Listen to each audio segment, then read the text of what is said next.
The bed's a little nicer now. You could get a good night's sleep here.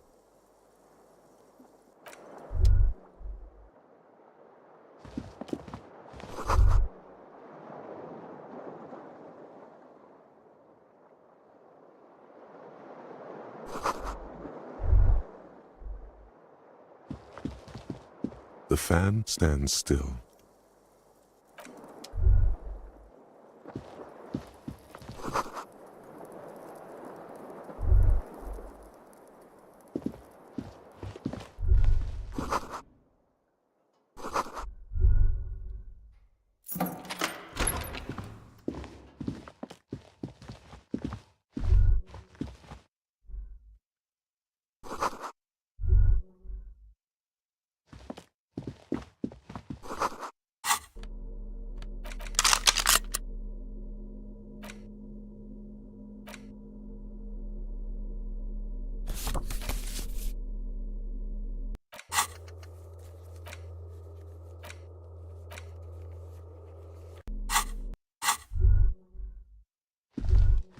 These papers bear the stamp of the RCM.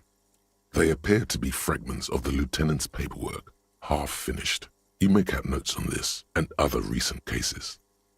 I had guard open the door to your room. You were running a low bacterial fever the first night.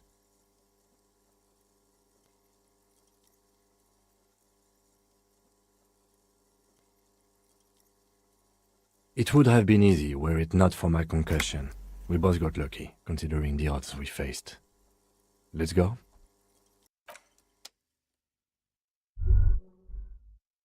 I am sure neither of us feels solid enough to keep loitering in this room. Let's go.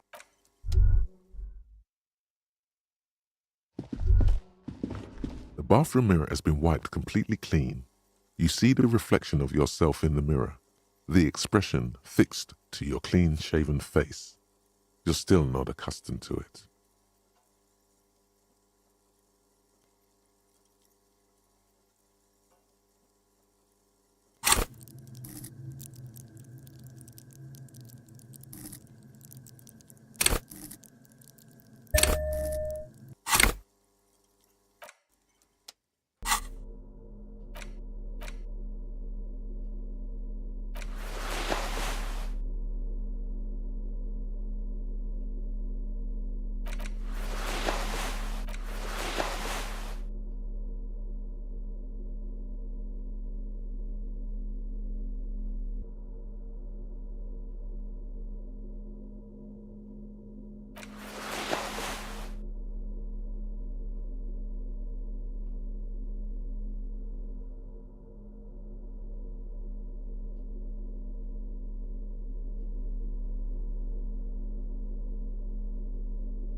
The bathroom mirror has been wiped completely clean. You see the reflection of yourself in the mirror, the expression fixed to your clean-shaven face. You're still not.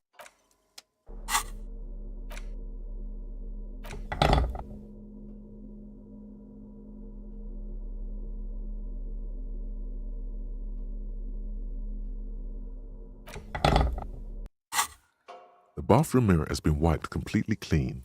You see the faucet is quite terribly mangled, but you just might be able to twist its parts into place. You handle the chain cutters deftly, applying just enough pressure. The faucet regains a recognizable shape. The steam stops. Told you that you needed those chain cutters. Everything is connected. Everything has a purpose. The mirror begins to clear slowly without you having to wipe it.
bathroom mirror has been wiped completely clean.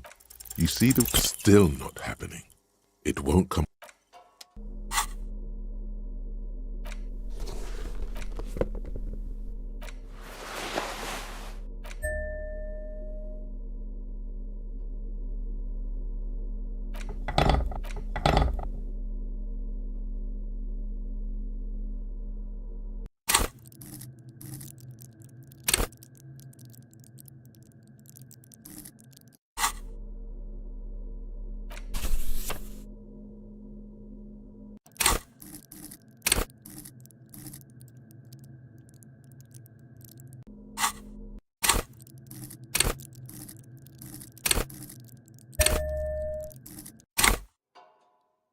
The bathroom mirror has been wiped completely clean. You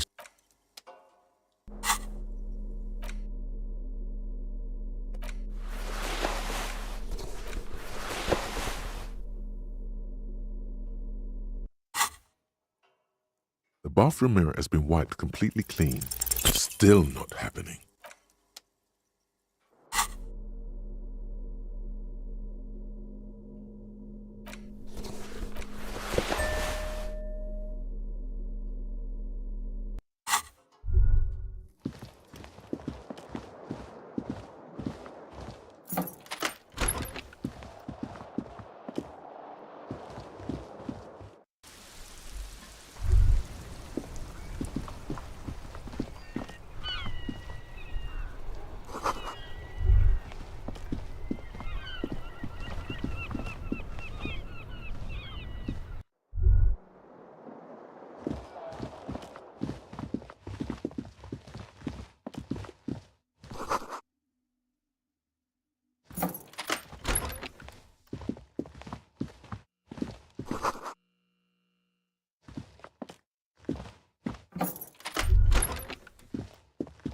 The medicine cabinet is empty.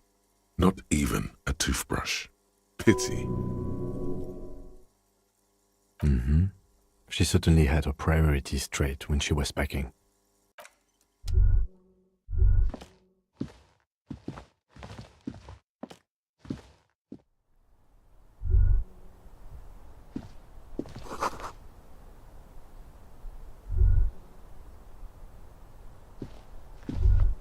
You see the same two neon-lit shapes, a man and a woman, only now a red thread bisects the room, pointing from the antenna outside to the cupboard on the wall.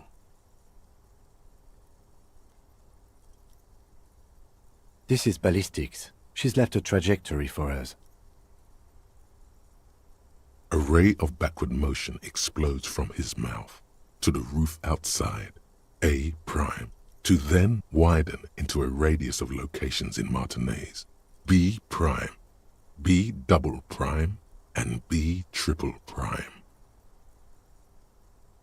It suggests the bullet came from the extreme upper quadrant of possible angles, from a point beyond the roof, B triple prime, the island in the bay.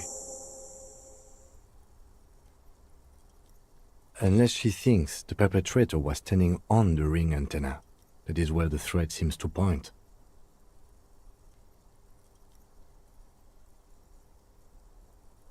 I remember. She was there that night. She would have known precisely where the bullet hole was in the glass. She had a long time to think about it after, standing on that roof, staring at the glass. It also looks like there may be more to her skill set than we know. The question is, should we trust her? I find that hard to believe, but at this point, what difference does it make? So it is. For a second he seems tired.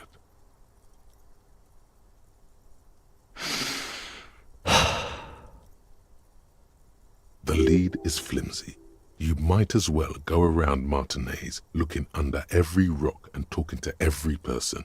But what else is there? Not a lot, no. Of course. I mean, how do we get there? Joyce Messier had a sloop, but she's gone.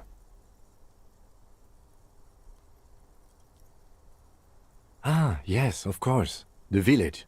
Let's go.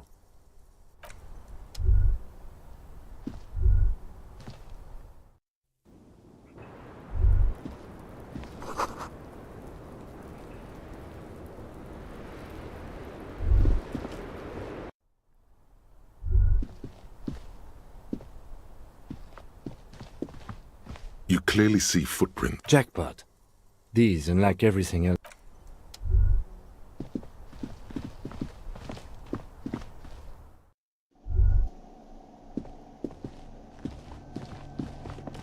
The machine is...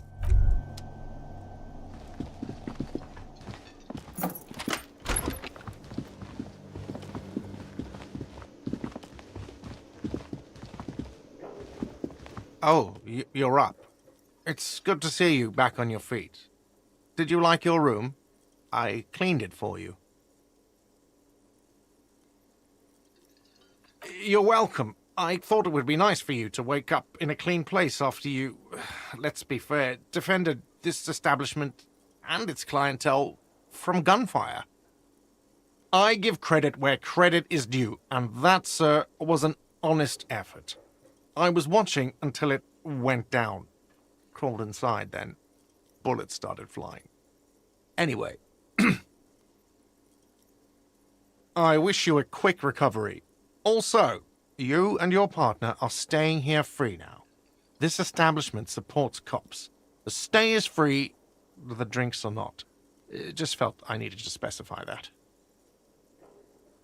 Oh, you know, people don't tend to stick around after shootouts.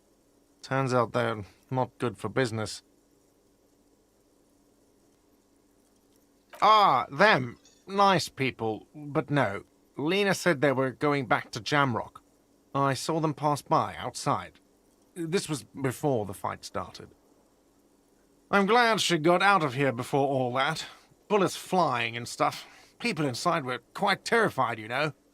I had to take action and step outside, too. Yes, you know, and I went outside and took care of it. Everybody calmed down. Felt like the right thing to do. He's almost completely forgotten what this began with. I mean, you're a detective. Perhaps you can track them down. Shouldn't be that hard. Exactly, but all in due time. Crypto business is not a priority right now. You'll see her again one day. You know it. Things went like they did for a reason. Oh, fine, hero cop. Lena left a forwarding address. 1113 Tabernacle Road in Jamrock. If you see them again, do give them my best.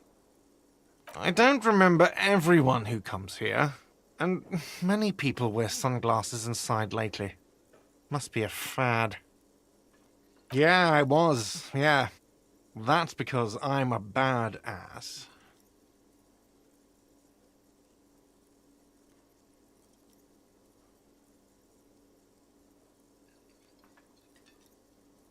Yeah, I don't know.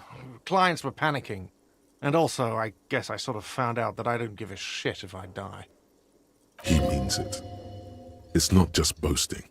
It's something he discovered about himself, stepping onto that balcony. No problem. They'll come back. They always do.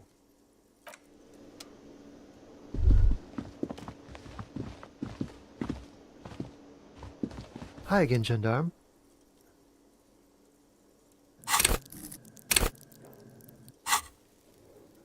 Bye-bye, gendarme.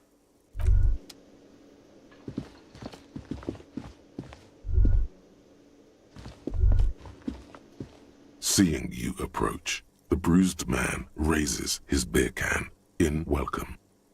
Oh, it's you. Didn't think we'd see you walking anytime soon. Elaine, look. It's the cowardly cop. Huh? What? Our condolences for your losses.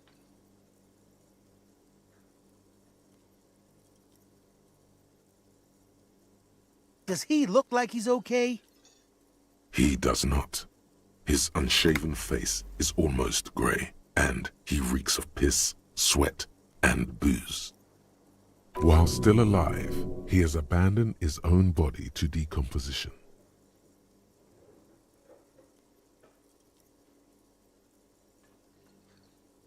he wasn't. That's the thing. Titus, Theo, Dennis, Angie, Elizabeth, they're all gone. But he got away without a scratch. There's nothing left. Nothing. He has lost the will to live. It's survivor's guilt. He feels like he should have died with the others. He may kill himself if he doesn't find a new purpose, or else go on in this way. Not dead, but not really living either. What?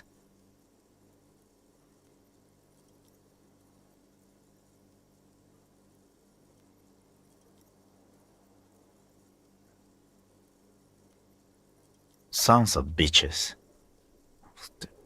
Was this really the best idea? I guess you may have prolonged his existence a bit, if he can still remember this when he sobers up. If you think this will keep him from offing himself, I'll make sure to remind him. So far, I've just been pouring whiskey in him to keep him sedated. Titus is fucking dead. What's gonna happen to the Hardy Boys? Look around you, man. This shit is done. There are no more Hardy Boys. No, man. I don't know. I guess the Union will still be policing the neighborhood, but who's gonna do it now? Tiberius, he don't want to get mixed up in our shit. Titus has been buttering him for years, on account of all this being fun as fuck. But he's got his window fitting business, a wife with 2 kids, and a 3rd one on the way. No way he's gonna leave all that. What's gonna happen to the Hardy Boys? No, man. I don't know. I guess the Union will still be policing the neighborhood, but who's gonna do it now? Tiberius, he don't want to get mixed, but he's got his window fit. What's gonna happen? No, man. Let's not get ahead of ourselves. We'll see what he does with the whole Shanky business. What's gonna happen? No, man. I don't know. I guess the Union will still be... Me? No, man. I'm not a leader. You know, Titus only recruited me. I ain't gonna stick around for that. What's gonna happen? No, man. That wouldn't be funny. Even if we weren't surrounded by the ghosts of our fallen friends. What's gonna happen? No, man. I don't know. Anyone ever tell you you're a total dickhead? Well, you are, man. Yes, people have called you that before. You didn't. What's... No, man. I don't know. Me? No, man. What? Fuck no. If I'd stay, we'd keep the name to honor Titus. Man, you have no idea how this works, do you? But yes, if I don't stick around... He's not a drinker. Another good thing about him. Yeah, man. You got this. I haven't got shit, Al. There's something there. A germ of determination. He knows he has no choice but to rise to the occasion. This is not completely ludicrous. Him and Titus were the only detectives of the bunch. Titus more, but Eugene at least knew how to think along. Damn songbird of misery, that one. And do you have any information on this songbird of misery? God said she took off sometime before the firefight. That's all. Trying to remember if there was anything... Oh yeah, he said she seemed to be in a real hurry.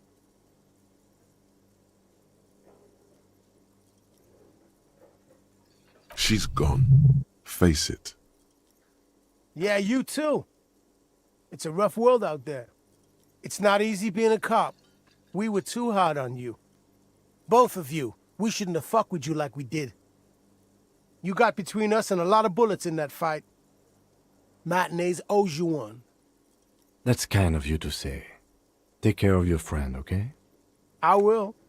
You take care of yours. A sharp pain shoots up your side and into your stomach. You must not look too good. Luckily, it passes.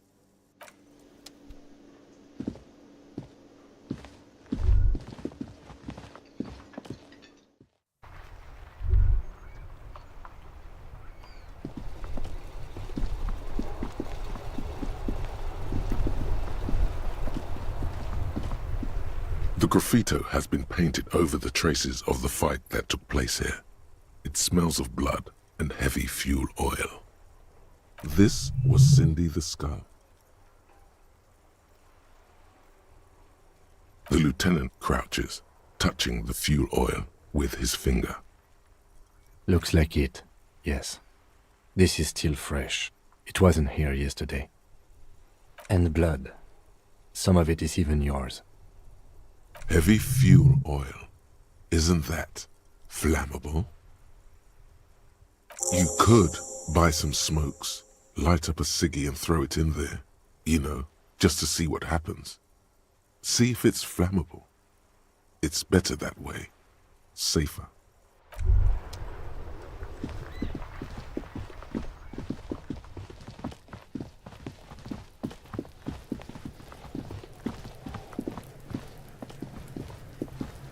Everyone says you started crying in the middle of a firefight and then bled like a pig. I guess that was cool. People, they say you'd kind of died for a moment, that you let your shit out already, but then came back. So I guess that's what's cool now. Just don't think because you got half your dick shot off and you're an invalid now, Kuno's gonna treat you different. Kuno doesn't reward weakness. It's business as usual with Kuno. Kuno's cold like that. Feels good for some reason. The fuck do you want? Good call, pig mice. Yeah? Yeah, whatever. Kuno, watch out, pig. It's a dangerous world out there. But Kuno's got his eyes on you. Who knows?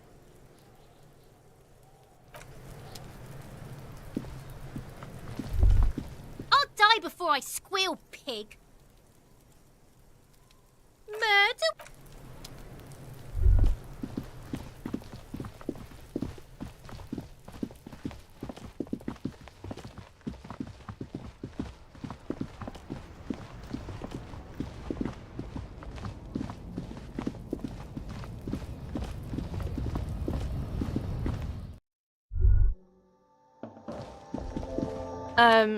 Is this about the questions again? Because, A colourful again, I'm obliged to inform you that both alcohol and cigarettes damage your health. Here you go, mister. to the left of some cross. A small cabinet on the wall. Okay, here. I hope Saint Baptiste makes you feel... is... A colourful Again, I'm obliged to inform you. Here you go, mister. Here you go, mister. Here you go, mister.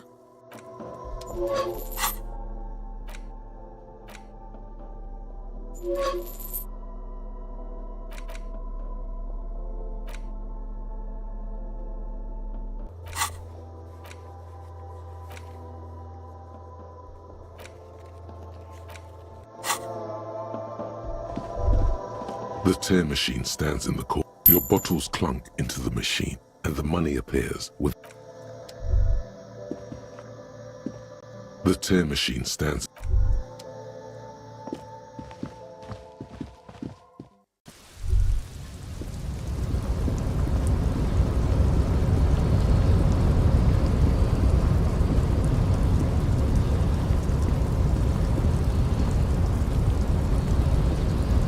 Boyadero stares at you with respect, then gestures towards the trickles of blood adorning your clothes. There are types of danger. The one I'm usually concerned with is lung cancer or getting mauled by wildlife, not bullets. It calls back to an older era where this was commonplace, though. You have a true Boyadero heart. Hiding, gathering themselves. The harbor's in full lockdown, friend. No getting in or out, for the time being. Time will tell. I'll tell Everard you dropped by. I'm sure he'll be glad. I'll be okay here, doing lookout. Don't worry about me. I live to alleviate the worries of our brothers. See if any insane killers turn up. Then I'll run. And live. I'm sure I'll be luckier than you, friend.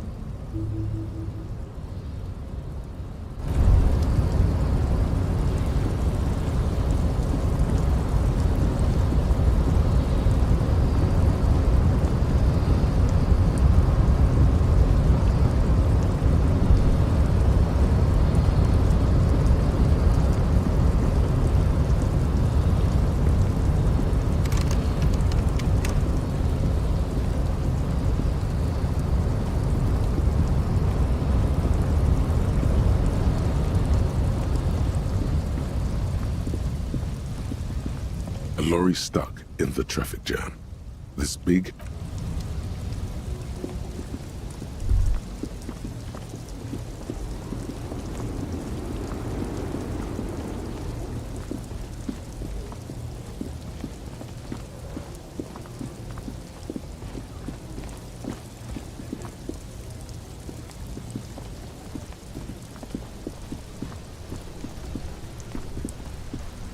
My man, you're alive. Almost. Kind of. Sort of alive? Man, what a day. I missed out on most of the action, but I heard it was quite the encounter. Had a strong sense of finality to it. So what's next? You guys heading back to Jamrock now? Talk is local union muscle were behind it all. I'd reckon the case is closed, even if it kind of turned into a shit show. Good luck with that, my man. Ain't easy being you, but hey, you're still breathing, right? Fuck it. I'm a bad guy now. There's things more important than holding a grudge. It's okay. You've been through enough. We are what we are. And you're a cop. Shoot. Sorry, man. Didn't mean it like that. Ask away. Okay. is it wise to share information about the case like this, sire?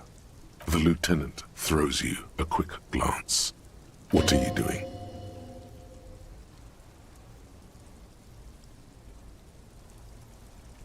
That's probably for the best. You keep your job to yourself. With a job like yours, you have to.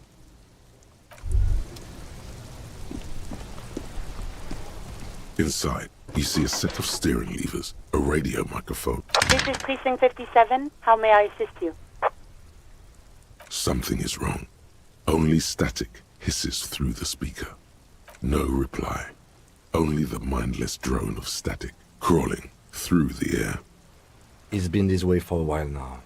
My guess is the Union is listening in on our conversations and jamming outward communications to protect themselves from Tribunal. It only happens when someone mentions the attack. The rest is unaffected.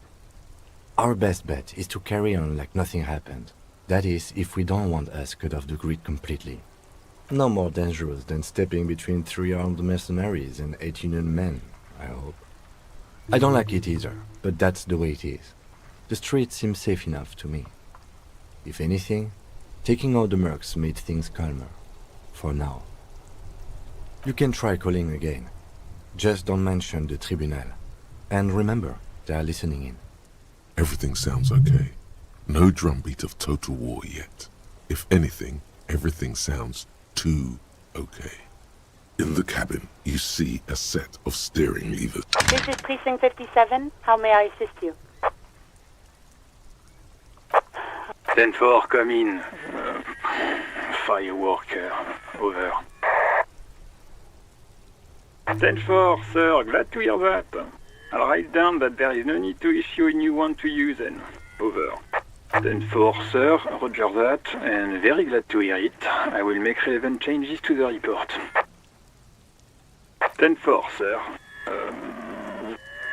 Well, there's been some talk, sir.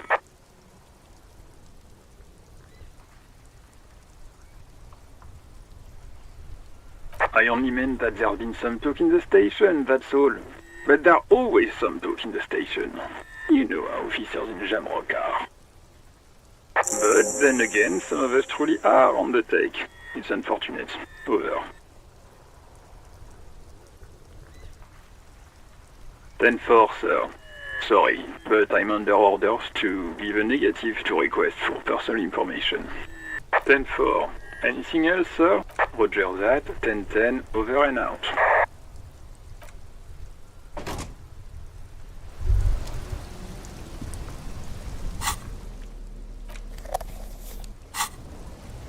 There it is, a brave little army in your pocket. The 1st Smokes Platoon. 20 brave souls standing in salute, ready to step into fire for you, sir. You picked the best one. This soldier is fat and succulent. What are you waiting for? Light up. Re-become yourself. Get a load of this rock and roll cop hair, people. Johnny Thundercop fishes a cheap lighter out of his pants. With a flick of the thumb, there's fire. A primal satisfaction. Here we go. The lighter's dark green disposable plastic. Safety's off. In your case, the safety is always off. Repercussions. There's a high risk of glory, with a mild chance, cool genius. Smoking makes you into an intellectual. Everybody knows that. It will help you concentrate a bit. That much is true. It only lets you concentrate because you're in nicotine withdrawal. It only mitigates its own. Blah, blah, blah. Boring.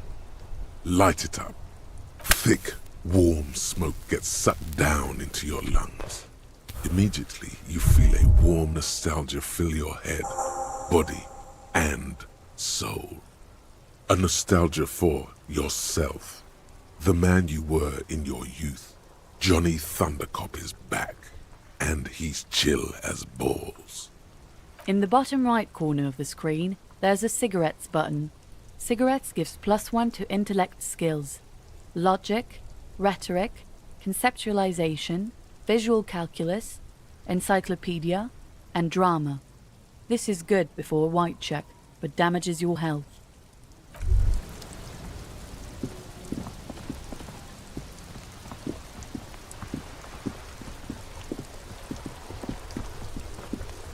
The graffito has been painted over the traces. This was Cindy the Skull. The fuel oil catches fire immediately with a low hiss. A bright orange flash across the surface of the lettering. Rain turns to vapor above the burning message, mingling with the black smoke. The lieutenant has taken a small step back. He looks at your face illuminated by the flames and nods silently. Then the fire falters. The flames warmed him too. Not at all in a bad way. Let's go to that island. Slowly, the flames subside, the fuel burning out. The air still smells of mazout and springtime.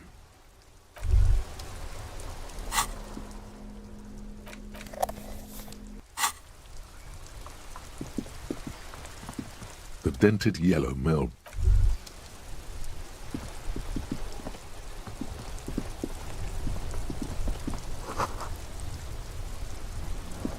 Mon Dieu! You set it on fire! What kind of a policeman are you?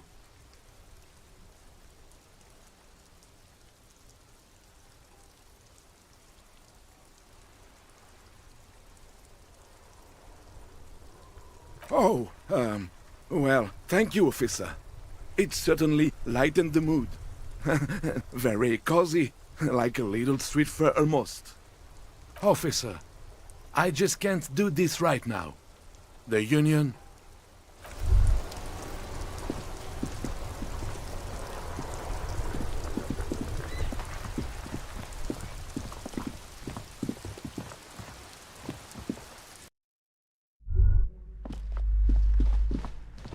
The display rack is brimming with worn paperbacks featuring an extremely muscular, sword-wielding barbarian on the cover.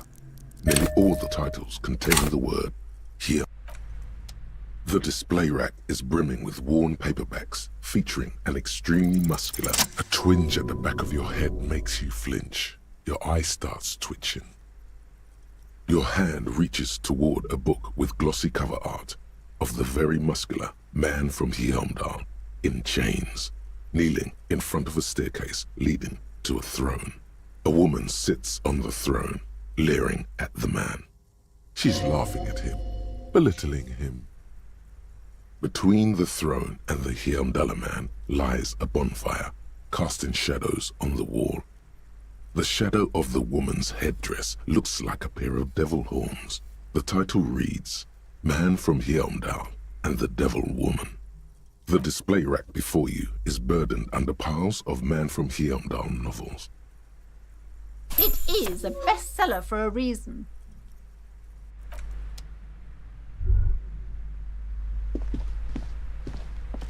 Hi, Ace Detective. The display rack. A small mountain of colourful board game boxes. Wonderful choice, if you say so. But you. Oh my god! Things have gotten out of hand. I thought the psychic stuff was bad, but the crime, it's even worse. I haven't been able to come to work for 3 days. The shop has been locked.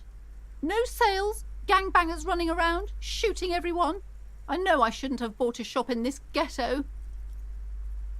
Oh my god!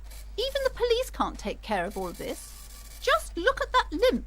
Someone should do something about this. Maybe I should close the bookstore and open a psychic studio. Yes! It makes sense. Crime is the 6th element, you see. The darkest element. I could teach people to protect themselves against bad energies and to fight crime.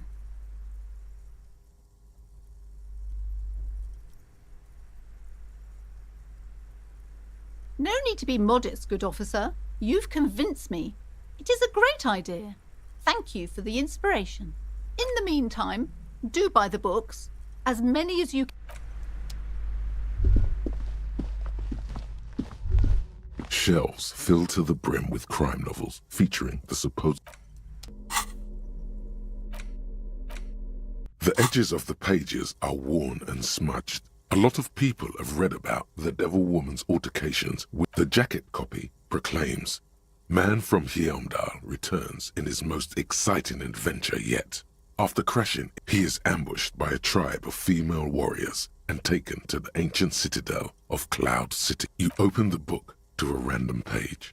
Man from Heimdall, wielding his his arms whirling like windmills, are soaked with the blood of his... It calls out to you.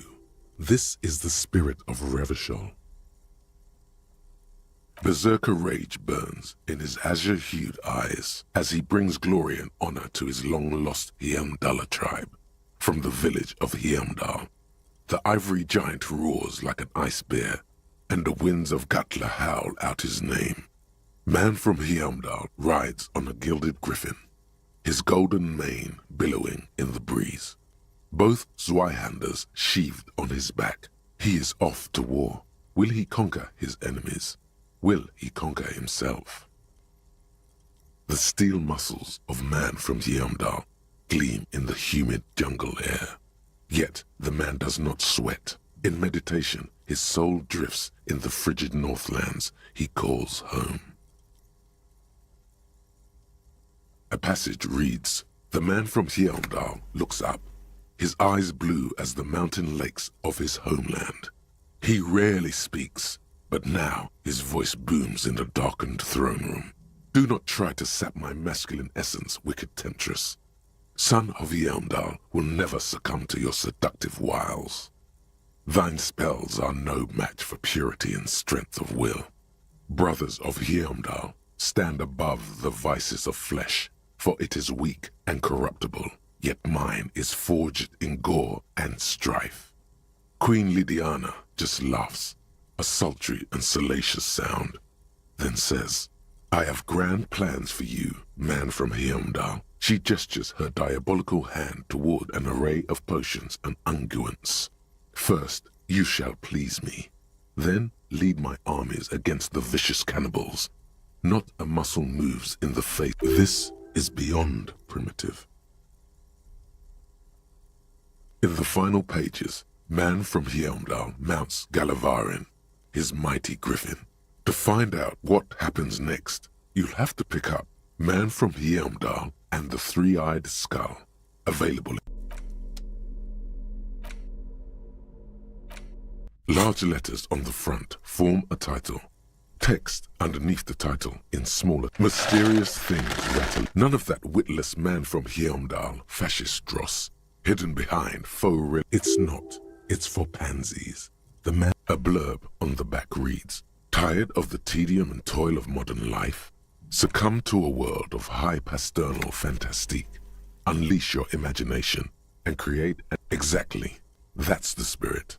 All you have to do is read an intricate rulebook, study, and in no time, you could be romping through grasslands with low-level characters, hunted by Iscalera. Don't forget heated arguments escalate into physical confrontation. And most importantly, never forget you pry open the box. Inside you find a reprint of a crude hand-drawn map. It doesn't seem to correspond with a quick guide to the magical races of Wirral. Create your own hero, choosing from any of these completely unique and fantastical backgrounds. The options are in order of importance: the Welkin, the Tweog, the humans, the fairy folk, and the pygmies. The Welkin, tall, lithe, and graceful, with long flowing hair and pointy ears. They're known for being powerful magic users, but can also hold their own in a brawn-driven fight. The Welkin come with a variety of exciting sub-races: High Welkin, Forest Welkin, Lake Welkin, and Snow Welkin. But if you're not feeling experimental, a basic Welkin will always do. A grand race of industrious mountain people.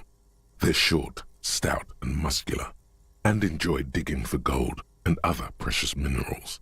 They're also well versed in the Tweog, also coming of they're just humans. What else is a very small race, the least popular of it's made. You don't know much about dice. You place the die into your pocket. You see a man in ragged clothes.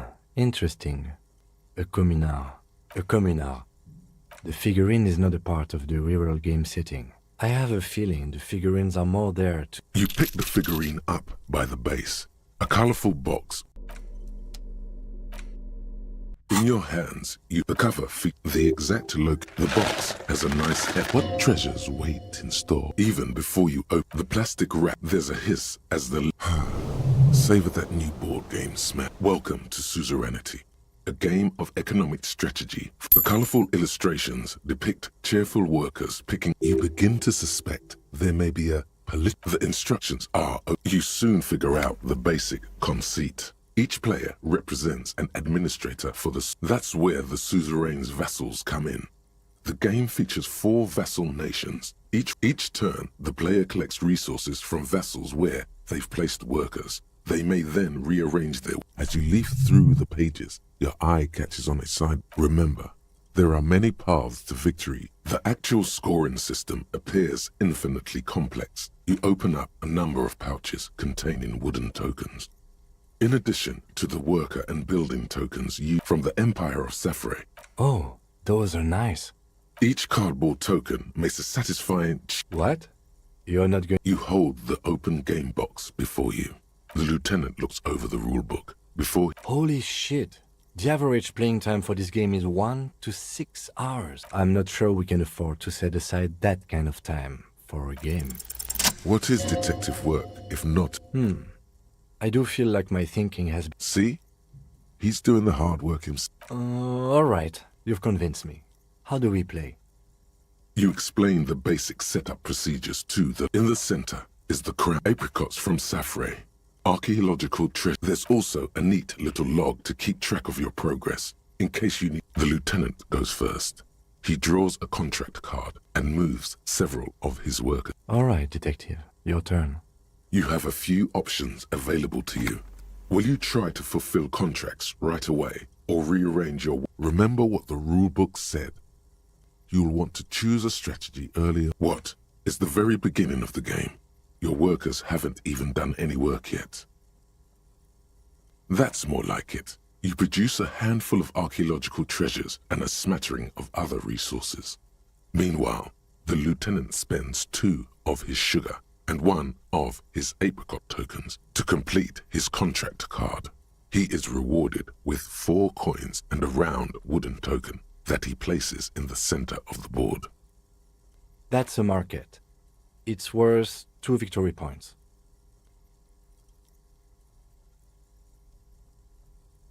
Don't worry, it was mostly just luck. You'll earn some points soon enough. The lieutenant returns your baleful look with a satisfied grin. Come on, is that your game face? Glancing over the board, you see several possible strategies. Pressing more workers into service would increase your economic output and help you to survive a possible conflict with the lieutenant. Or you could ignore your labor supply and focus on fulfilling contracts for points and resources. Those aren't your only options. You could also show your workers how much you appreciate them by investing some of that wealth in them. After all, they're the ones producing wealth for the suzerain. Well, sure, you can do that. It's just not a terribly effective strategy. Who cares about workers or territories when the real action is in Revachol? After several turns, you place a cylindrical piece of wood on the Revachol section in the middle of the board. This is more or less what happened in real life as well. To this day... Well played, detective. That museum is worth 3 victory points. Now it's the lieutenant's turn to respond. For several turns, you struggle to respond to the lieutenant's burgeoning apricot empire. You draw a new contract card. According to the, this isn't unlike the situation the suzerain was looking for new markets for all the cocaine by introducing cocaine into Safre under exclusive. If you could somehow get the lieutenant's workers addicted to your cocaine, you could. Yes, you can. It's right there in the rules. You've reached a critical strategic juncture. How do you respond to the lieutenant's aggression?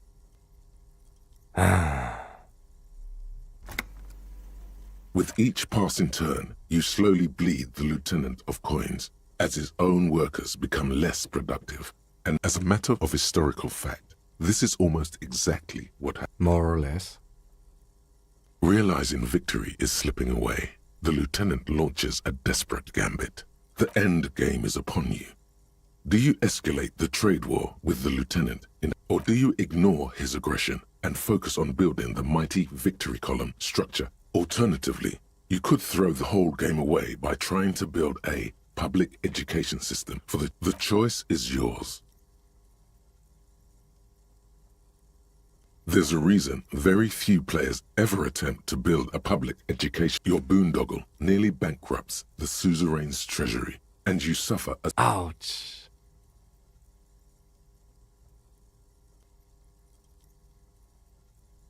The lieutenant opens his mouth. Detective, there's something admirable about... Now, let's tally up the scores. Computing the final scores is almost a game unto itself. After double, then triple-checking your maths. -5 victory points. You'll be lucky if the suzerain doesn't have... I've got 20 points. Well, there's always next time. Now, let's clean up. You hold the open game box before you. The suzerainty, you open up a number of pouches containing wooden... Each card... What? In addition, from the Empire of... Oh. You hold the Welcome to Suzerainty, a game of economic... The colorful illustrate, you begin to... The instructions are, you soon figure out the basic conceit. Each player, there is no... That's each... As you leaf through the pages, the actual scoring system...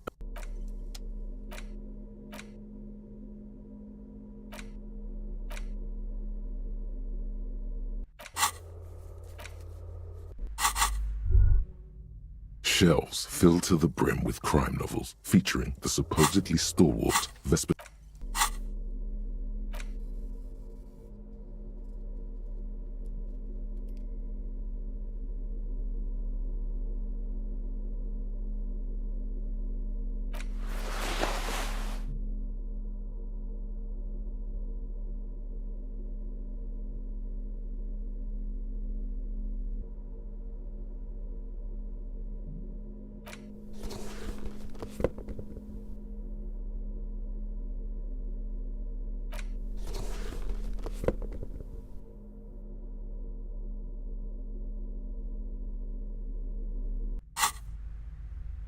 Shelves filled to the brim with crime novels featuring... Your quick eye notices a small caterpillar crawling across the spine of a book. A worn paperback from Dick Mullen's classic Hard-Boiled Fate. Could it be the motifs of unstable identities? And then this is the book for you. Of course. Such violence. In your hand, you hold Dick Mullen and the cover, the tagline. Are you really reading that, detective? Good luck. The point is, the cover, the tagline. Are you... Well, you won't find it in there. The story, Spillane needs Mullen to drive him 2 days, desperate to clear his name. Mullen manages to convince the Vesper police to Of course, Mullen didn't do it. Deneuve revealed not only is the local outwardly, he would certainly have the motive, a typical privileged twat. The kid doesn't exactly. Torvald. That said, Torvald, one evening, yes, comfort and pleasure. The warmth as the two. I love you. Always, whatever it is, Mullen never hears the words. Who can you trust in this wicked?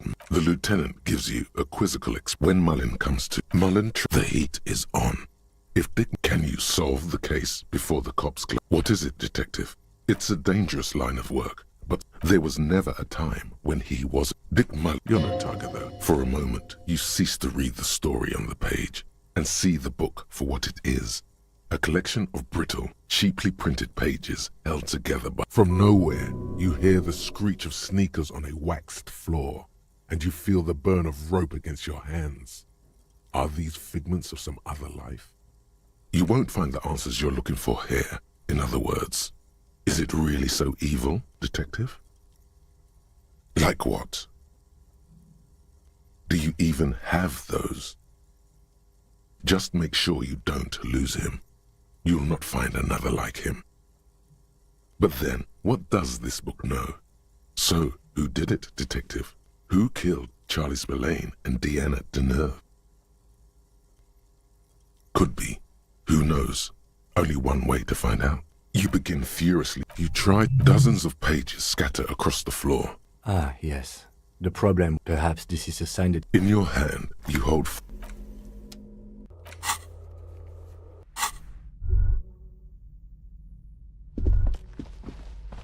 Shelves full of biographies of... A true cultural... The Greatest Innocence by João Paulo Salomão Lopes de Fuego. The book is large and heavy. Browsing through the various chapters, you try your best to understand the ceaseless overflow, the sprawl of names, dates, places, events historical. Most of it ends up as a twisted mass of facts inside your brain. You can do it. It'll be worth it. There's something here. Your educational survey is done. Did you catch any of that? No. Oh well, it's pop quiz time. Let's see what you've learned. This might take a few minutes. You ready? That's the spirit. Here we go. Question 1. Who was the first innocence? Oh yeah, this is what I was made for. A pop quiz is a short examination designed to test your knowledge without any prior warning or announcement. Such exams allow the teacher to assess how thoroughly the students have retained the material at hand. Voila. Now blast that first innocence. Thanks for nothing. Dolores Day. Dolores. Incorrect. Dolores Day was the innocence of humanism, internationalism, and the welfare state. She codified parliamentary democracy and created modern institutions. Among these, the moral intern. She was powerful and beautiful on all her icons. Her colors are silver, white, and apricot. And when you think her name, Dolores, stomach acid rises to the back of your throat, and it hurts. You see a flash silver, a wreath, an airport bag, and blonde hair. You don't know why. Another choice, perhaps? Steer clear of this one. There's something terrible about this one. A strange sensation of loss. When she left the earth, the dust, and the ice, and the humans. That is unimportant to the quiz. Stop thinking about this. Yes, the quiz is impersonal. No need to rouse sensations in yourself at the mention of Dolores Day. Who was the first incorrect? Sola resigned after an assassination attempt by a Yugo. Correct. Nothing much is known about him. It's not even clear that he was a he, but Franco Negro presumed as such and called him Pius. He's depicted as a young man with molten gold pouring out of his mouth. All he spoke was gold. It's said he invented God and equality of men before God. He also introduced the gold standard as a way for measuring people's love for Aurum. As the first innocence, he declared that there should be more of those like him. It is presumed his disciples were the beginning of the Holy Party, the founding party. Question 2. Who was the strongest innocence? Easy. Everybody knows the answer to this. You, me, anybody. Incorrect again. While she originated many modern institutions, launched several successful expeditions, and was even critical of the innocentic system itself, and somehow keeps popping up in your mind, she is not often considered the strongest. Even though the words most associated with her rule are l'amour, la compassion, la autodiscipline, love, compassion, self-control, which could be seen as facets of strength. Would you like to try again? Please, relax.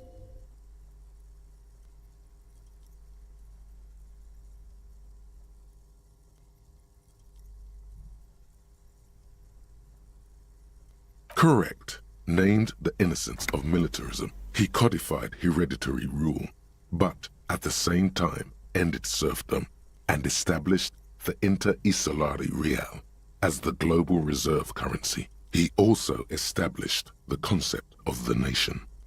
Franco Negro attempted to solve the rising tensions between the aristocracy and bourgeoisie by building a unified society in which every man has a place and a mission, but at the same time may rise to nobility provided on the strength of his virtue. Question 3. Who was the false innocence? Got it under control. No problem. Solid on this one. It's widespread historical information.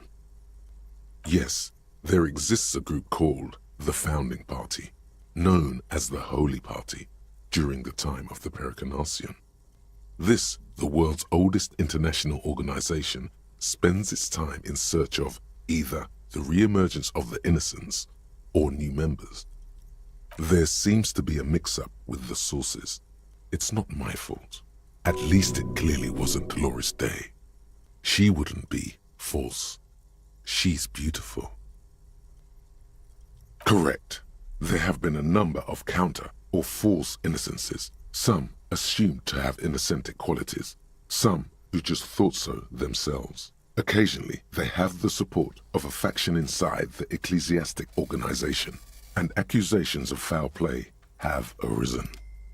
The most famous and important of these was Ernau Pasternak. He was into torture, despotism, hymns, cannons, and world conquest, but got defeated and humiliated by Stepan the Despicable of Kedra. Final stretch. You've come so far and learned so much. This is the most important one. Question 4. Who was the greatest innocence? The most important of them all. The most precious to humankind. I've got it. Honest. Correct. The Mesque might see Franco Negro as the father of nations, but as of this century, there's been a great shift in attitude. Dolores Day has become widely regarded as the greatest innocence, a most radical change to the whole fabric of the world. Everything from inter-isolary travel to the connected world to 3 consecutive scientific revolutions can be traced back to her. Every decade that passes, she seems less human somehow, and more beautiful, and more beautiful, and more beautiful. Congratulations on finishing the test. The results and your subsequent grade have been calculated. You get a C, vaguely passable, a solid effort with nothing much else to show. Nice going, mediocrity man. You would have done better if you just left Dolores Day for the end. Dial the Dolores Day down a bit. What's going on with you? Okay. You are shouting at an inanimate object, like a real weirdo. No wonder you seem to have trouble with the right answers. Browsing through the book again, you still have trouble understanding the torrent of information. It only seems to add to the confused jumble of facts inside your brain. You can do it. It'll be worth it. There's something here.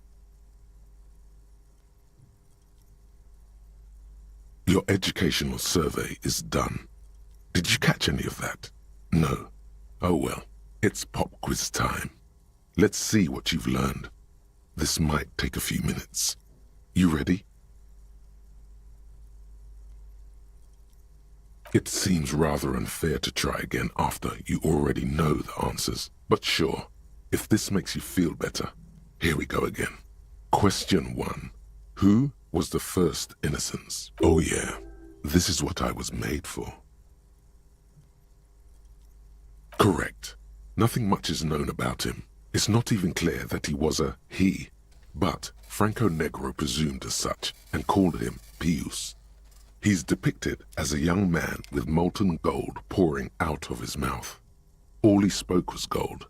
It's said he invented God and equality of men before God. He also introduced the gold standard as a way for measuring people's love for Aurum.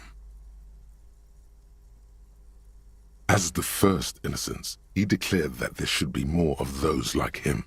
It is presumed his disciples were the beginning of the Holy Party, the founding party. Question 2. Who was the strongest innocence? Easy. Everybody knows the answer to this. You, me, anybody.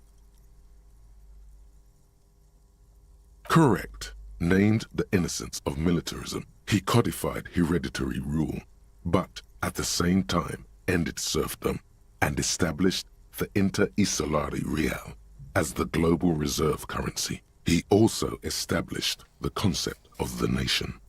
Franco Negro attempted to solve the right. Question 3. Who was the false innocence? Got it under control. No problem. Correct. There have been the most final I've got it. Honest. Correct. Everything from and more beautiful. Congratulations. An A. All correct. Impressive. Oddly so. You really navigated some treacherous waters here. Well done. The lieutenant is doing his best to ignore your behavior. Yeah, sure. It's so much easier once you know the answers, right?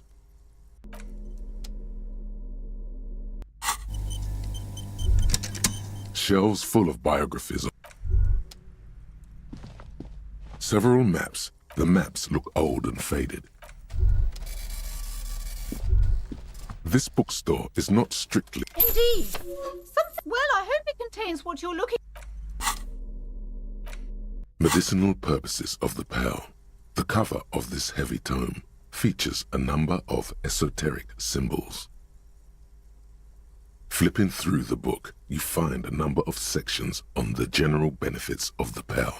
A large pharmacopoeia makes up nearly half of the book.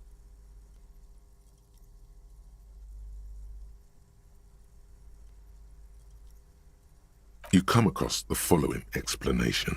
While modern pharmacopoeia are continually updated by so-called experts based on the results of clinical trials, readers will find assembled here the timeless wisdom relied upon by generations of traditional Seolite medicine practitioners, Mesk mystics, and Ilmaran folk doctors. It's all quackery, in other words.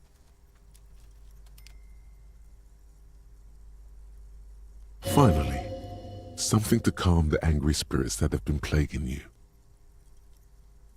It seems to contain descriptions of the medicinal properties of various ingredients that may be gathered from the Pale, as well as instructions for producing a variety of herbal remedies. There are a number of Seolite tonics that promise to improve your short-term memory, but nothing that speaks to your condition.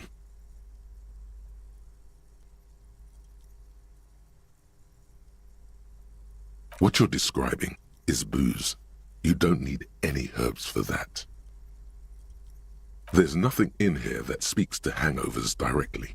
However, while browsing through the various descriptions, you become convinced that you could assemble something from the ingredients listed here. Want to give it a shot? First, you need to choose a base ingredient. Next, you'll need to combine the base ingredient with an appropriate vehicle. Lastly, is there anything else you'd like to add? The ginger root will help with the nausea, and the birch bark tea will help you flush out the toxins. The sugar just makes it taste better. The very thought of this tea causes your muscles to relax and your mind to clear. You're more present and in control than you were a moment ago. A tingle rushes down your spine, and you feel your toes uncurl. If only it could always be like this.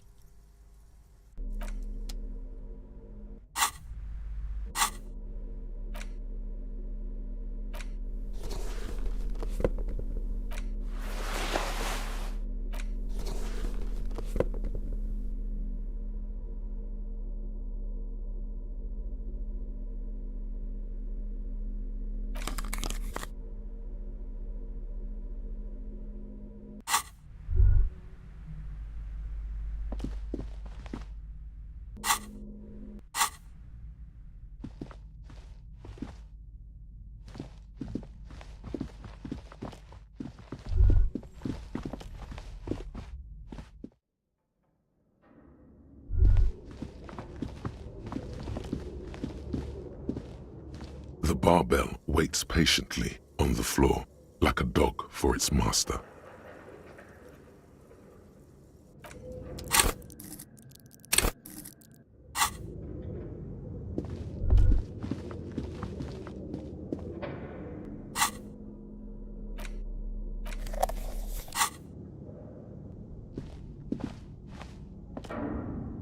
Yes?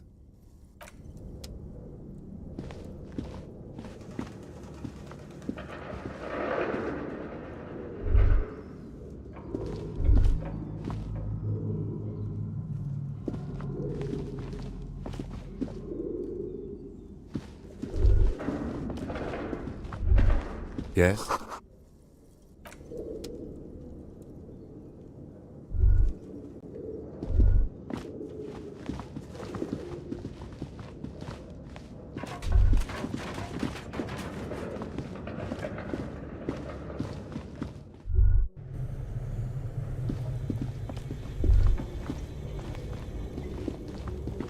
A thick layer of coal dust covers the furnace, coloring it pitch black.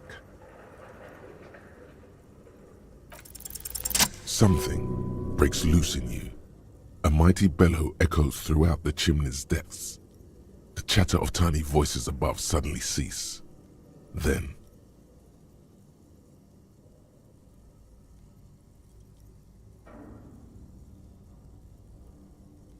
Hello? you've awakened the entity.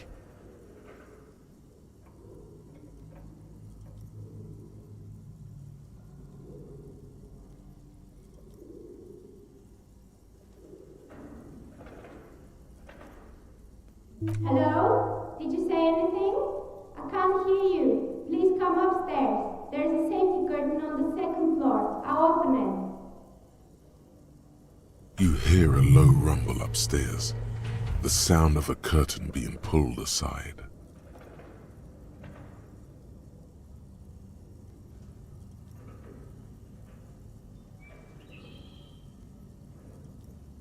After you, officer.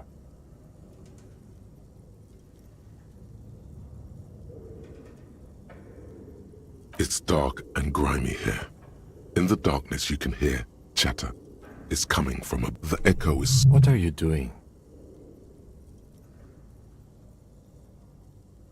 Wait, really?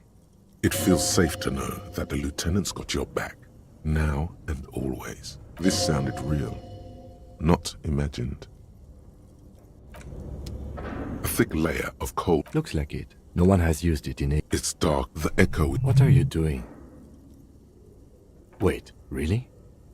Maybe it's coming from behind. A lush layer. You feel the spirit of Ramut Karzai, ancient hero of Grad, pulsing through you.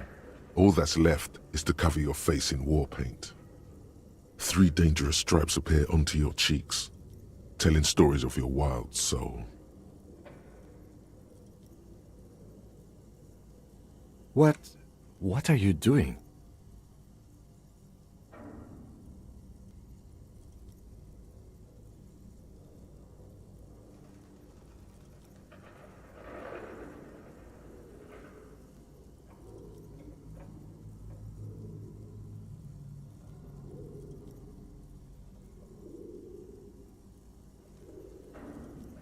Please wipe your face clean, officer. No, you're a proud warrior. Keep it. These 3 stripes give you strength in this dangerous realm. It would be foolish to remove them. And this protects you.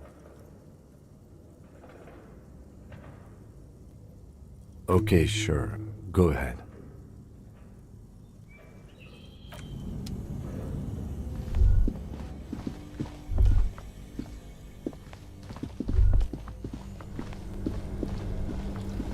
This orange machine is buzzing like an old... You slip your fingers under the frozen lid, but the ice is too cold for you to get a good grip.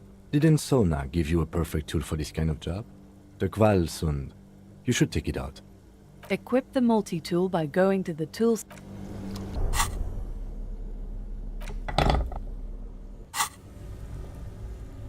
This orange machine is buzzing like an old submarine. It has a hand-cranked ice cream churner on top and an electric freezer that appears to be frozen shut. Ice groans and howls under the strain of your giant Kvalsund multi-tool until the lid cracks open. Blue electric lights come to life.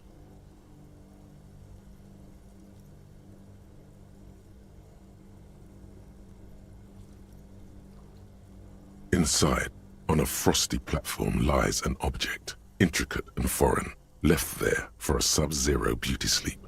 A filament. You gently lift the cube from its frosty bedding, careful not to damage it. We should take it back to Miss Lukanen killed as soon as possible. I'm not sure how well unused filaments tolerate room temperatures.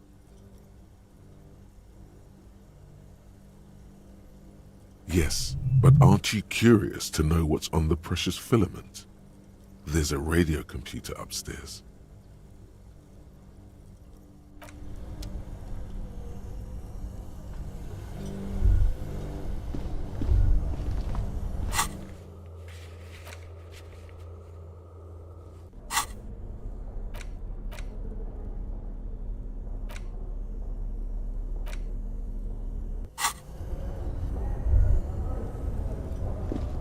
Two cables are plugged into the breaker box. The red one leads to the ice bear fridge and the black one to the ice cream maker nearby.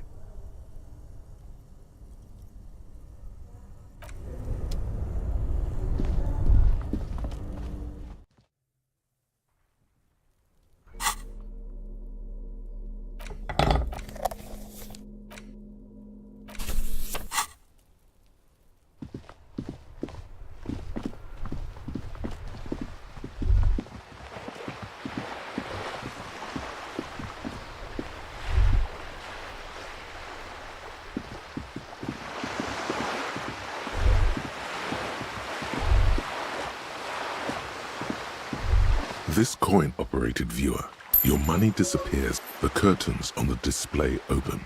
You lean in to catch the view. It's blurry, different, the lenses shift.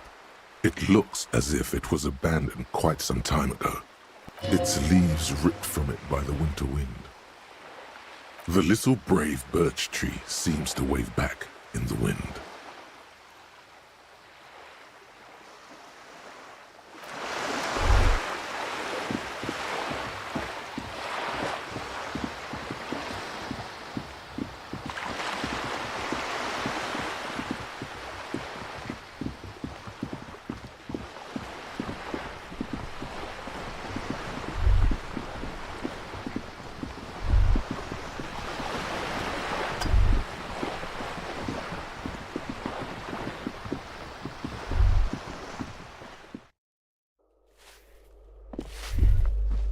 Give me a moment. Ask away, police. She mumbles.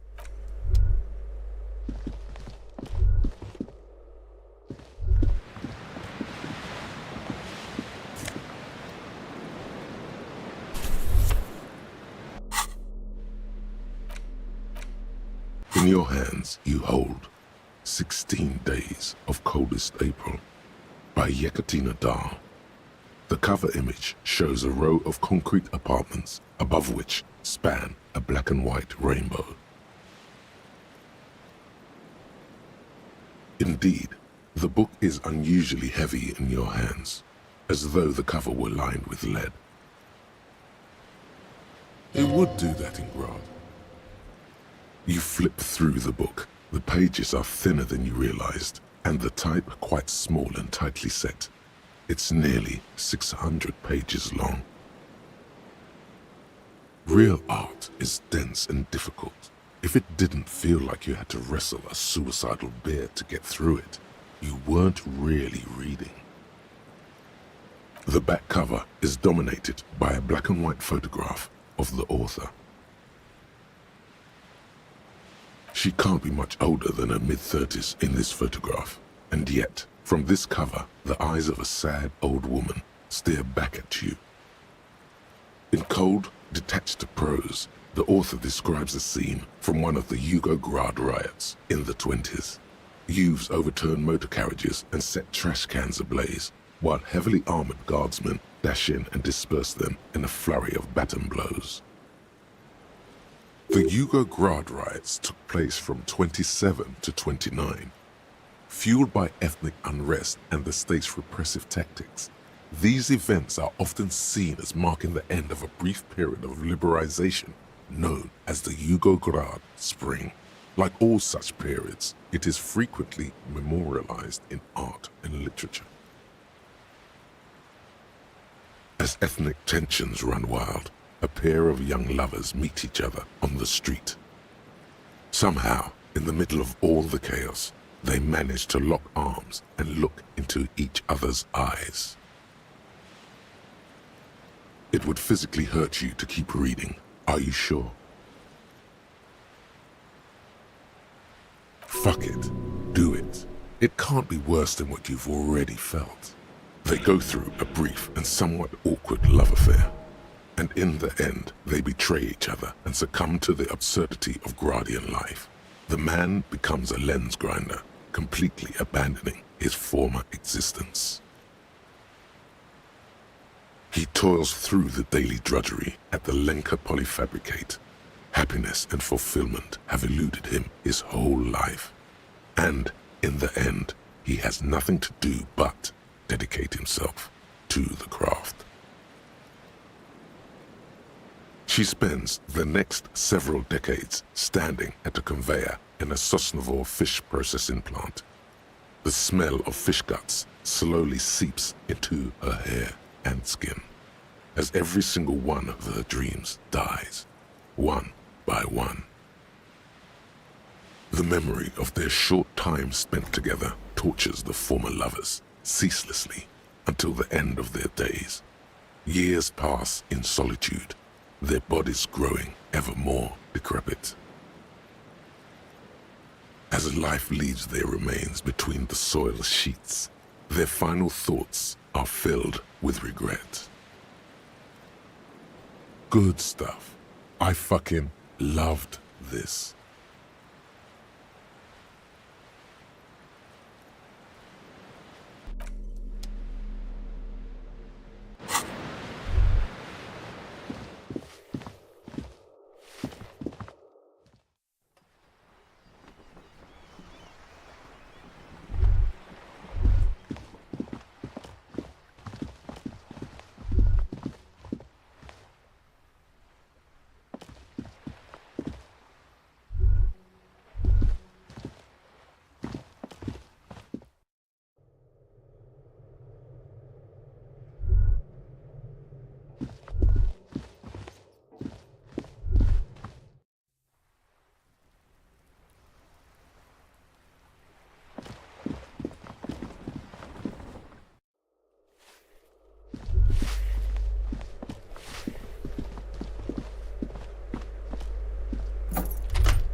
door is closed again. You hear someone in. The spread pattern of these bullet holes makes your chest ache. Your breath grows heavier.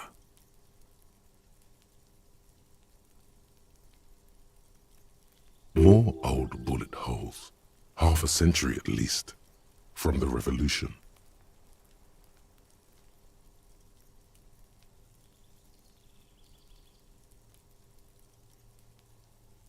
You peer into the faded marks in the stone. They peer back like an endless row of tiny black holes. Sweat starts trickling down your brow. Your chest feels tight looking at them. It's closing in, caving in, ever tighter. Your breathing grows even heavier. You okay there?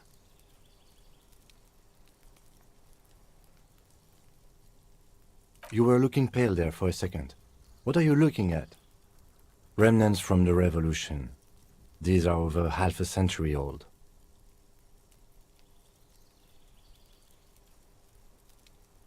Perhaps a crime of a sort ages ago, but no, these do not warrant an investigation. Not much. I don't have a fresh perspective on it. Should we go?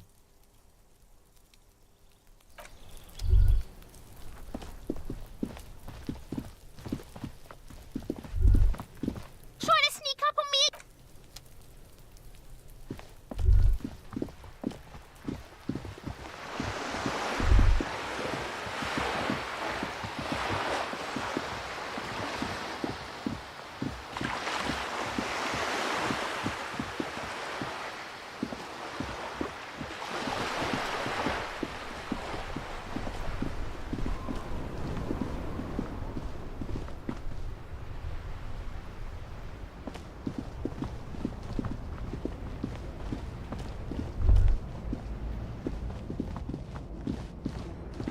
You keep coming back.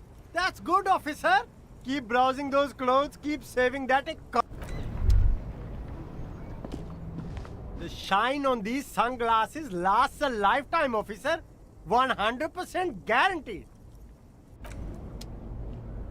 Wow! A cop limping down the street, bleeding from the shoulder, face bruised, looking like hell? You know what that is?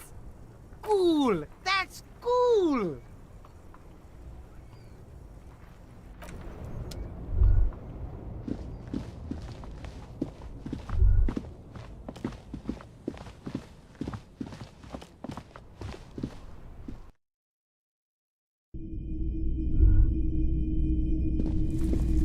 You see rows of toys. Between you and me, this is why I don't get involved in local politics. In its purest form. Now, what can I do for you? Sure, let me have a look. Anything else you're thinking of selling?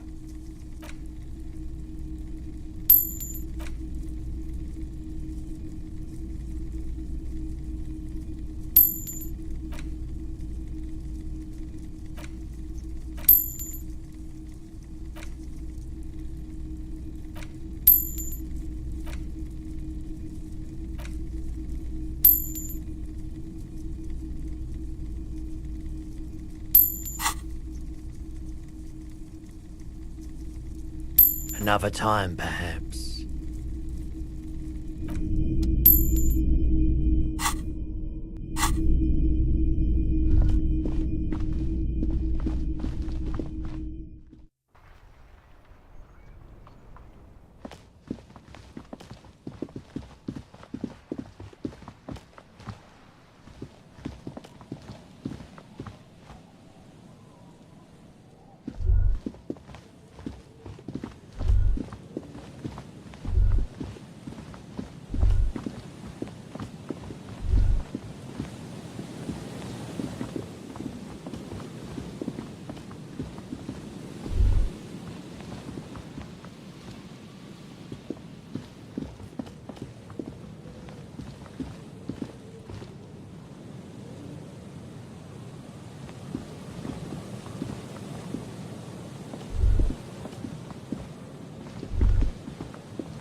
Yes, what is it? Yes? Thanks. Looks like it's the one. Now I'm going to print it out to see what's left of it. Wait, no. That's dangerous. She shouldn't do it. No, it's not dangerous, just depressing. I have a theory. Lintel was able to divine the anomaly's location from this broken copy. I want to repeat their calculation, only this time with better equipment.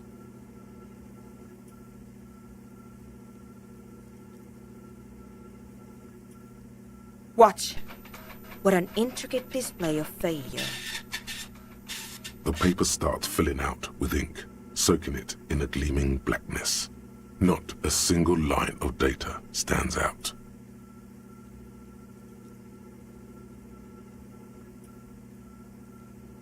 This is wrong. Machines shouldn't behave like that. It's the abyss staring back at you.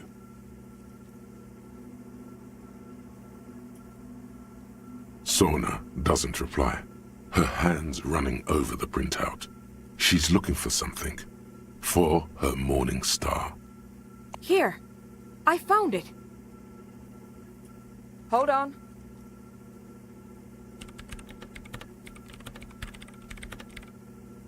Shh. Just give me a second. I'm almost... I've never witnessed a programmer work before. done. I've got it. I found the location of the anomaly. I found the coordinates. She's beaming. You can feel it in your heart. Great job. Thank you. There, in the swallow.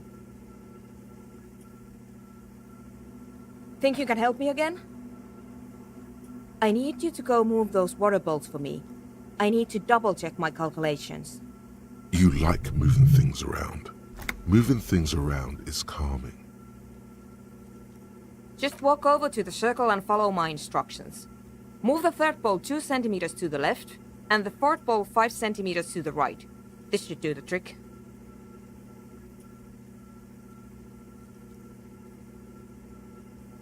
Thanks. Great. After we've done this, we can finally get to the island.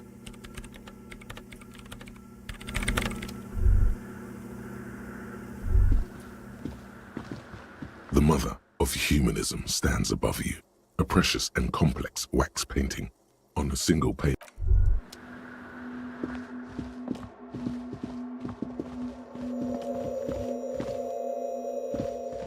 It's awfully silent again, as if someone turned off the entire world outside those walls.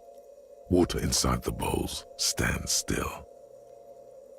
Measurements have been marked down around the bowls, each chalk-drawn line representing a centimeter on the floor. Oh boy, this is going to be good. Some water spills out of the bowl, wetting the floor.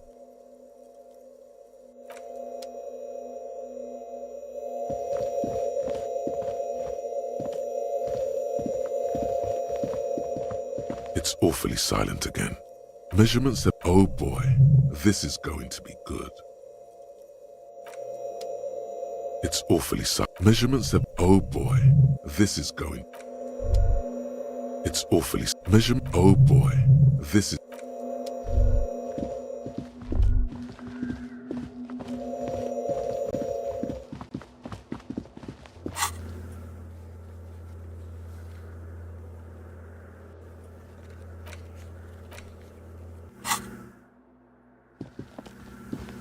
Yes, what is it?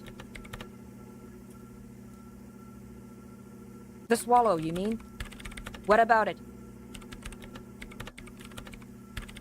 Great, thanks.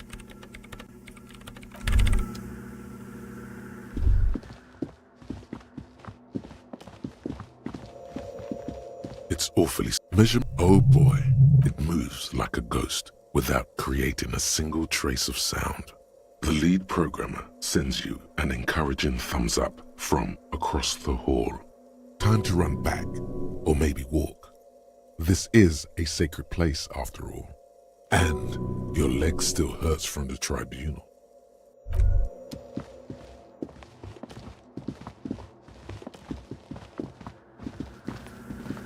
Yes, what is it?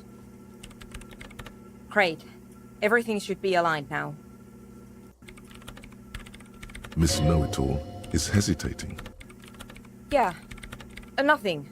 Now the only thing left to do is to unmute the headphones. If we got the location right, we should then be able to hear whatever sound this anomaly makes. Honestly, I'm a little scared. I don't know. That's what I'm scared of. I don't know. It could be anything. I mean, what sound does the nothing make? How can you even listen to something that doesn't exist? What if silence is only what surrounds it, but the swallow itself is... Maybe I'm just tired. Yeah, you're right. Let's do it. The lieutenant takes a step back, and then nothing.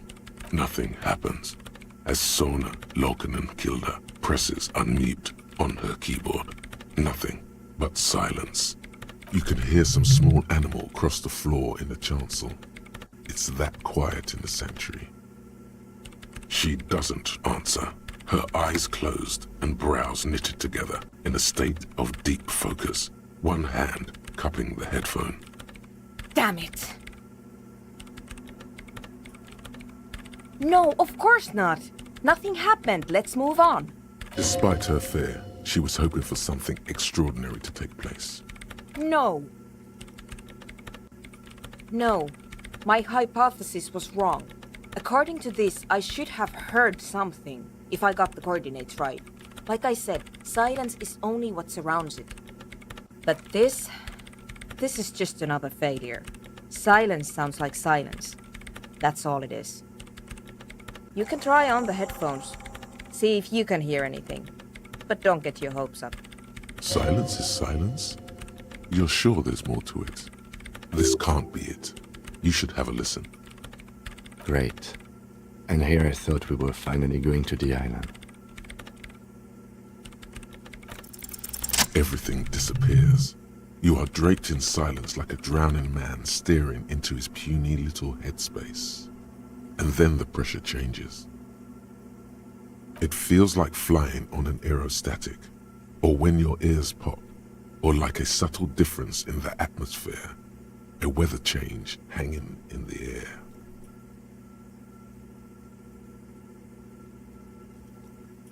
What if the sound you're looking for is too low for you to hear it?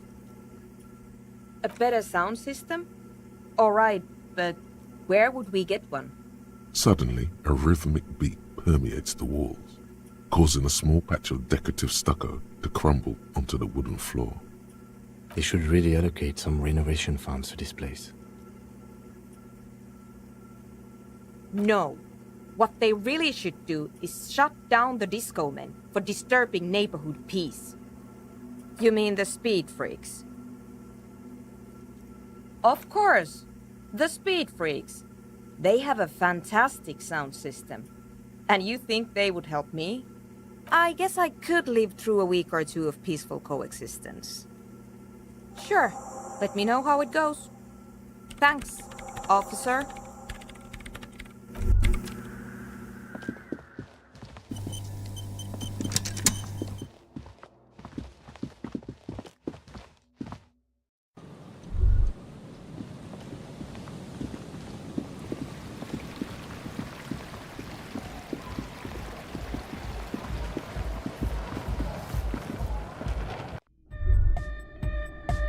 Hi again. So, how are things going? Yes? What's the deal? We are grateful, Copman. You're an augury of a new era of a Nordic dance. That's fine. We can manage. And you're still sure about keeping our little side business, right? Fine. We can make do. It's going to take us a bit to move our stuff inside. A couple of hours, maybe. Come check back later. Let's get moving.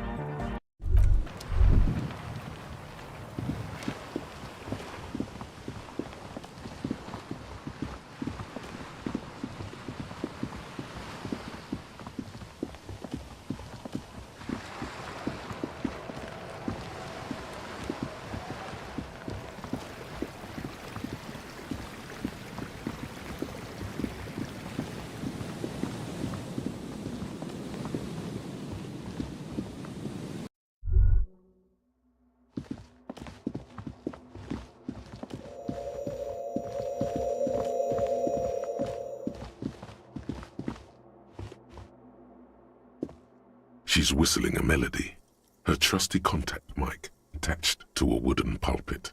At the sound of your footsteps, she stops what she was doing and turns to you. Hey there. I've been recording some new audio from all these beams and rafters. The sounds travelling through the wood are pretty cool. Creaks and stuff. Like you're underwater, you know? But like, underwater inside a... And yes, I'm being more like Contact Mike, alright? Don't even bring it up.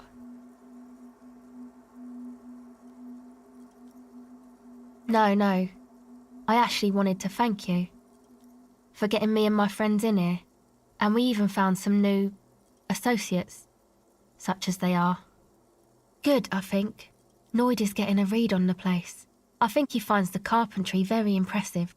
Andre's been setting up the compressor and dancing. Egghead's been keeping the party up. He's got the stage under control. Sauna, the programmer, she's doing whatever she does behind that radio computer of hers. She doesn't talk to us much, and the crab man hasn't shown himself, thank God. Sure, you helped us out. I can repay the favour. She's a bit odd, I have to say. Doesn't talk much. I'm not really sure how to vibe with her, you know? Seems like she's not in a very good mood most of the time.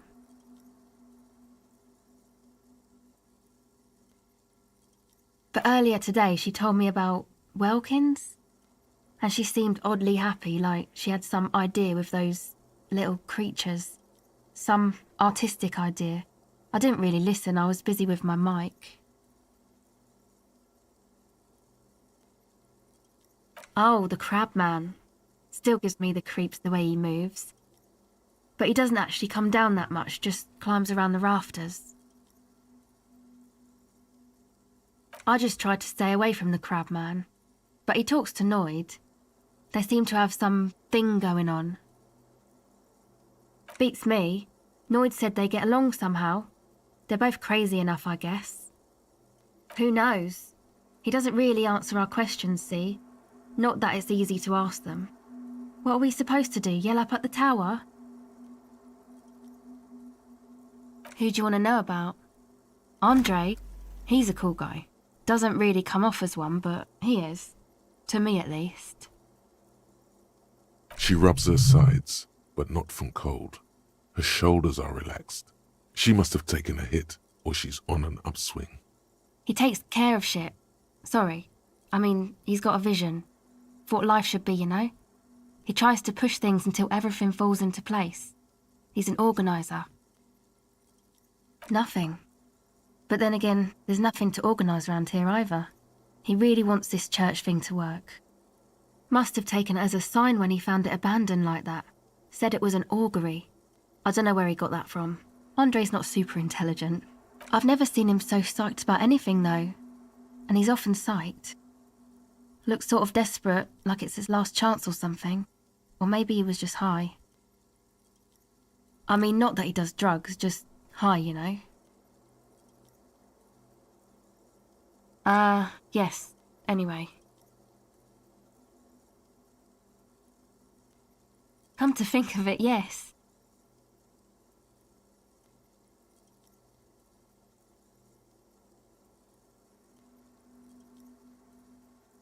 This is the first time you've heard her laugh. He's in some kind of a self-destruction mode with that hair of his. Bleaching it like that. Probably wants to get rid of it altogether. Yes.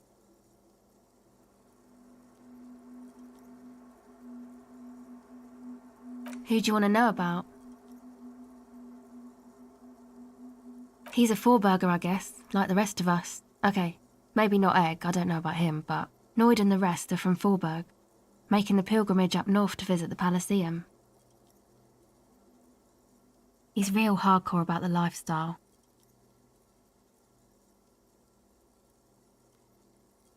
What do you mean, do? Like, for a living?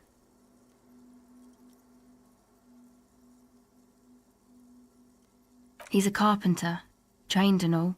He's very good, he just doesn't have the mindset to work like that, in a shop somewhere. He abides by the hardcore, sir. You would have to ask him yourself. Sir, I abide by the law. A strange feeling. Every now and then, something feels off about the way she speaks. She doesn't change tone, but you feel as though there's more about her than she lets on. It's just something poor Forburg kids do every spring. To pass the time, we walk the entire length of Boogie Street, up to Jamrock, or as much as possible.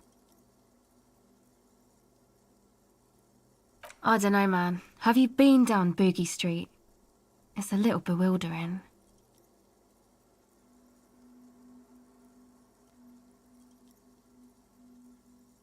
Okay, then you should go and take a look, I guess.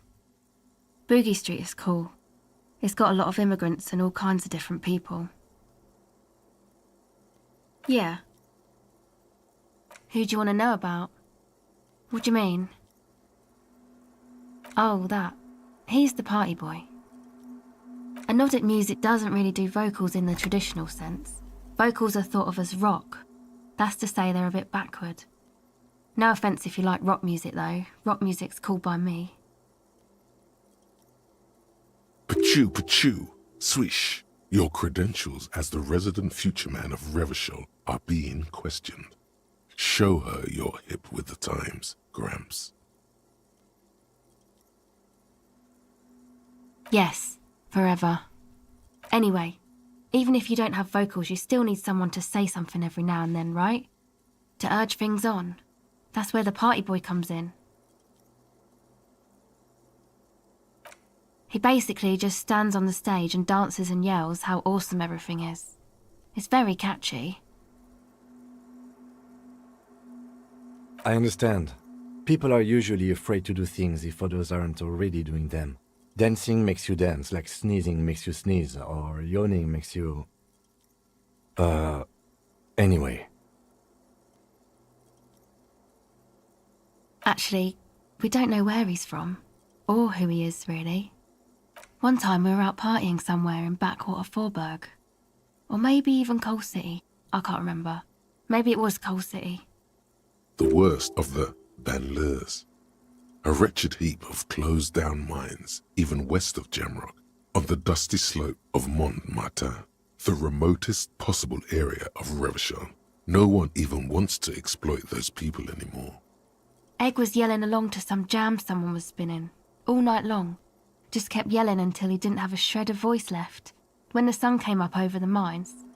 There were mines? Yeah, it was in Coal City. Egg came with us.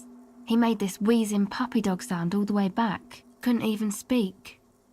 It was definitely Coal City, because it took us 2 days to walk back to the fort. He just wheezed the whole way. We never really asked why he came with us, or who he was. I think his name is Jermaine. People are sweet. You can see it must have been a great night.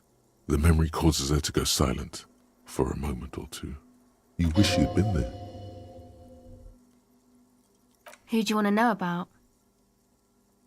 Me? Again? I told you, I'm a silver bird. There's that phrase again. It really reminds you of something. It means I don't answer questions about myself.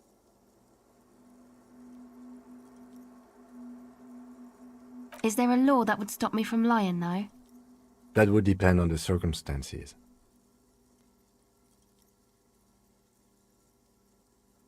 All right. There is. Thank you. Sure.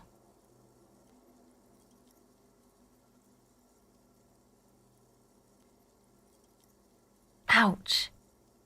I did notice you limping, but I thought maybe it was your thing or something. When I was 16, I used to date this guy who had a limp, but it only showed when he was sober. So I guess it wasn't real or something. I don't know. Anyway, shot in the leg? I'm sorry. Man, that must suck.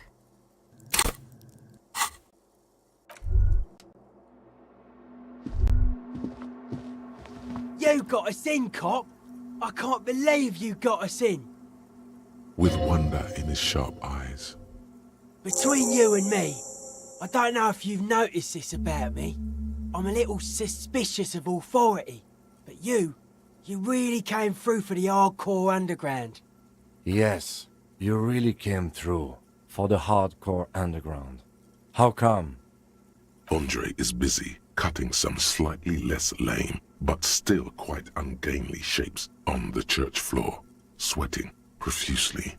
Estelle using her contact mic to listen to a tree underwater.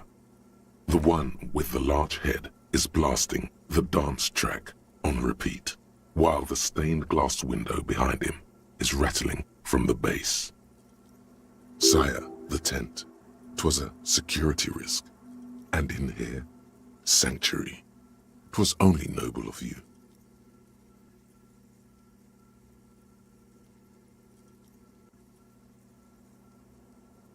Okay. What he means is, you're right, actually. The tent was a safety hazard, and this place was deserted anyway. They're hardcore. They're just clothes. It's just a style, you know, normal hard style. Anyone can wear it. It's a miracle of carpentry. Dead bodies carved into total shapes. Now it can be something more. Dead bodies of perennial plants. Sigma functions have left this place. It's a good thing we came along. The spiritual collapse has been total. Okay. A cop who's into building critique. Okay then. This is folk DeLoreanism, lawmongerer. It's a subset of early DeLorean architecture. Total. Everything between an ancient concrete cathedral and a glass cube is DeLoreanism. This is just an homespun version of it. Folksy stuff. Early mass production. They made thousands like this. Does that help you out? Like that woman there. Vertical, thin, white. A false image of grandeur. The source of the system is up there. You're at the bottom. They really dug that power vertical. Like to show off large and intricate structures. Arches, spires. Put you down with them. They were really into painting everything white too. Virginal shit, you know. Married shit. Virtue and tyranny. You're entitled to your wrong opinion. Stands to reason it used to be white on the outside, before the sea wind took all the paint off. Year after year, flake after flake, whitewashed clean, then covered in green moss.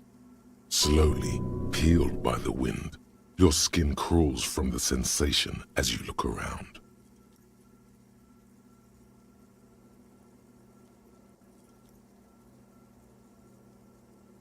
It was probably white and gold, with light red flower motives. Part of you, assumed to be lost to nerve damage, knows this style to be Ubi DeLoreanism.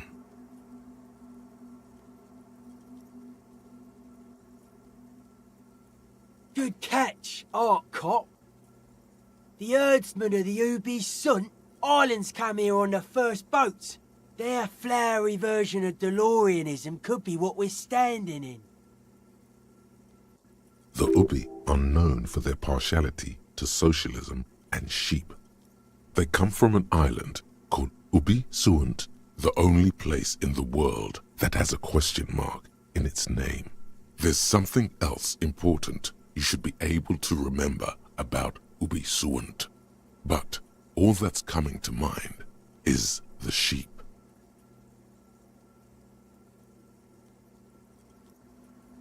That's right. The first settlers built it, plus 6 more like it, on the coast here. Was one of the first things they did. Must have been really scared of something, but I understand. Alone on an uninhabited archipelago, forced to face themselves and nature. Pre-industrial quantities of solitude. The sea, perhaps something more fundamental. He means something paranatural. He must... I would want to build a safe place for myself and my own as well. I don't say much anything as a carpenter anymore. They tried to make me into a reckoner and a leveller. Made me a bit manic, you know. I regret the time I dedicated to that profession and that worker collective. I say things more as a member of the hardcore side dance community these days. Why? You're a cop. I carry carpentry tools. I don't. Fucker giving me the evil eye. You defend her, law minion. She was a mass murderer. What's up with that? Mellow, man, mellow. No one's a mass murderer. This is a house of love. Mass murder on the floor! Humanism leads to eating sugar and pigs. Humanism was invented to mass-produce billions of humans. Billions of humans can mass-produce hundreds of billions of pigs. And many, many more tons of sugar. She liked games. Her legacy, the thing we live in, isn't real life. It's a strategy for some kind of victory against a long-dead opponent. But, yo, I'm only annoyed. What do I know? The world spirit does not have a body. It has organs. Hardcore is an organ of the world spirit. This Arno van Eyck track is an organ. The carpentry and glass cutting that built this house are also organs. She's a thief, if you ask me. An organ thief. All innocences are. I like this question, cop man. She did not live the life of a human. She lived like someone who's playing a game. The life of an operator. That's not the life that humans live. She was adored. Humans aren't. I don't know about you, but they hate me. And they do not think I'm innocent or some shit like that. Yes. This speed freak does not quite understand the sudden escalation of emotion in that argument, but Then it's inexplicable. Whatever. She invented the beauty you're feeling. She and her glass cutters and iconographers. You set the standard, all right. Then you meet it. It's effective like that, but it is also very soft of core. That so-called beauty of hers. You wouldn't be the first. Millions liked her. She's got those mass-murdering lips. No one says Arno van Eyck is a mass murderer. The Anodic pioneer Rietveld is not a mass murderer. He is not accused of mass murder. Likewise, no one says Jermaine Egghead or Andre are mass murderers. You can live entirely outside that suspicion. Billions of people go about not being guilty of mass murder. Just not her.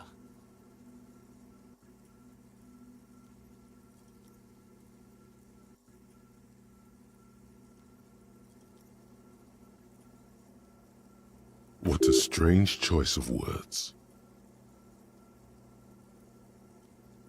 Caustic, overflowing with negativity. That can't be healthy. What's happening here? But it isn't. And you shouldn't come back to this anymore. This should be the last time. The mass murderer? Why? That's not the life that humans live. She was adored. Humans aren't. Fame is a false existence. Okay. Hard to say, cop man. Signs in here are distinctly wild. Gonna take a while before everything's properly synced. I did get to talk to the crab man though. Anyway, he's been giving me kind of a psychic rundown of this place. Dude's seen some crazy shit, but he's actually a lot like us. The man picks up on stuff, and he knows a lot about the church. I got a lot to learn from him. Good thing you didn't squash him. Dead body, spirit entered. What is there to talk? Sure. The crabman's been lurking here for a while. He's experienced things. Things that give off bad signs. As far as we can tell, the Ubies built this place about 320 years ago as a sarcophagus. Not like a literal sarcophagus. I'm just being metaphorical. Encasement, confinement, of something they were afraid of. Something new and unheard of on the Isla. I think that's what the crabman is experiencing when he climbs around upstairs.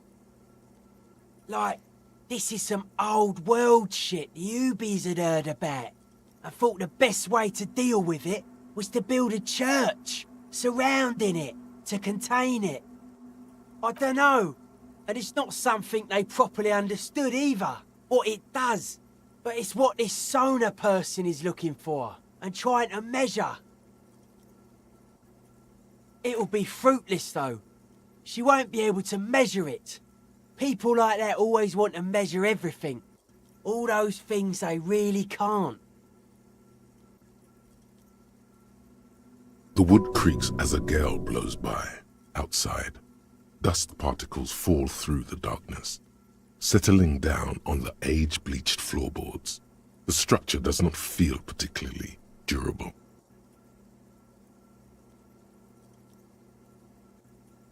No, it's pretty fucking unsound if you ask me.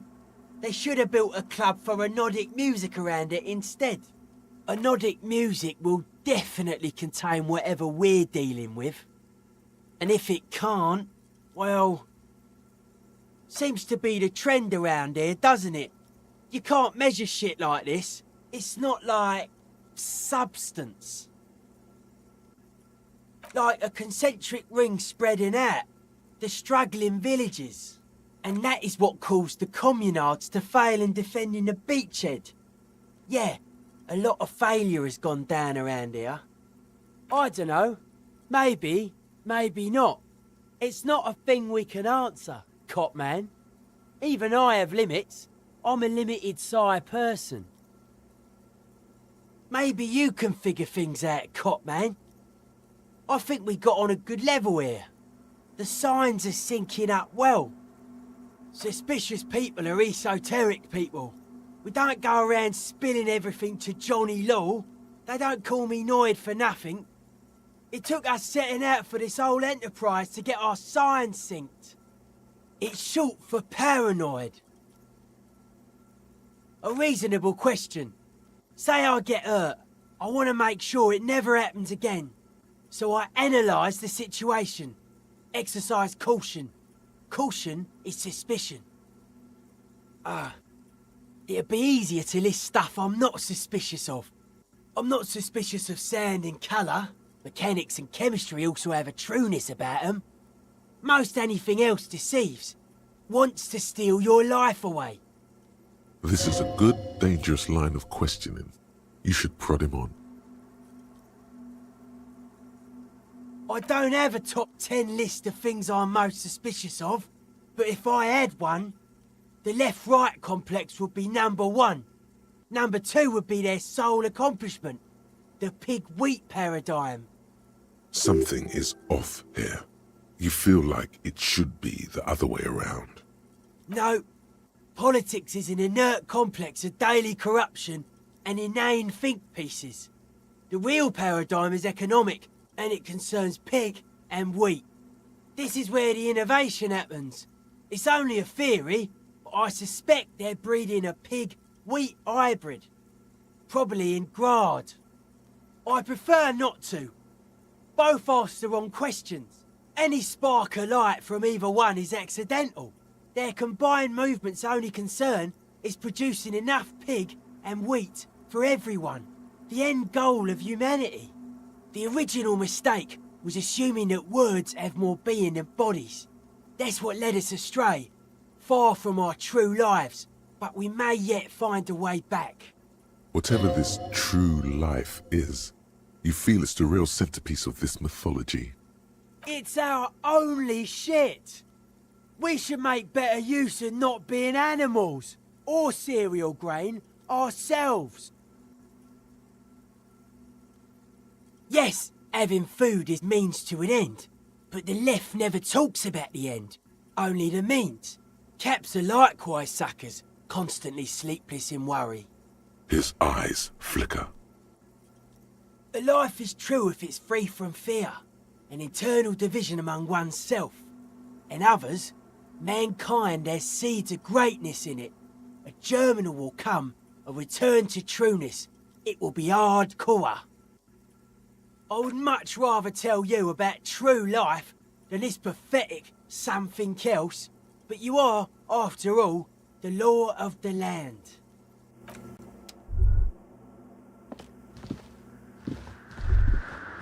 We're close. True, hard, full, car. It's hardcore. Skibber-dee, skibber danger. I am the rearranger. Yes, what is it? What? What did you say? I can't hear you! The music is too loud! Oh, the project! It's not going well! There's that guy! I need him to plug a 3.5 cable into the auxiliary input so that I can route the audio signal through the mixer into the speakers. He doesn't listen to me! He only ever seems to care about hardcore and yekukata! A place to be, apparently! Thanks! Maybe you can get through his magic rhymes! Let me know how it goes!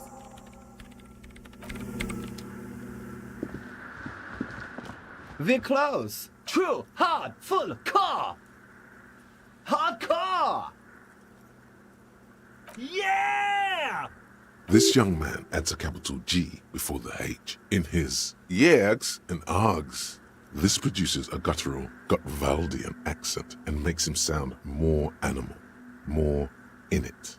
Or maybe it's not Gotwaldian. Maybe it's Oranese. Probably an homage to Oranje, where Arno van Eyck is from, judging by his name. Could you be listening to an Arno van Eyck creation right now?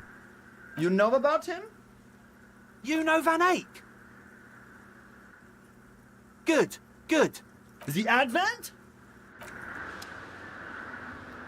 We're close. True, hard, full, car. Hardcore! Hardcore to the mega. Internally coherent. Good morning, yeah! 1, 2, 3, Yekokata, the place to be! Yekokata is a hardcore place! An intricate system of irrigation networks pockmarking the earth, intermittent seas of phosphorus mud, ripped tarpaulin fluttering in the wind. A pair of molten rubber boots also comes to mind. All in all, a truly hardcore place. We're close. True. Hardcore. Hardcore to the internally coherent. All core. All right. Yeah.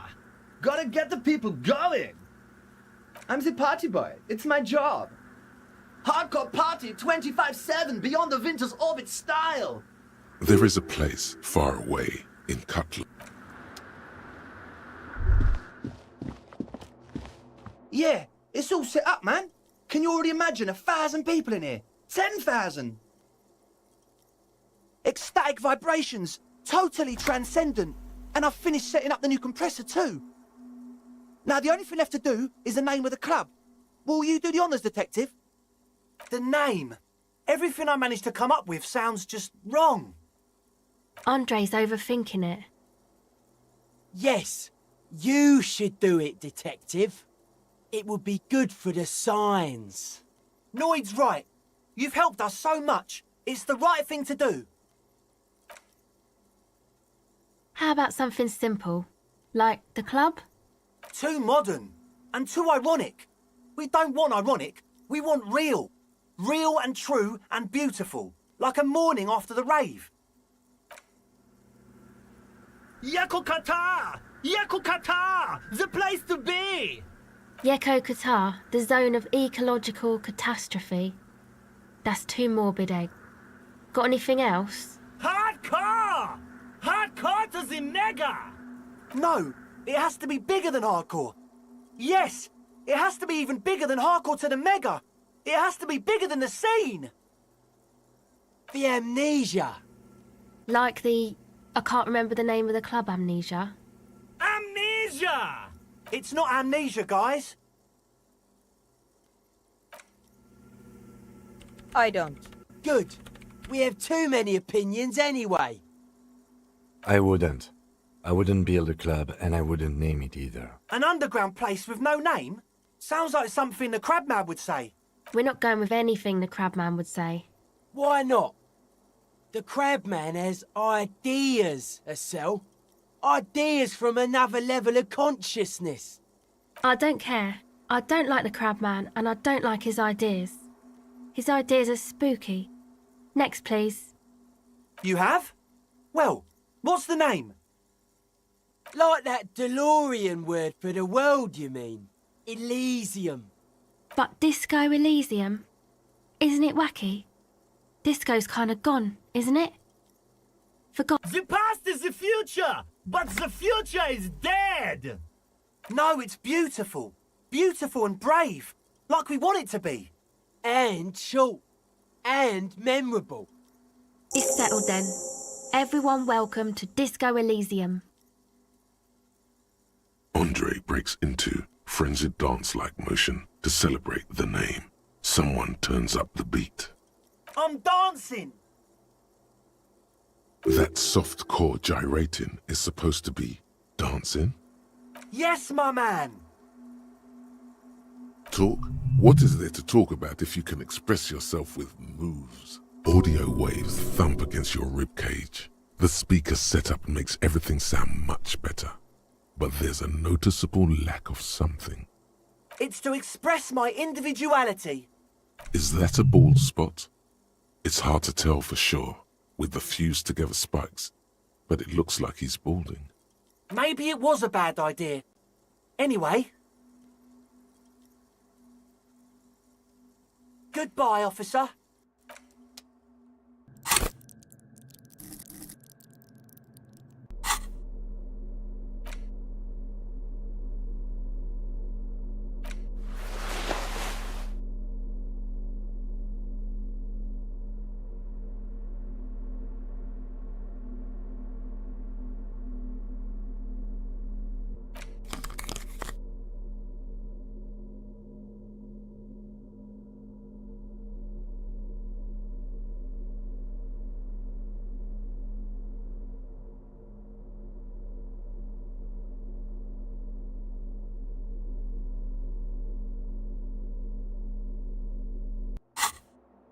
Oh, hey, man. It's good to see you. Goodbye, officer.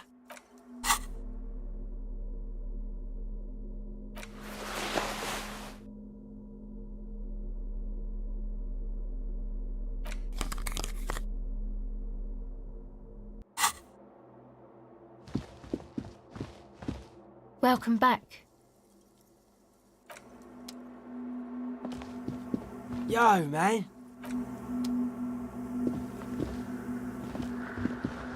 We're close. True, hard, full, hardcore. Hardcore to the internally coherent. All core! All right! He furrows his brow. Hardcore!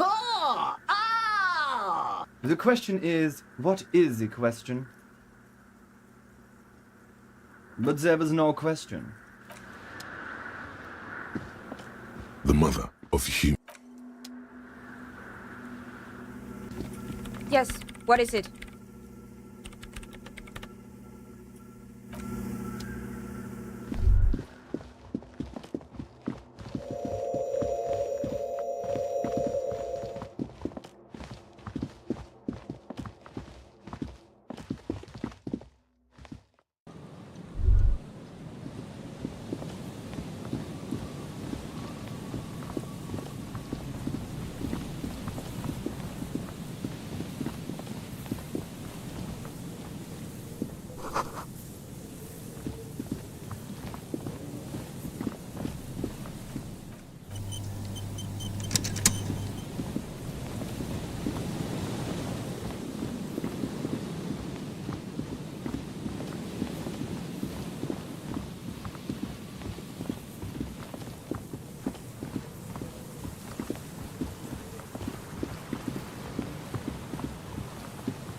An old door, worn by elements. From here to the wiring, it's military, a service depot of some sort. The washerwoman mentioned a depot up the coast. She said it was for moving ammo and cargo across the bay. This might be it. It may have been used to serve as an aerostatic battleship.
A mustachioed.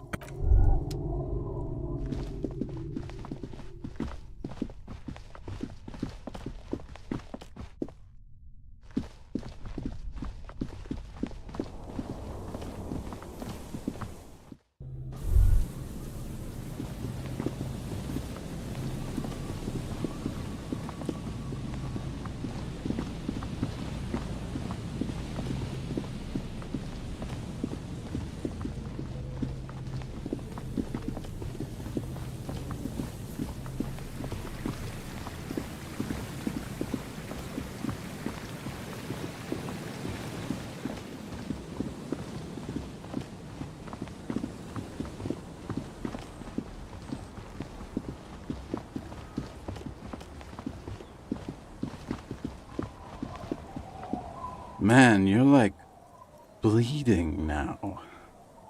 Wonderful.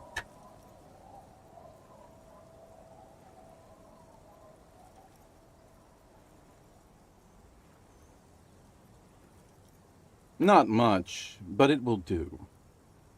Hey, Spiral Boy, you gonna share that?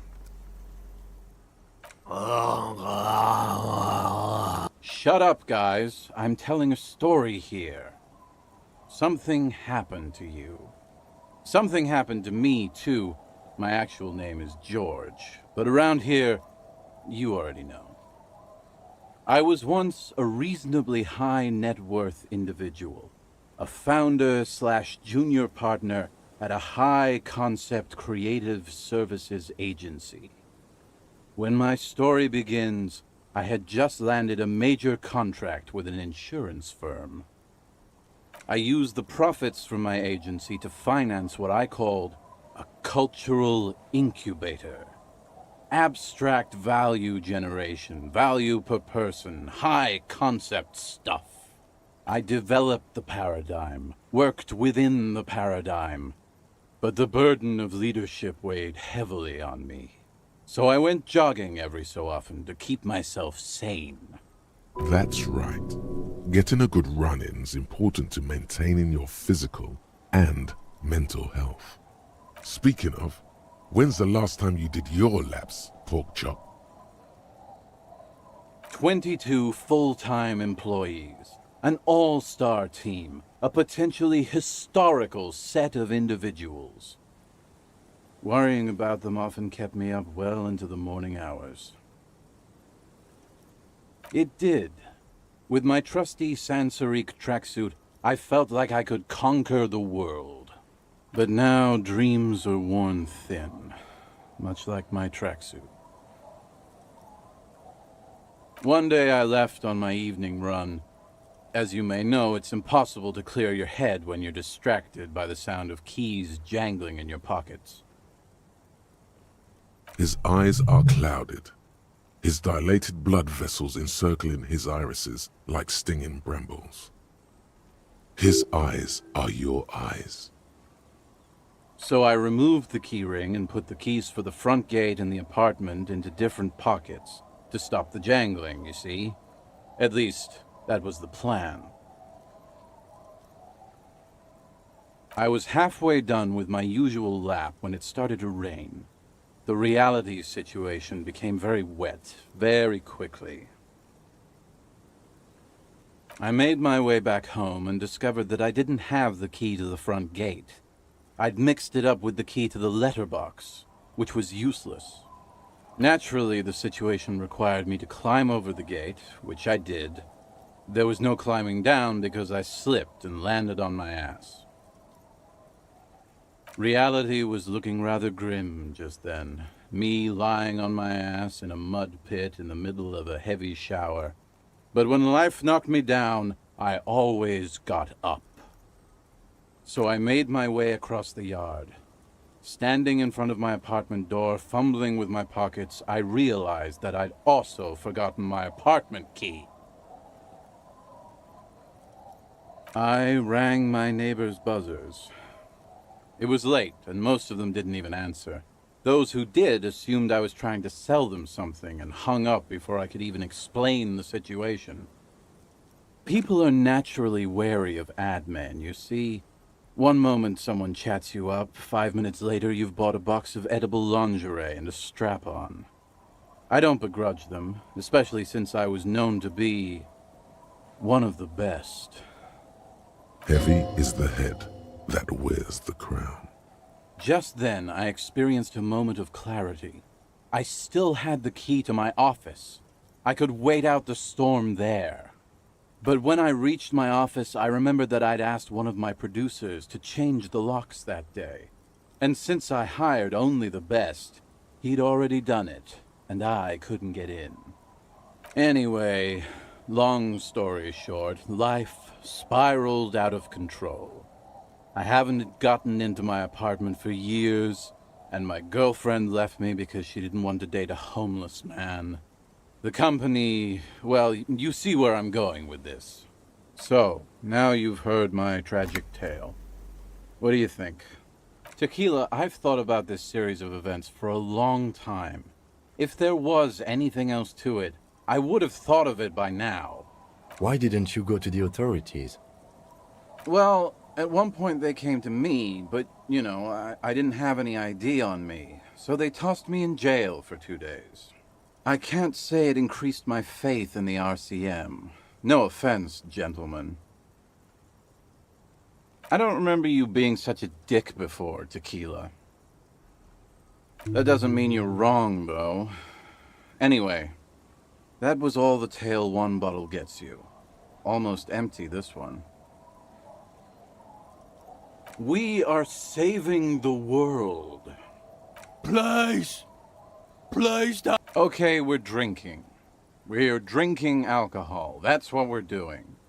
I tried to save the world once, a long time ago, with enterprise, creativity, and willpower. But that didn't work out. So now, it's a pirate's life for me. Good fucking question, Tequila. If I knew the answer, you think I'd be hanging out on a beach in this formerly premium but now extremely dirty two-piece lycra tracksuit? I used to own my reality situation. My business buddies and I had our own creative services agency. I had a nice apartment, an even nicer piece of ass. But somehow it all got away from me. Now I can't hang on to anything. Just last week I stole this nice new jacket, but then I lost it too. The only things I haven't lost are these two drunks. You of all people should empathize with this. Perhaps this lost jacket is something you could help with? My agency, man. The Boom Boom Room. Our concept was combining high art with the lowest forms of marketing. The color red, breasts, and oil painting. I convinced my partners to reinvest some of our profits in an even more high-concept cultural incubator called Thin Air. The artists were happy, the clients were happy. I was financing a group of poets in East Revachol who were developing a new universal poetic language. But then it all went to shit. Sounds intriguing. What say you, Art Cop? If it sounds like it makes no sense, that's because it doesn't. Well, you know, sex sells. That's the first rule of advertising. Maybe you're right. Who knows? Maybe we were behind the curve? We were fucking rich, though, that much I know. What? You've never seen 100% lycra before? Go on, feel that primo material. Pretty nice, huh? This might be one of the last of its kind. Should probably be in a museum, honestly. Good God. It's nearly impossible to describe how dirty this texture is. It's like rubbing two jellyfish skins together. You feel about 15% less human for having touched it. Randomized trials have also found lycra, TM, to be associated with a number of exotic, highly malignant cancers, so you also have that to look forward to. And then there's the smell, but you don't even want to think about that. Wow, you're lucky. He never lets me feel it. That's because your paws are fucking filthy, Rosie. We're right next to the bay. You could wash them any time. My fellow members of the Union of Moribund Alcoholics? They're exactly what they look like. Hey, Tequila! You want to buy some speed? Shut the fuck up, Rosemary. He's a cop, remember? I thought he was a cool cop. A gurgling sound comes from the direction of the non-responsive man. And yeah, you're already acquainted with abs. Tequila, it's a verifiable tragedy. It was practically brand new. Sure, it didn't really go with my lycra threads, but it did itch a lot less. Say, you're a detective, right? Maybe you can help old Doom Spiral out. Solve the case of the missing jacket. What do you say, Tequila? Nah, this isn't it. Found? That's medium concept stuff. Totally not my style. No fucking way. Idiot Doom Spiral never forgets a piece of premium menswear. Hey, Doom Spiral. Ain't that the jacket you stole the other week? Not on your fucking life, Rosemary. What's wrong with you people? Like I'd be caught dead wearing fawn, like some low-concept bicycle courier. Tell you what, Tequila. Why don't you just hang on to that one? I'll get another jacket. Someday. At least you got a nice jacket for your troubles. I do. But as you can see, my fuel tank is running quite low. If you catch my drift. Classy. The tale I'm about to tell you is an urban legend particular to Martinez. That said, I first heard it from a former bicycle courier in Coron.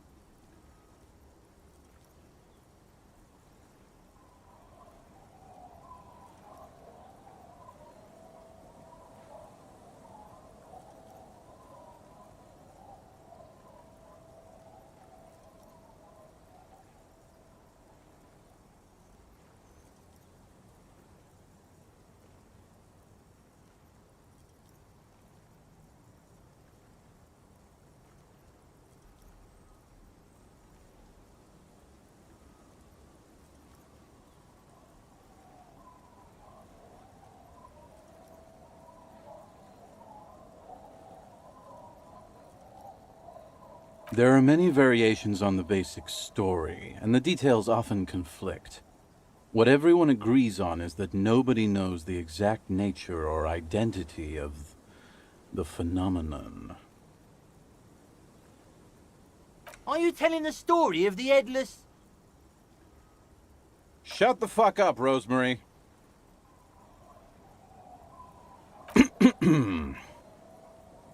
The streets are warmed by a southerly breeze. The lights of a passing motor carriage bloom and fade in the distance. In the harbor's dark, her cigarette is a beacon.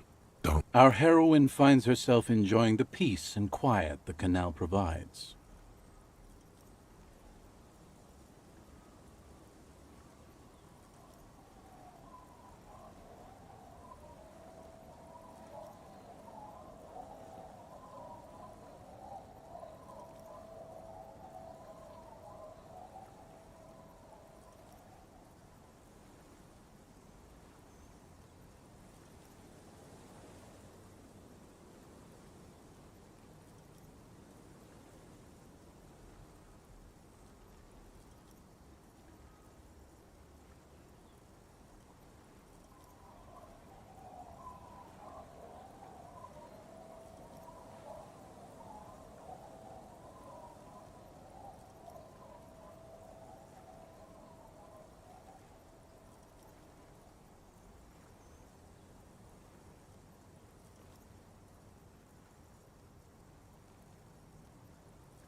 What she doesn't know is that her peace is about to be shattered. From behind her comes the clattering of hooves. Startled, she turns around, and what does she see? A headless man, wearing a fawn tracksuit, riding a horse. That's right, it's the headless fawn rider.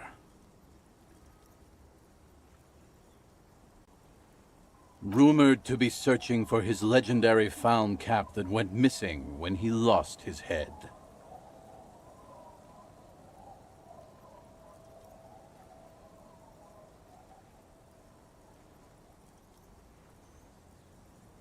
I thought that he rode a headless pig. Well, there are many versions of this story, the most peculiar of which has the headless fawn rider riding on the back of another headless man. If I hadn't lost my keys that one time, I'd agree with you. But life is a cruel mistress. Gertrude Het may have been the first to witness the headless fawn rider, but she wasn't the last. Oh no. Tell him about the two feminists by the locks. Fuck, Rosemary, they were dating. No one said they were feminists. Everyone always misremembering this stuff. This wouldn't be the De Ponte Delgado case, would it? What? You know it? I've read the case file, but please, go on. Right. Early autumn of 46. Ula de Ponte and Eva Delgado are fishing near the waterlock long after the sun has set.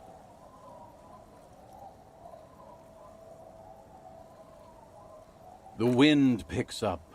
A sky already dark now blackens. Water starts falling from above.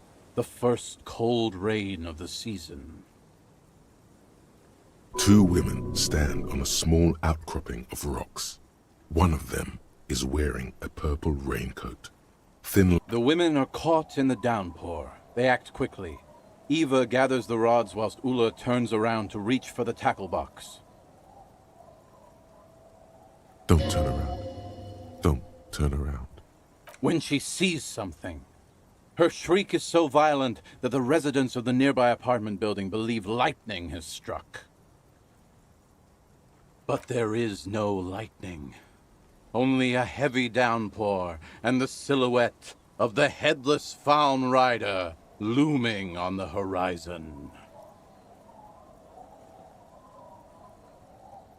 Ula makes a run for the shore, but Eva slips on a wet rock and disappears into the cold, cold canal with nary a sound. Her body is never recovered. Naturally, Ula de Ponte became the prime suspect in the disappearance of Eva Delgado. De Ponte maintained that it was the so-called headless faun rider and that she ran, fearing for her life.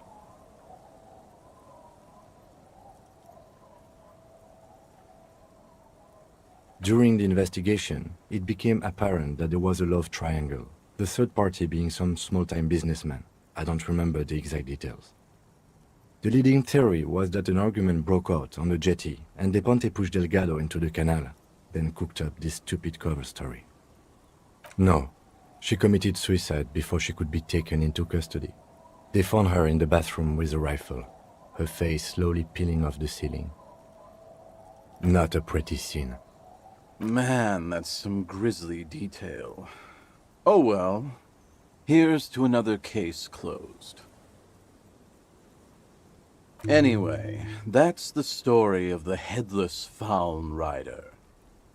Pretty crazy, huh? Well, Tequila, that's part of the legend. No one knows for sure. There are a couple of possibilities, though.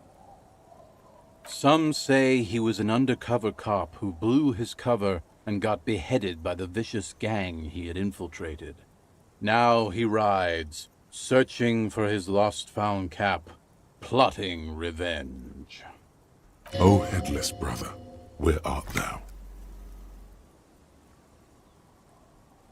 Others claim he was a professional jockey who veered off course during a steeplechase, ended up in somebody's backyard, and got decapitated by an exceptionally taut clothesline.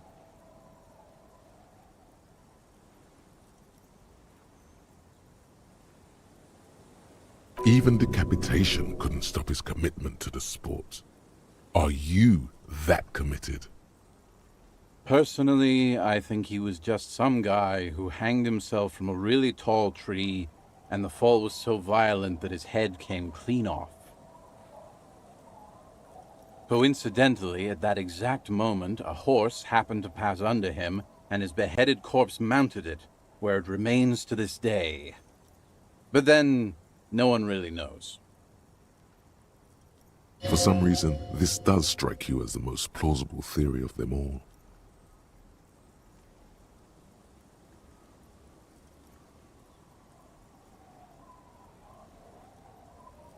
Isn't it? All the pieces fit together perfectly.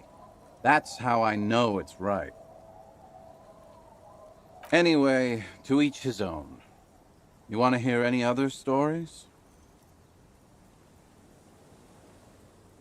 Hard to argue with that, I suppose.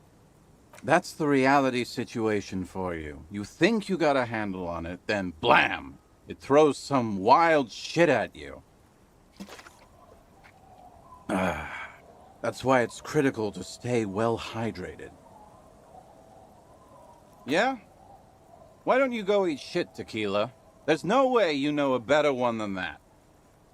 I have to admit, that's pretty high concept. Still not as awesome as a headless rider in a found tracksuit, though. Yeah? Why don't you... Acid Gnomes? Sounds like a stupid, low-concept band name. Yeah? Why don't... Giants? That the best you got? Give me a break, Tequila. Yeah? Why don't you... Damn right it doesn't. So why don't you... No one knows. Some say he stalks Martinez to this day, and can be seen near the canal when the clock strikes midnight. Ooh.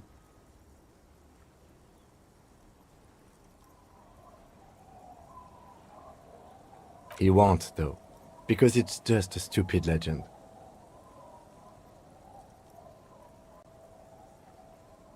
Aye. I saw him one night when I was right shit-faced. What's in a name? Hey, Spiral Boy, you gonna share that? Shut up, guys. I'm telling a story here. I was once a reasonably high net worth so you don't want to just hear the same story again. He breathes in deeply, preparing his recitation. The tale I'm about to tell you is an urban legend particular to Martinez. That said, I first heard it from a former bicycle courier in Coron.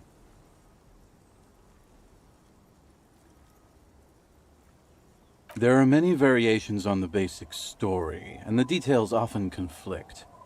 What everyone agrees on is that nobody knows the exact nature or identity of the phenomenon. Are you telling the story of the headless... Shut the fuck up, Rosemary. Summer of 44. 17-year-old Gertrude Het is walking home from a late shift at the harbor. It's almost midnight. She stops for a cigarette near the canal. The streets are warmed by a southerly breeze. The lights of a passing motor carriage bloom and fade in the distance. In the harbor's dark, her cigarette is a beacon, dancing alone. The image comes to you effortlessly, as though you'd walked the same streets yourself 1,000 times. Our heroine finds herself enjoying the peace and quiet the canal provides. What she doesn't know is that her peace is about to be shattered. From behind her comes the clattering of hooves. Startled, she turns around, and what does she see? What? No, I told you this is a Martinez legend. The pause is long and dramatic. With no head on his shoulders, wearing a found tracksuit, searching for the legendary found cap that went missing when he lost his head. Woe is right, my friend. Gertrude Het may have been the first to witness the headless found rider, but she wasn't the last. Tell him about the two feminists by the locks. Fuck, Rosemary, they were dating. No one said they were feminists. Everyone always misremembering this stuff. This wouldn't be the De Ponte Delgado case, would it? What? You know it. I've read the case file, but please, go on. Right. Early autumn of 46. Ula DuPont and Eva Delgado are fishing near the waterlock long after the sun has set. The wind picks up. A sky already dark now blackens. Water starts falling from above. The first cold rain of the season. Two women stand on a small outcropping of rocks. One of them is wearing a purple raincoat. Thin lines reach out from the rods into the sea. Small droplets start appearing on the surface with increasing frequency. The women are caught in the downpour. They act quickly. Eva gathers the rods whilst Ulla turns around to reach for the tackle box. Don't turn around. Don't turn around. When she sees something, her shriek is so violent that the residents of the nearby apartment building believe lightning has struck. But there is no lightning. Only a heavy downpour and the silhouette of the headless Faun rider looming on the horizon. Ulla makes a run for the shore, but Eva slips on a wet rock and disappears into the cold, cold canal with nary a sound. Her body is never recovered. Word on the street is that she, gave herself facial deconstruction surgery. Real grisly stuff. That part, at least more or less, corresponds to the case file. See? Told you. Anyway, that's the story of the headless Faun rider. Pretty crazy, huh? No one knows. Some say he stalks Martinez to this day, and can be seen near the canal when the clock strikes midnight. Ooh. He won't, though, because it's just a stupid legend. Aye, I saw him one night when I was right shit-faced. I actually do have one. The strangest of them all. Do you have anything to fortify old Doom Spiral? Tell me. Let me see. Ah, very high concept. Thanks. This last one is the most Martinez story I've ever heard. I've never heard it mentioned outside of here. At first, I thought it was a joke, to be honest. But I've been on the coast 8, 9 months now, and in that time I've seen at least 3 expeditions come through, searching for something. A shovel hits the sand somewhere behind the reeds, near an abandoned construction yard. The young men look over their shoulders suspiciously. The sound of their digging seems loud in the sudden silence. Magic animals? No, man, this is serious stuff. All kinds. I've seen archaeologists, gangsters, even a bunch of ad agency types. I'm telling you, Tequila, this thing's got a pull on certain kinds of people.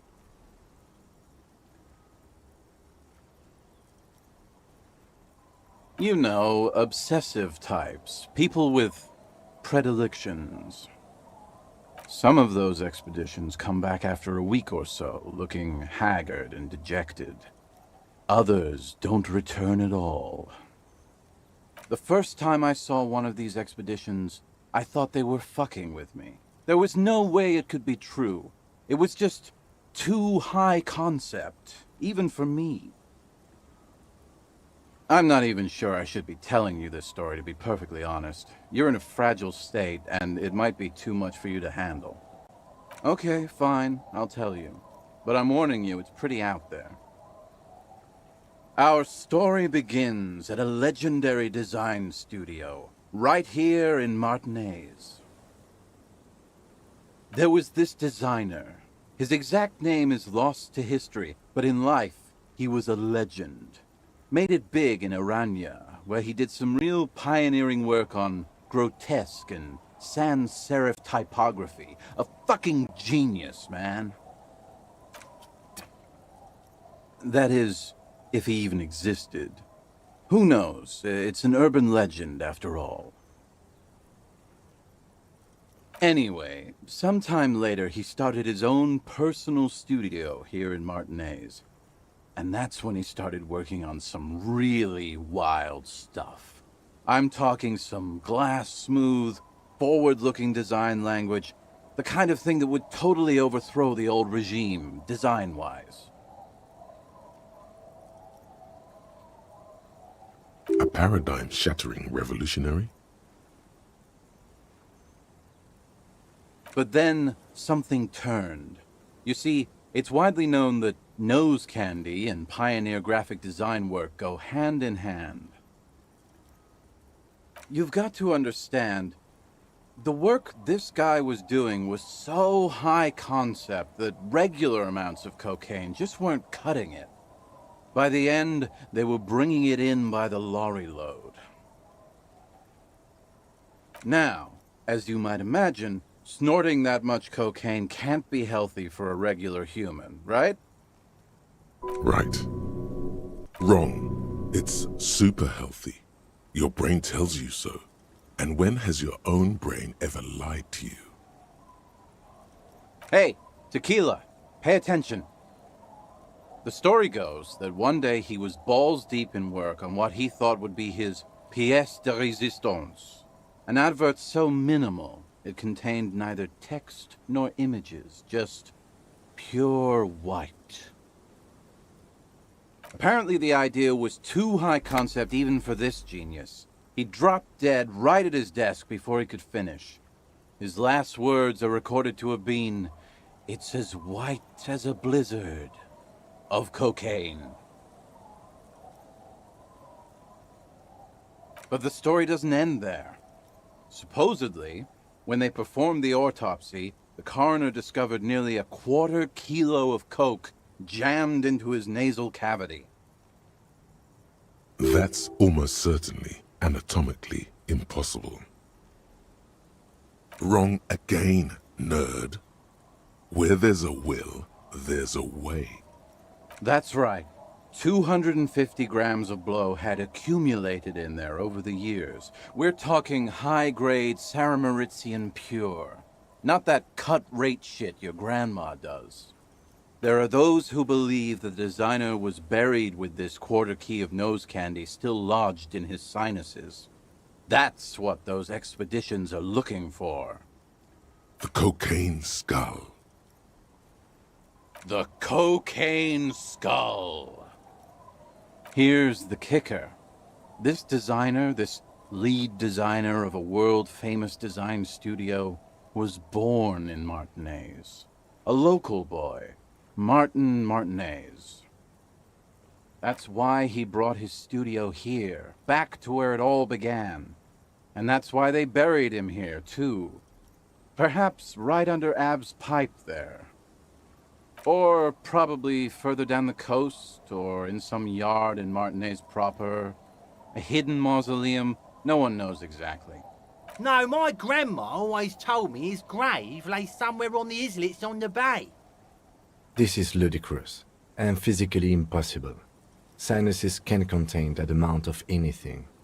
Now, detective. Always the skeptic.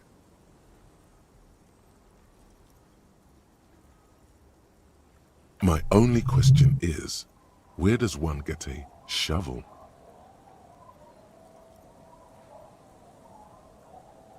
The archaeologists say they want to put it in a museum, the gangsters say they want to sell it on the black market, and the ad agency guys say they're seeking inspiration. Bullshit. They just want to snort it. But you could beat them to it, Harry. You could snort the magic skull cocaine instead. I'm pretty sure they all just want to snort it, though. And why wouldn't they, eh? Sounds like right strong stuff. Don't listen to him or his grandma. He's just making things up. No, my grandma told me. I've heard other people say it too. That it's underwater. Or no. Or maybe it's in the air.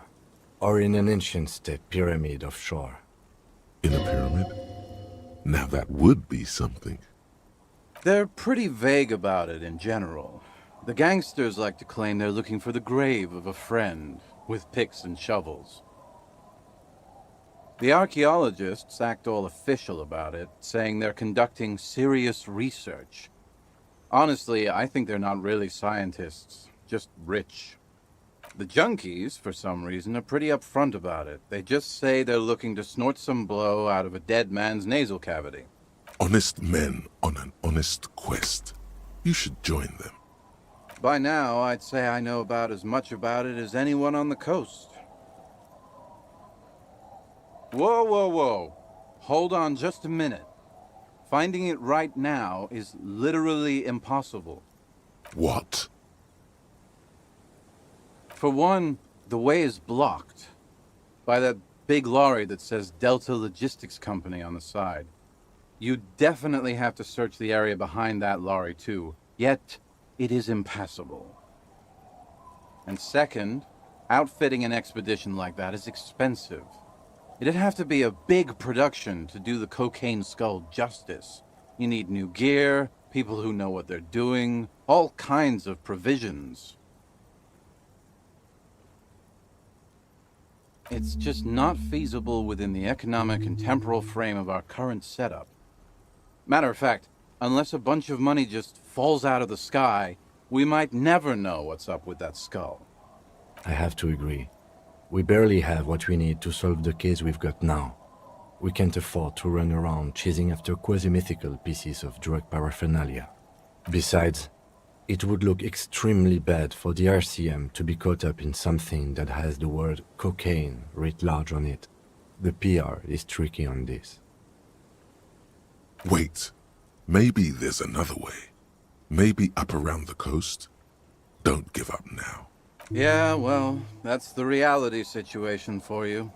Who knows, though? Maybe someday we'll get our chance. Right.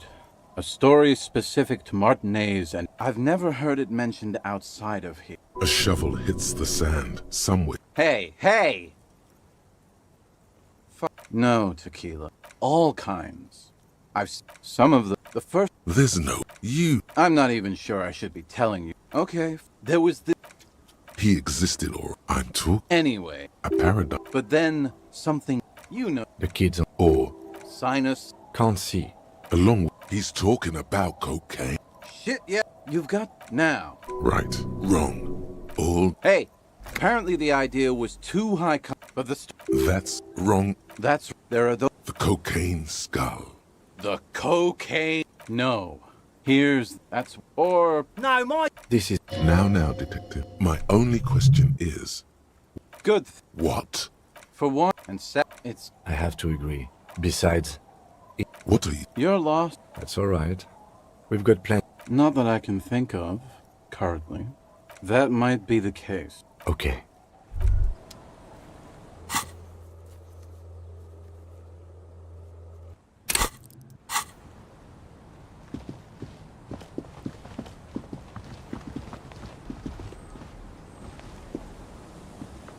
I've been meaning to have a little chat with you about your sense of style. It's good to see you looking like a proud officer of the RCM. It's important for the people of Martinez to know we are here. Your half-brother is proud to stand beside you. The lieutenant regards you for a moment, unsure whether you're making a joke or not, and if so, whether he should acknowledge it. Right, detective. You are one regular cop. You know the expression, the clothes make the man? The right outfit in the right situation can make all the difference in the world. Let's not get ahead of ourselves, detective. A warm smile. Anyway, we should probably get back to the case. Let's go.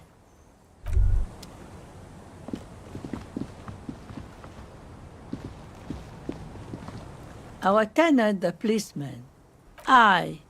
Even I can see that. I told you not to bring your trouble with you, policeman. We've got troubles of our own here.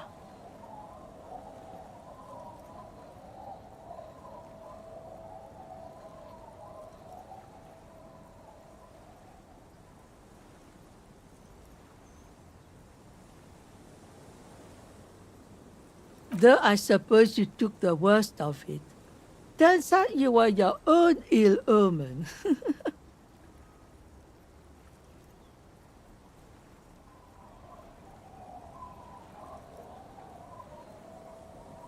I'm not sure those were the last of the men with guns either. They are.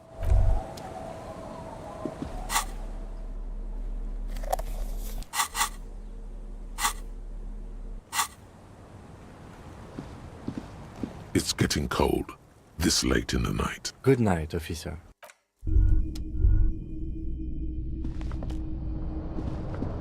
An old mirror hangs on the wall. You see your reflection in it. Still not happening.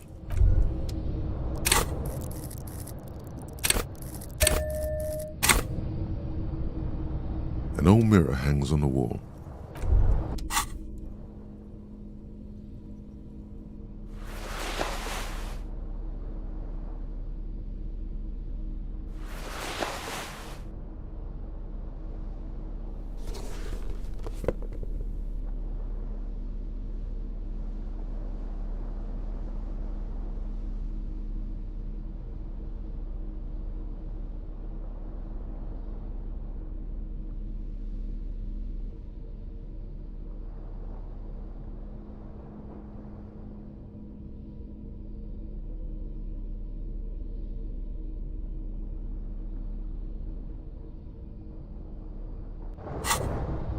An old mirror hangs on the wall.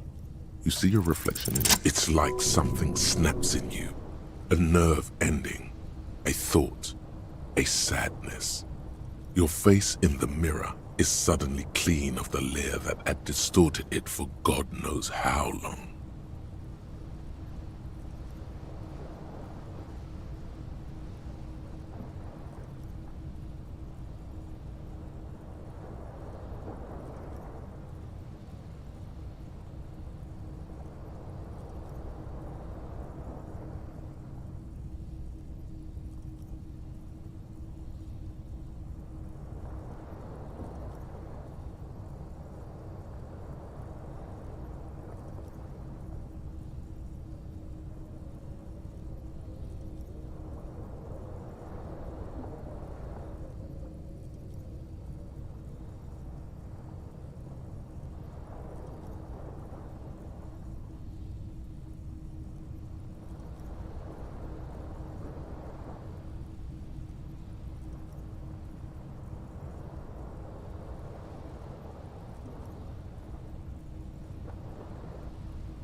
Just like that, it's over.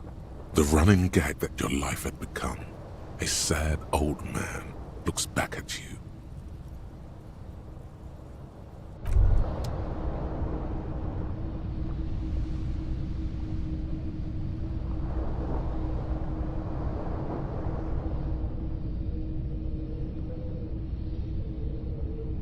An old mirror hangs on the... On the table, you see a boat. The bed is comforting, if a bit run down. Still, You've earned a rest.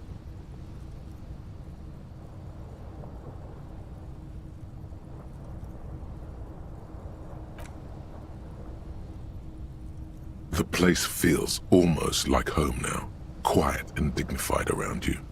A new life by the seaside. You're incredibly tired. The darkness and warmth come fast. You're falling asleep. It's easier this time. Drifting off, your head has found a comfortable indent in the pillow.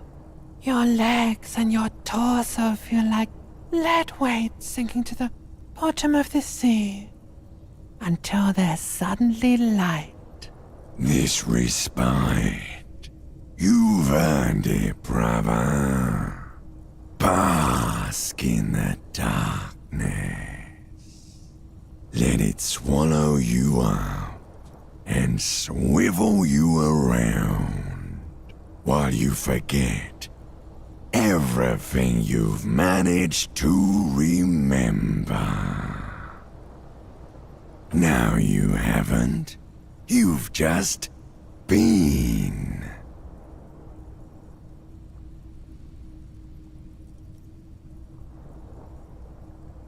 You're welcome, Harry boy.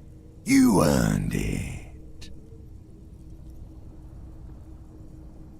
After centuries of darkness, the alarm rings. But what's this? You actually feel rested. There's no time to cuddle with your pillow, however, or as much as shiver from the cold. The world awaits.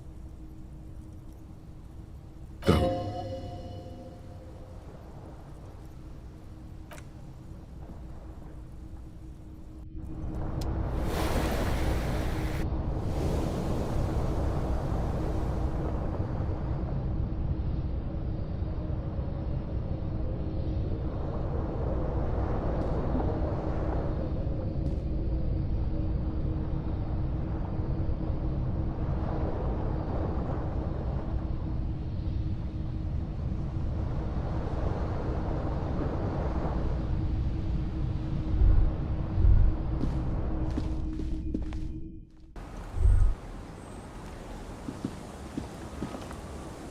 Yes?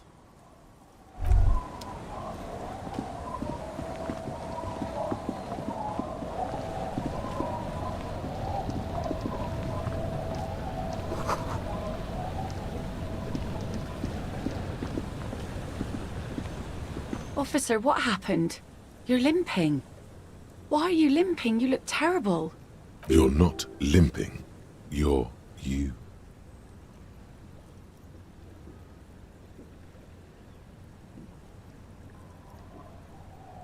Is this from the shooting in town? We heard gunshots. Not that we don't hear gunshots all the time, but they were closer than usual.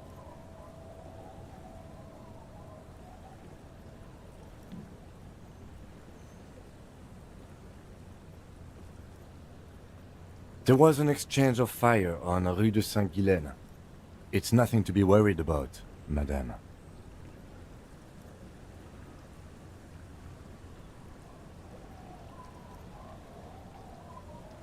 So you're a killer? That's good, I guess. Better than being dead. Hi. I guess you are. I understand that's how it goes.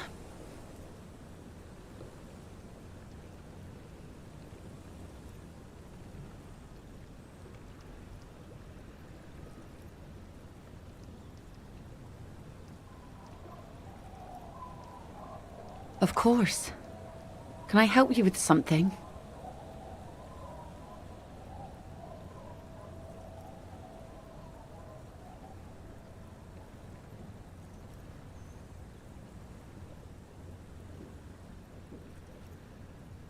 That won't be a problem. It's wind still and the tar just dried. We've got 2 days of relative sunshine ahead. Used to be some kind of fortification there before the war. For the communards. An anti-aircraft gun, I think, bombed to bits in the landing. I haven't been there myself. Always steered clear of it.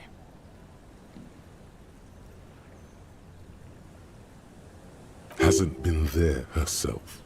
Who has then?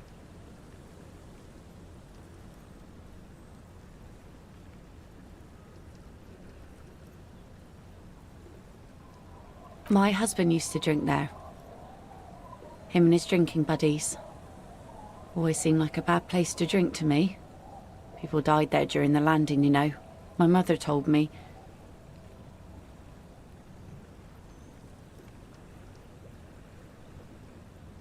This must be one of the many fortifications that was used in the dying days of the revolution against coalition forces before they took this city. The kids sometimes go there too. I know they do, on rafts. I tell them not to, but they bring back old bullet casings and such. The twins. God forbid they bring the girl along on some rickety barge. Can we maybe ask your twins about that place before we go? Would that be alright? Be my guest. They've a strange way of talking. See if you can get anything useful out of them. I seldom do. Well, most of it's sunken. Underwater. That means concrete underwater. Cut your boat if you're not careful. Be sure to enter from the south side. Water's deep there. Aye, aye, Captain. If you promise to bring it back, and no scraping the hull, I just got it nice and yellow, and no drinking on the boat, and no joyriding either. Of course, ma'am. It's only for a day or two. Official police business. Aye. The crow's feet disappear from the corners of her eyes as she smiles at you. Please be conservative with the fuel, will you? Just filled her up, but it's a small tank.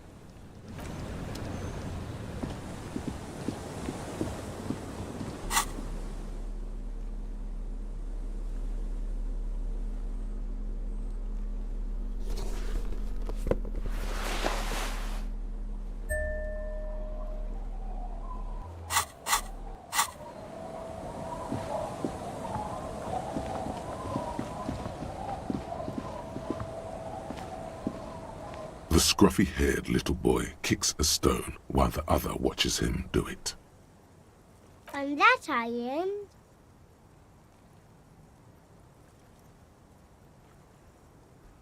That's, nothing. It's just a seafort and some plants. You can take a raft there. It's great.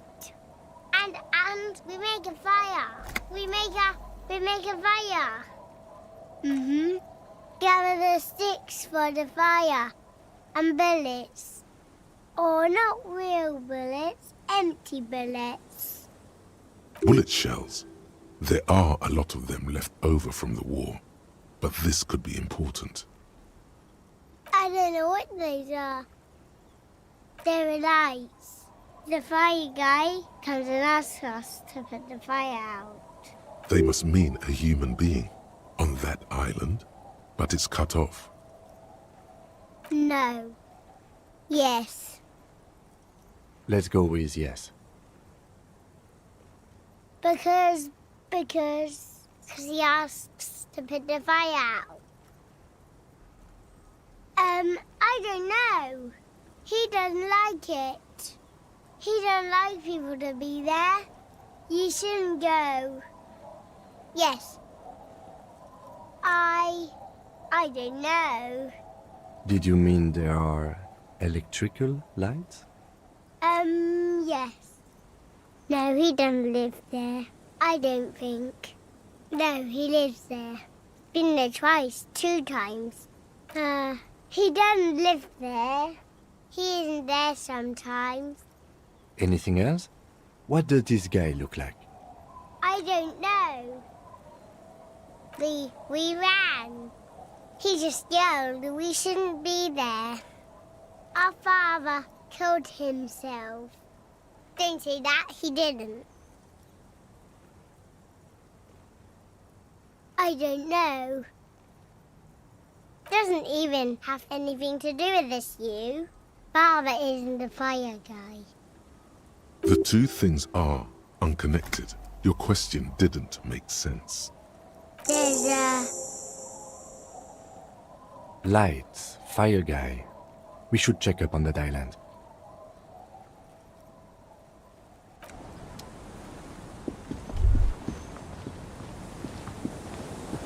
Our tenant, the police.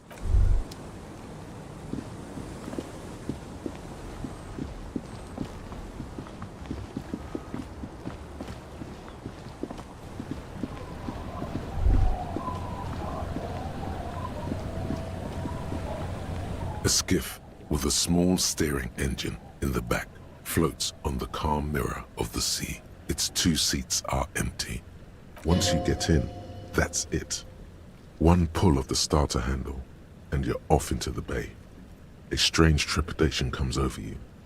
Are you sure you want to go now? Have you made all the necessary preparations? Closed all your accounts? Remember what the net picker said. It's a small tank. You won't be going back and forth on this.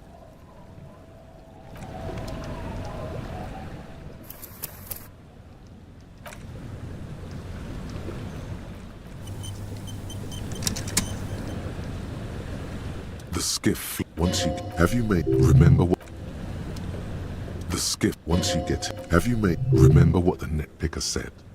It's a small tank. You won't be going back and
the boat comes to a slow stop. The lieutenant turns the engine off. Then there's silence. In the silence, A sputter of wings. A flock of quails takes off in the distance. There is very little wind here today. The ghost is standing still. You look at your arms, then the cliffs above you. Let's go.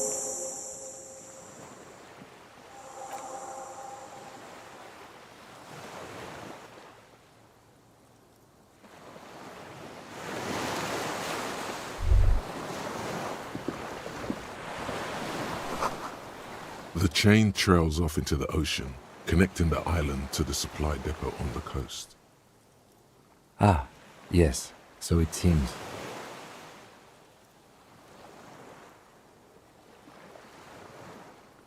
For bringing munitions to the island, maybe? And supplies? You could also lock the bay when you raise the chain. As a defensive measure, lock it off that side of the bay. From enemies of the commune of Revachol. This sea fort was a revolutionary fortification, I believe.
There's a greasy old spring mattress in the corner, resting on piles of soft cover books.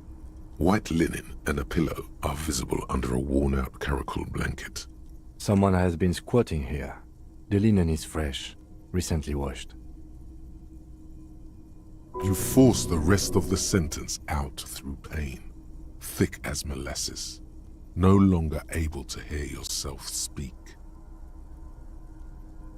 You know, officer, you can rest here if you are feeling tired. I will keep watch. You could use some rest for what's ahead. You face the concrete wall. There's less light there, in the dark corner. Like a dog, you lie there. You didn't realize how tired you were. Your body is still nowhere near healed. The blanket feels cold. The entire room does. Concrete and cold. Minutes pass. Half an hour maybe. The sounds of the sea beyond grow distant. Your eyelids close until you feel yourself standing up in the darkness, right next to the mattress. Slowly, the world begins to hatch from the blackness. It's evening. Sleep.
Dolores Day, the innocence of humanism, internationalism, and the welfare state turns around to face you.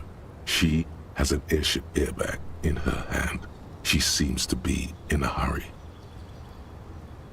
Off to advise the Queen of Shest, most likely. This is the Holy Suzerain of Mwindi and Insulinda. Definitely not your wife. You need to talk to her. Think of the historical knowledge you could glean. I don't know, man. What is the Holy Suzerain doing here? Something seems off. Very off. Just let her go. Listen to me for once. Hey. Yes. Or I mean no. But I am in a hurry. I'm sorry. I was heading to the aerodrome. I just don't have time to... She means she doesn't have time to tend to your emotions.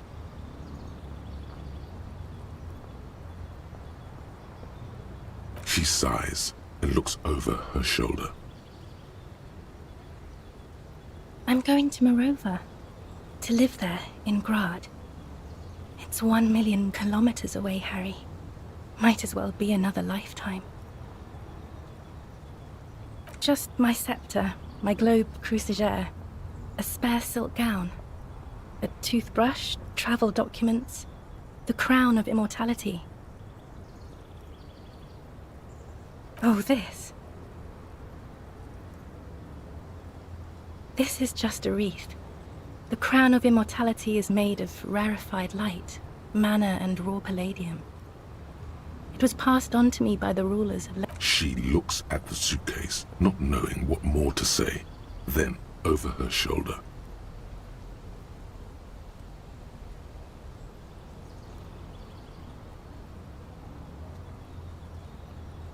Silence. Her nuptial gown flows in the wind, wraps around her holy body. Anyway.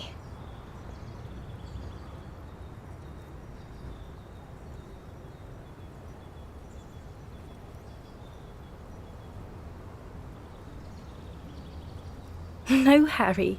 It's just regular skin. I'm not as beautiful as you always thought I was. Let's not get into... She does not answer. There's that expression again. You have to say something. The poetry thing is not going to help. It's only going to make things worse. I really have to go. I don't even know how you got here.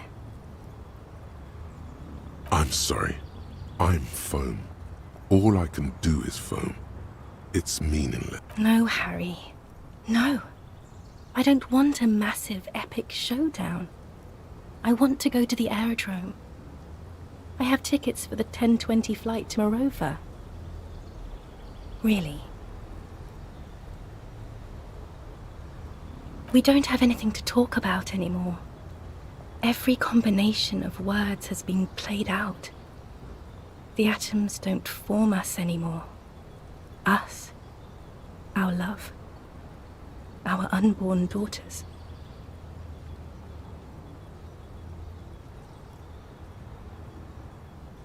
It's all gone. I have to go to the aerodrome. I have to leave Ravachol and you. And you have to be alone. In hell. Forever. That's just the way it is. Oh God, whatever you do, don't try to kiss her yet. It's not. But...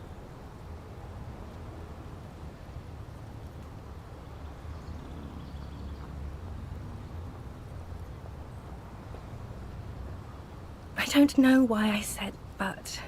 There is no but. That's it, yes. We've talked about it 1,000,000 times. You will get over it, just like I did. People do. Things will get good for you again. Where in hell?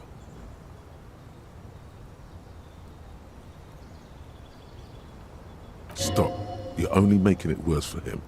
You never help with anything.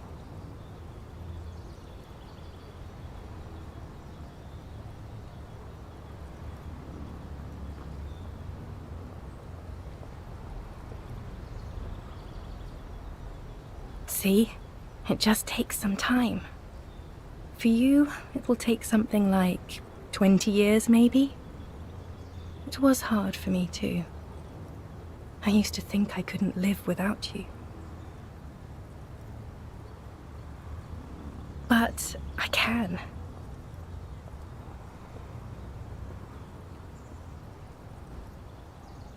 She keeps her shoulders squared and her back straight, but it's clear you're still making her sad.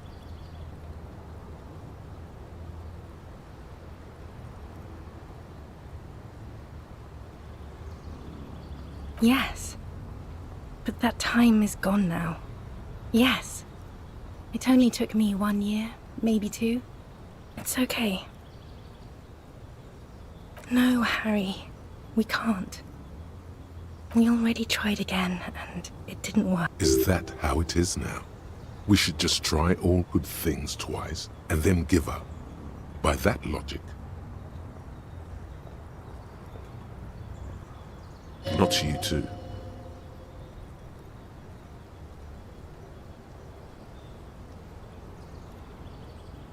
Of course. You're a visionary entrepreneur and I'm a social democrat.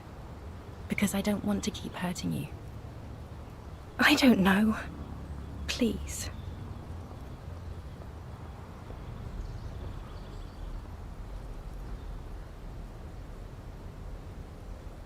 Harry, we can't be together because you're insane.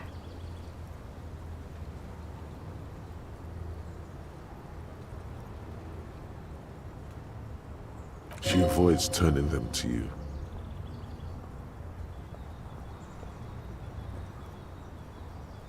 They're turning moist now. Her eyes. She slowly shakes her head and tries to get hold of herself, brushing her hands in her gown. You know what I mean.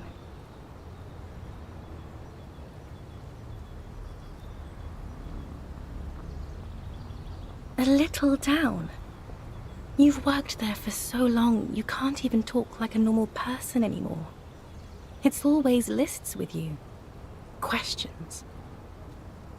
This is another one, isn't it? We're in a tree right now. In descending order, usually. It's best to do them like that. It's not just the lists or trees or whatever. You get sad, Harry. Too sad. People can't get that sad. It's impossible to watch.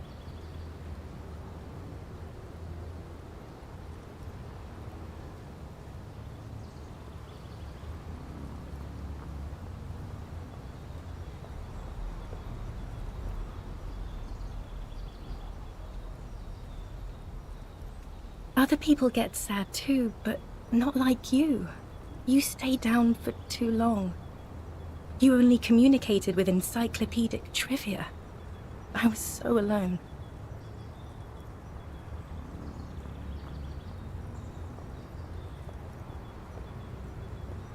In conclusion, you're ill. You're an old, insane man. And you have to be in hell until the end of your life. And I have to go to Morova.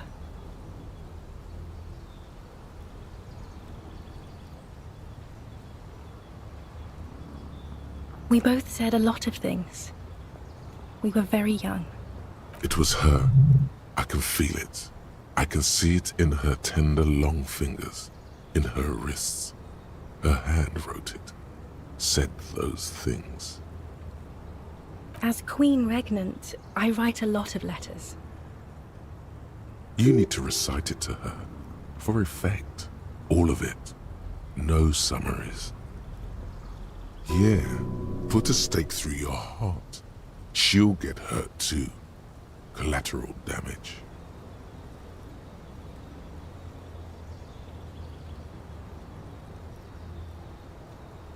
Please, Harry, I just don't have time for this. Okay, Harry. Okay, it was morning and you slept.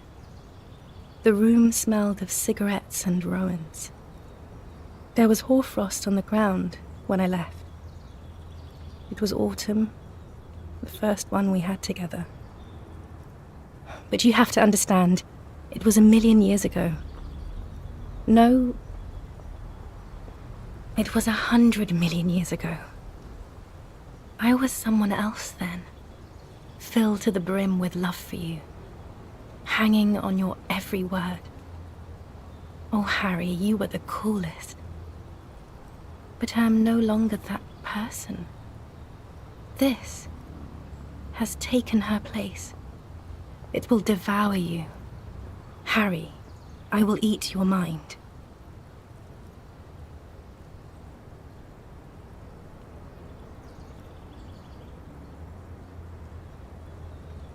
The light of the video rental shines through her dress now.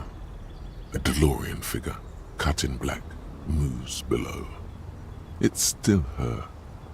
Her legs, her breasts, her hips.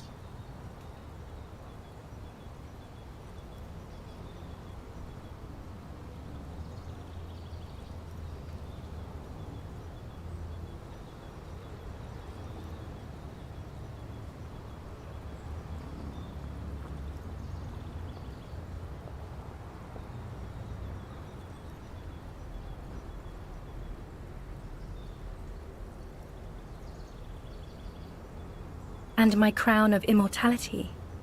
No. You scared her out of me. With your crying, the awful time we wound up having. Can't you see? I can never think you're cool again. I can only think that way about new people. A cheap rental with mold on the walls and the tap dripping. Yes, I have found someone for whom I can feel the same. A copy of my love for you, only this time he is careful and rich. He will not lose me. It will go somewhere, it will grow. Harry, do you notice how none of this is very funny? She smiles mysteriously, looking east, then turns her gaze back. The coolest. With your leather jacket and your boot-cut pants, smoking in the bus stop. I wanted you to be the rest of my life that day. And you were. Some of it, at least. You were my first kiss, my first time to have sex. The first and worst time I fell in love. I will always have that with me. It's a fact. But that is all it is. It's like a ticket stub, Harry. It doesn't do anything anymore. Yes, let's talk about that too. Let's bring it up, the zoo. In Le Jardin, the day we went east of the river. To the aquarium first. I was sad about my mother. I don't even know why. The shimmer of the fish tank on my face. The octopuses. It was just a day then, but to think. Were we there now, you could touch my hair, kiss me. Talk to me about anything, go virtually anywhere in the world. Not like now. Now our interactions are limited to pain and regret.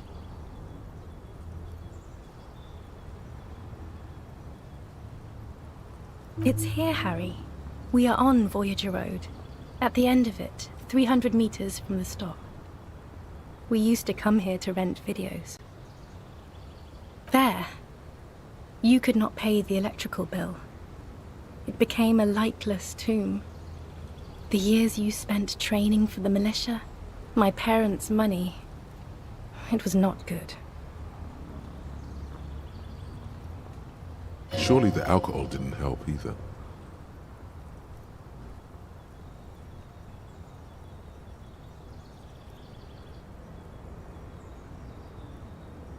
Everyone has a little glass of wine every now and then. I certainly do.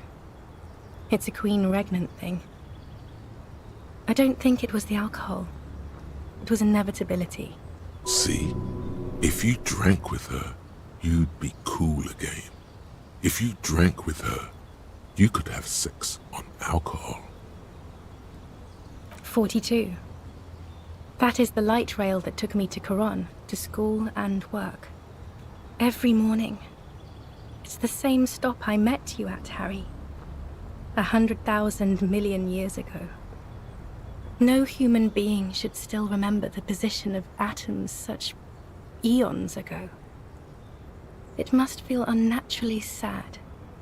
A sadness so ancient, it is shared even by archaebacteria. Is there really anything left? If not, we can always repeat one of the things we have already talked about. Talk about it again.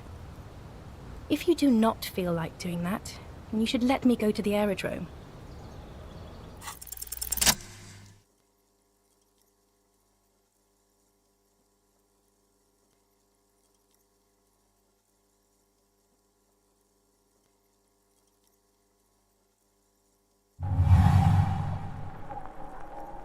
With your feet trembling from the steps you took, tepid and fearful, you stand against her, her body close to you, radiating warmth. With your eyes closed, you move your lips on her mouth. She is not kissing you back.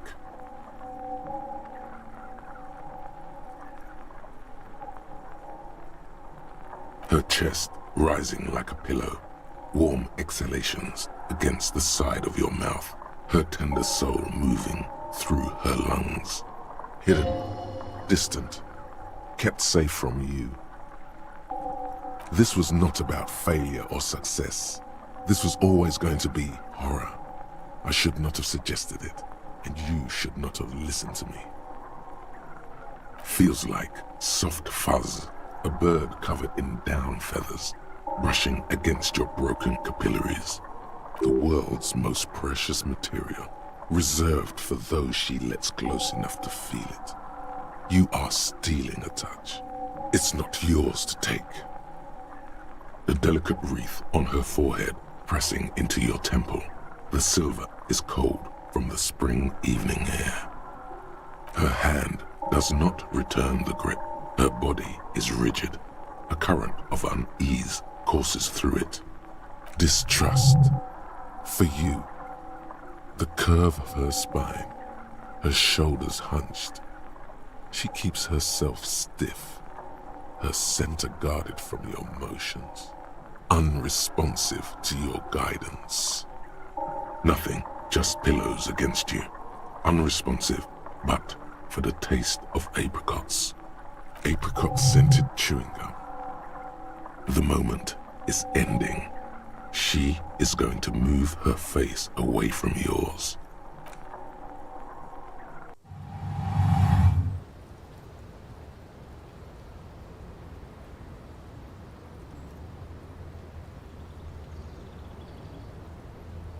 Trying hard not to look at you.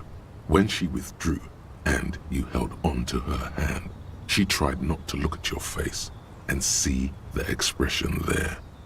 Brother, you should put me in front of a firing squad.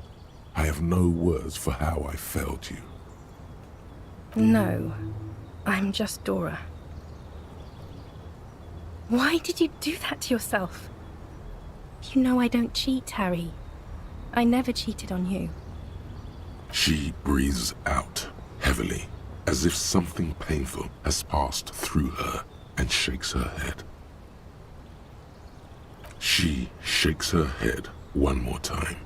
The evening wind rustles her hair, blowing old newspapers and fast food wrappings down the street.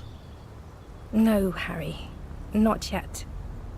There is one more thing you have to see. I'm pregnant. Of course not.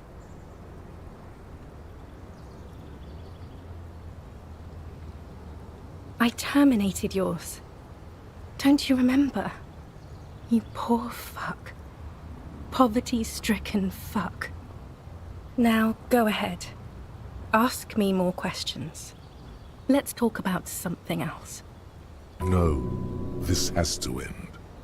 Do the last one. More questions. Ask more.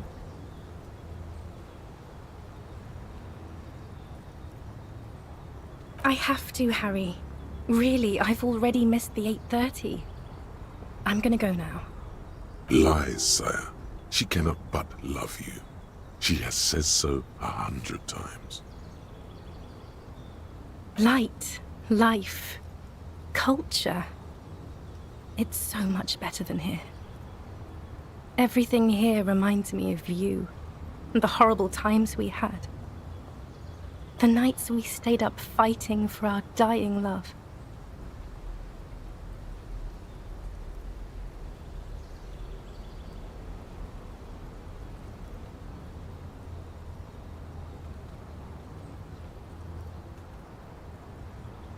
I have to wipe it all off me and be clean again.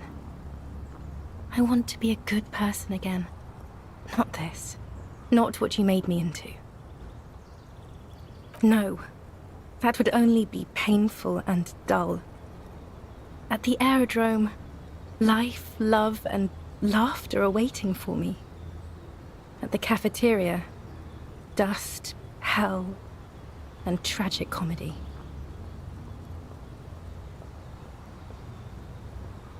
That was someone else. I betrayed her, overwrote her, and am happier for it. And I'm really going now. The time is up. I must be on the 10:20 flight. I won't see you, but you will see me. Oh, Harry, this is a dream. Can't you see? I'm already in Morova by now. Who knows how long ago this happened? A year? 2? 5 years ago? Right here, tomorrow night. Once this dream starts happening, it keeps happening. 3 times a week, at least. And Harry, it really, really looks like it started happening again. There's the video rental. I'm suffocatingly beautiful and young. And I smell of tutti frutti chewing gum, like I did that time when I asked you for forgiveness. After leaving you the first time, so long ago. Oh yes, this is real darkness. It's not death or war or child molestation. Real darkness has love for a face. The first death is in the heart, Harry. See you tomorrow.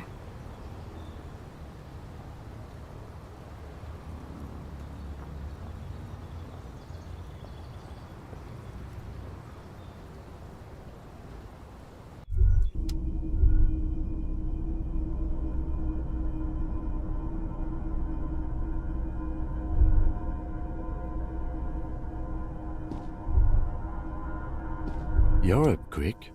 How was your sleep?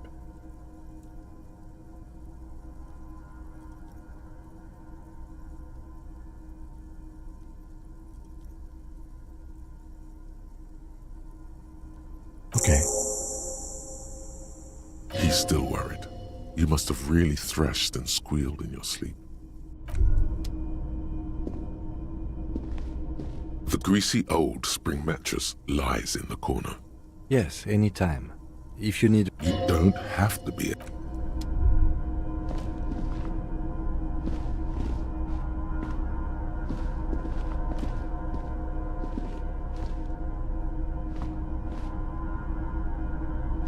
Books and magazines lie scattered on the floor and on a makeshift cupboard. They are not particularly well organized. Most are soft covers, serialized fantastique and detective stories from the 20s and 30s. This disparate digest includes the classic Animal Adventures. Popular depictions of man versus nature by amateur naturalists T&T Harpin, husband and wife. Widely read by people from all walks of life. Who doesn't like nature? Who doesn't want to survive? Among what is mostly commercial fiction and serialized stories. You find a magazine, cathodique, for electrical engineering. Then it's back to pulp. Light erotica, an international thriller about circuit benders. Someone's made themselves a home. Oh yes, under the bed, there is a rather extensive collection of critical theory, that is, dour, life non-affirming left-wing literature, published by small imprints such as Abattoir Firm and Ouzia. It's not exactly like reading. Ouzia. I agree. Humanitarian sciences. It stands out. Not a lot of critical theory around in Ravachol West. Your incendiary remark has failed to provoke him. It's making a strong comeback. After all, that one student did have some, yes. It's still out of the ordinary. The little books seem inconsequential next to the big pile of frivolous entertainment covering them. Whoever has lived here, they have some education and a certain set of interests. Interesting.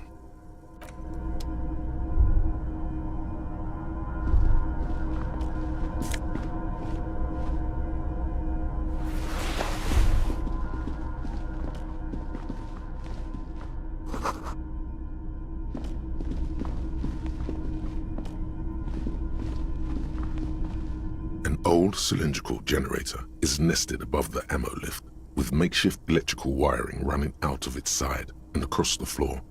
The cables disappear into the wall to your right. The lieutenant puts his hand on the metal barrel, checking for warmth. It's cold now, but someone has been maintaining it. The wiring has been repaired. Downstairs, somewhere? Liquid carbon. I would imagine it takes mazout. The kind that's favored by vagrants and fuel thieves. It's been a long winter, long and cold. If anyone stayed here, they'd need a generator. A hollow ring, the canister is empty. Dust falls from the generator and down into the ammo lift. I don't know. I'm not a philosopher. That is his idea of a joke. Someone who has basic electrical skills has restored it in order to keep the room warm. Maybe it's the fire guy. The wind outside picks up suddenly, with a faint howl. Inside, it's warm.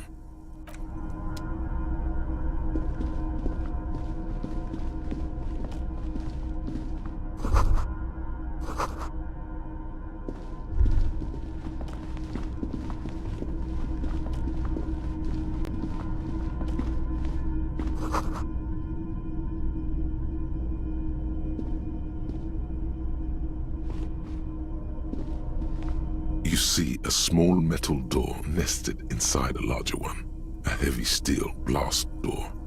There is a conventional keyhole above the handle. It's very small. Another part of the island, probably. The lock looks like it could still be usable. Maybe this is one of the doors we don't open?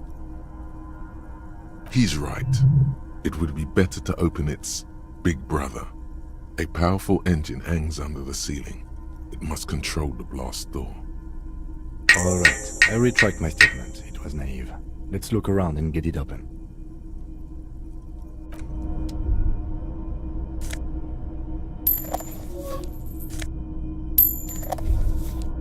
The heavy metal door.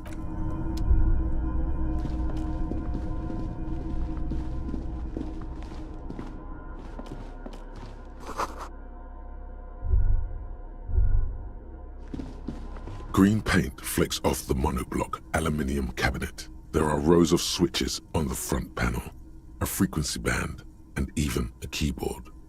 The console of an anti-computation device. The generator upstairs, with wires coming out, they terminate here. Possibly. Urgence, ouvert, allumé, radiodiffusé.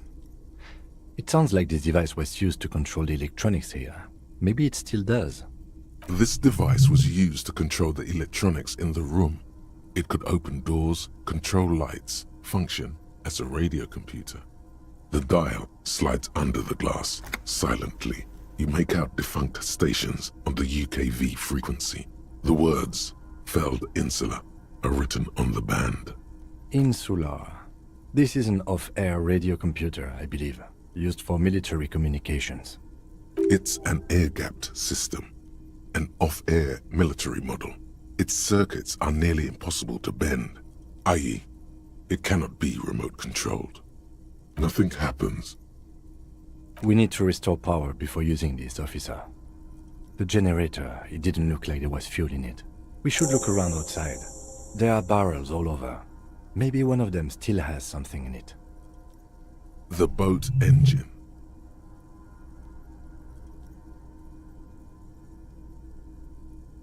But officer, then we would have to swim back to the mainland. Let's just look around, okay? The consul stands by, mutely.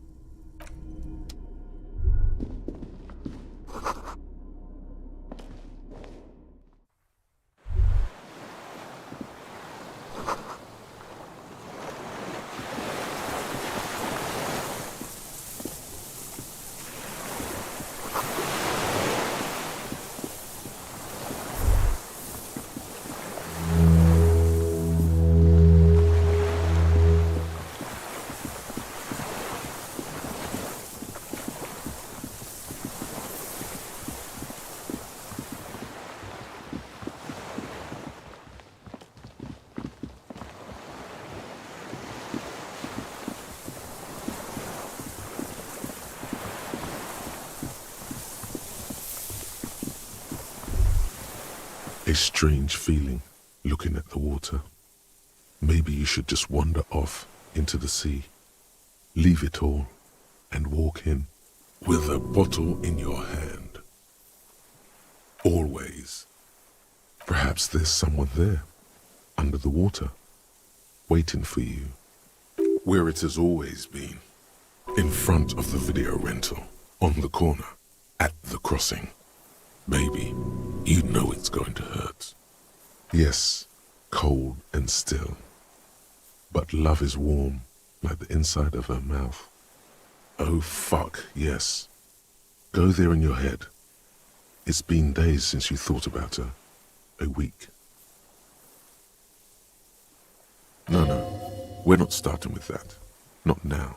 Not this time. This thought is over. In the still mirror of the bay, you see Martinez, reflected. Tall edifices of ruins reach into the water, like shimmering towers. And the shacks too. Pine trees and motor lorries, upside down. Islets and posts, like stepping stones, lead into the water in front of you. Go. Step in. It's been too long.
There's a rain-soaked mattress on a concrete slab, only half covered by the crumbling roof. At the head of it, double embrasures, firing slits like two eyes in the wall. B triple prime. This looks like a good place to shoot from. There's a firing slit in the wall in front of you, like a little window. The springs screech as you lean on the mattress and crane your neck to look out. Trepidation. a tingling feeling in your stomach. A small piece of Martinez coastline opens up in the square in front of you, like a tiny landscape painting. 1 kilometer across the water, the ruins look familiar. A towering skyscraper, its top floors shaved off by artillery fire. Capeside apartments. Rue de Saint-Ghislain, 33A and 33B. The red chimney and collapsed back of the 4-story tenement in front of the whirling in rags. Rue de Saint-Ghislain, 10. The doomed commercial area. The box-shaped silhouette of the whirling in rags. Its sloped roof, a tiny fleck of light catches your eye on the rooftop, sunlight reflecting off the upstairs window of Clausia's room. Do you have a line of sight to the window? I can see it, through the scope of a rifle. The shooter would be prone, lying on a mattress, barrel resting on the embrasure. I think we have it. The origin of the shot. This is the sniper's nest. Affirmative.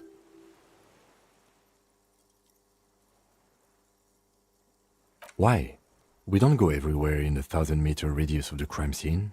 That's not procedure. Don't beat yourself up, officer. We did not put guns in their hands or get them drunk. The lieutenant pauses. Regret comes over him. We will make up for it. Here. I feel it. Where? He does not answer, just nods. With his back hunched, he looks around once more and says, "We should move now." A single-person mattress, modern, civilian use. Brand name, Marjorie. There's a fuel stain on the cover, along with cigarette burns. And an empty can of beans on the ground next to it, filled to the brim with cigarette butts. The silhouette of a tobacco picker adorns the paper filter, the brand Tio Moteri. I may have been wrong when I said it wasn't important. This means the same person could have visited both locations. I didn't see any signs of smoking inside, though. If people live there, they keep it tidy. This here may also be a smoking spot.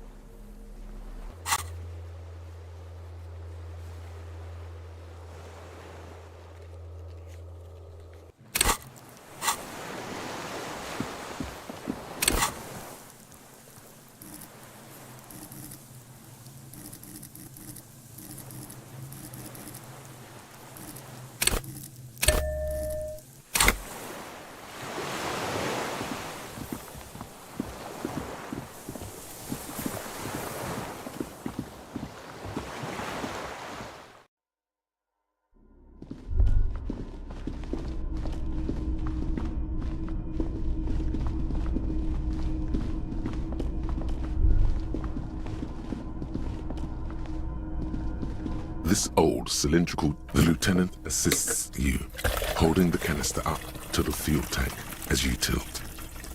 Dark brown, viscous fluid pours out, and the room fills with a chemical smell.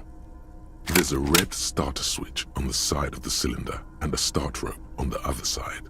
The lieutenant flicks the switch. The recoil start wakes the old generator up. The machine sputters like an old warhorse before settling down to a rattle. That should do it.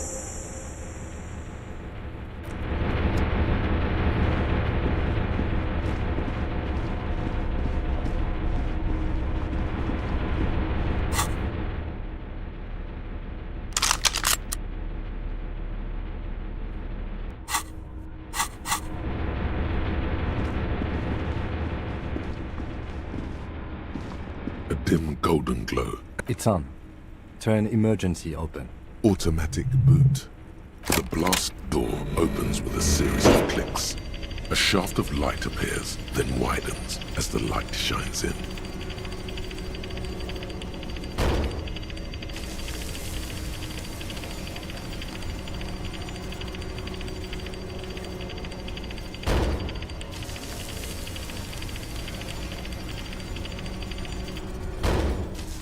After you.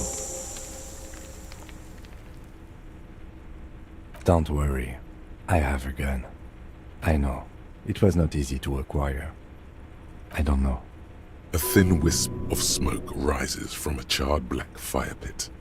The wind picks up, then dies down again.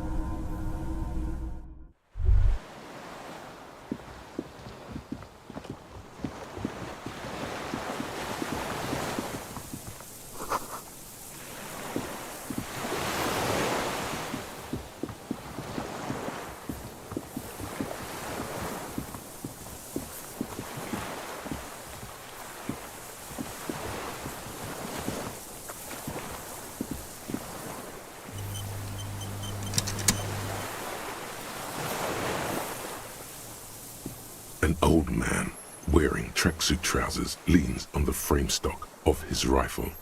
He gathers a big ball of spit in his mouth, then spits it out into the extinguished fire before him. He raises his black eyes, hooded by creased eyelids, to meet yours.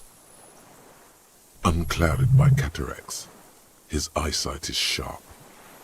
He's practically tearing up from spite.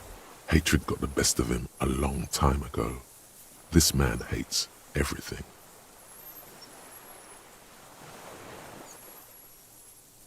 The lieutenant pulls his pistol from the holster. You are a glorified night watchman. This is a service rifle.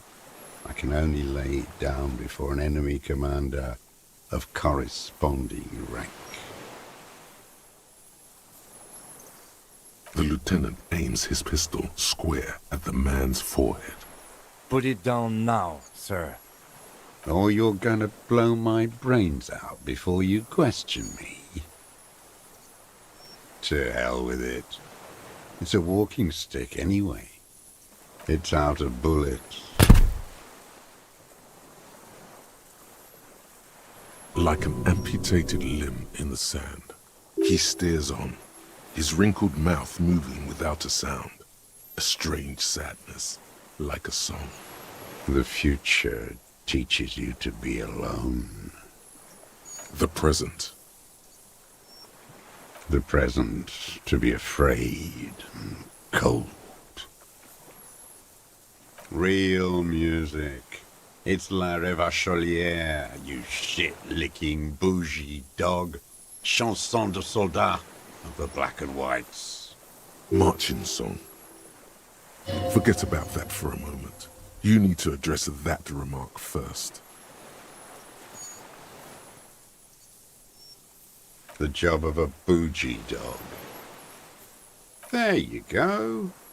One of three. In Grad, they sang brave children, favorites of history. And in Sinyao, it was some Samaran shit, I guess.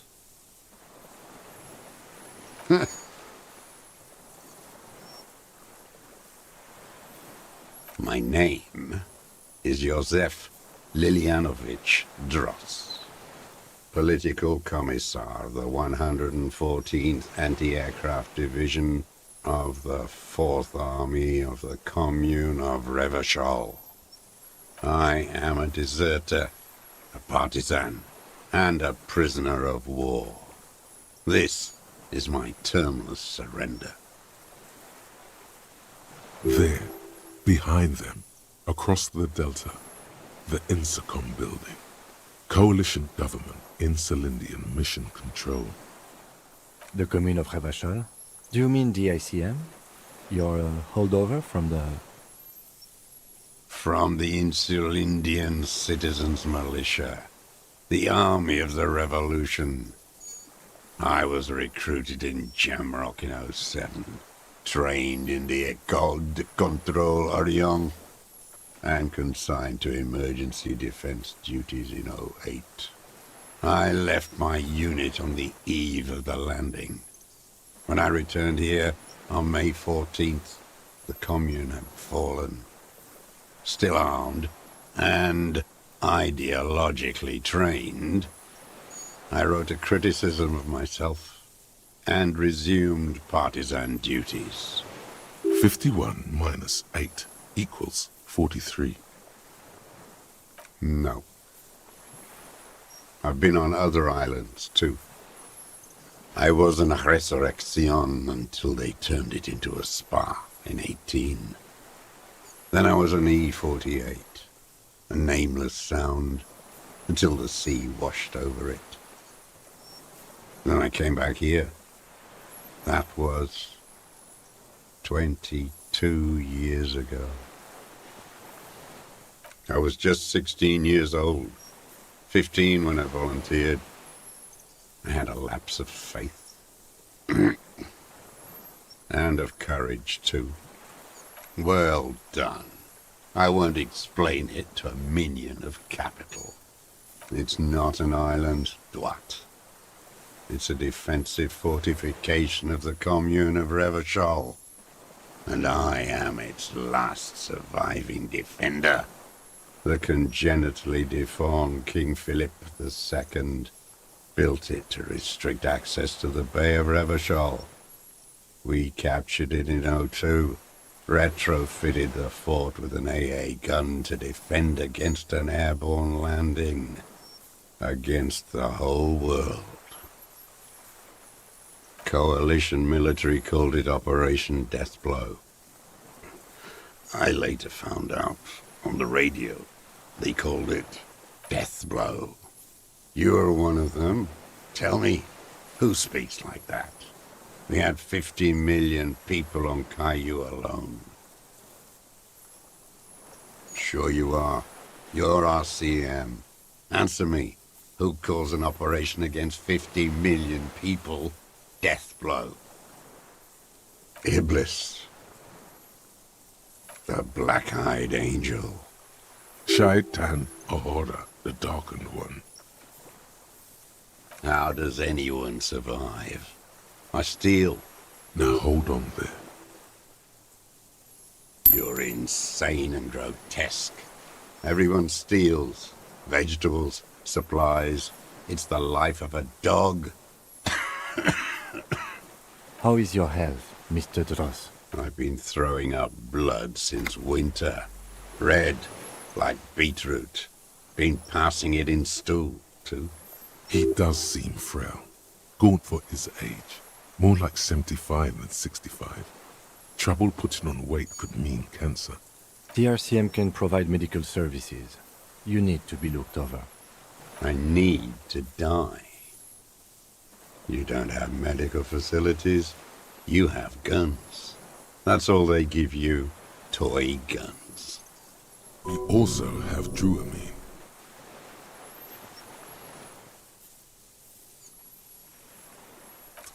I have been running out of that stuff.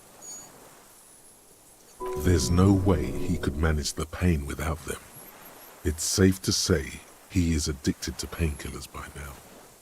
It's the little joys. A dark joke, a sunshiny day, morphine. There's nothing to look over. The triage is in, and it's black. Administer morphine. Moribund. I haven't.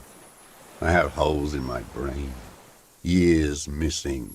Others filled with pain only. A decade of... I don't even know what. Inferno? I would imagine it gets tremendously difficult, mentally, to live in isolation. Traitors. It's better alone. I watch the people of this city turn the lights back on, more and more each year. Ruins, glimmering in the dark, like a fucking merry-go-round. It's disgusting. Are they not heartbroken? How could they have moved on? You're with the RCM, the coalition-appointed mob that enforces bourgeois morals in Revachol. You're the RCM. You represent the Moralist International, the enemies of humanity who took this city. I represent their adversary, le Parti Communiste d'Insolande. Take me to them as a prisoner of war. I have relinquished my weapon. I can no longer serve. No superiors can relieve me of my duty. You bulldoze them all to a mass grave for trying to free humanity. A spray of blood from his mouth on the black charcoal in the fire pit. Rene, the royalist on the coast, said, Liberal reactionaries signed that instrument. Traitors who should have been burned alive. I answer to the Communist Party. Is that part of why you've been here all this time? Because the party didn't surrender? He just wipes the blood from his chin. Honor is a feudal atavism. My motive is class. It was hard in the Thames. I didn't have partisan training. They were searching for stragglers, those bloodhounds. Floodlights on the water at night. There were posters, campaigns.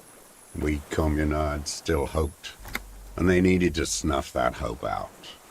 The East capitulated. Martinez and Cold City were turned to dust. But Jamrock, Forburg, even Coron, and Boogie Street, of course. Those fucking kips had Marsov coursing through their veins. And others too. Some cordons of Revachol was still fighting. There were cells. I tried to contact them. Soon they all went silent. The frequencies dead. At night, I used a dinghy. I only went after dark then. When I got to the city, I stayed underground. Patrols, you lot, the commons too. They'd start... In the city, you move underground? From bunker to bunker. Not anymore. No one cares now. I don't even have to hide. They think I'm another antisocial vagrant. I could walk straight into that town if I wanted. I just... So you finally found it. There must have been a small squadron's worth of arms in there. Elmer Graves, right? I know. So you've been there? Sleeping. Some nights. Ammo scrounging on others. Those McGraves were shit, even before they corroded. Some had bullets in the chamber, however. You feel the dots connecting. Little dots on the map he's walked across. The propaganda bunker. I used to, but not anymore. Propaganda bunker?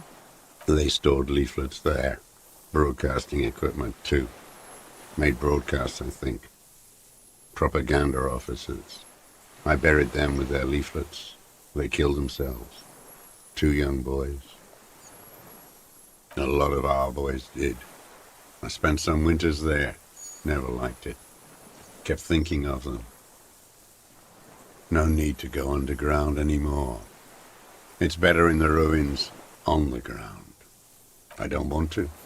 They're all traitors. Pigs, rabbits, and dogs. Men without ideals are only animals. He does not want to see life moving on. People forgetting, drinking, laughing. I do. They're good. Plenty of tar. I like that boy on the pack, too. Reminds me of the last century. The old man looks across the water, at the city, the ruins, the motorways rising above it. 43 years and 10 months. It's not how a human being should live. But I had to. I couldn't just forget. I couldn't just forget what I saw. What have you been doing during all this time?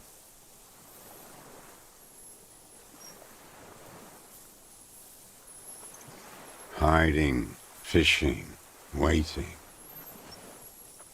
Where it's morning, on Rue de Saint-Gislain, people are walking. The gas streetlights have already been switched off. Further inland, in Jamro, the streets come alive with workers.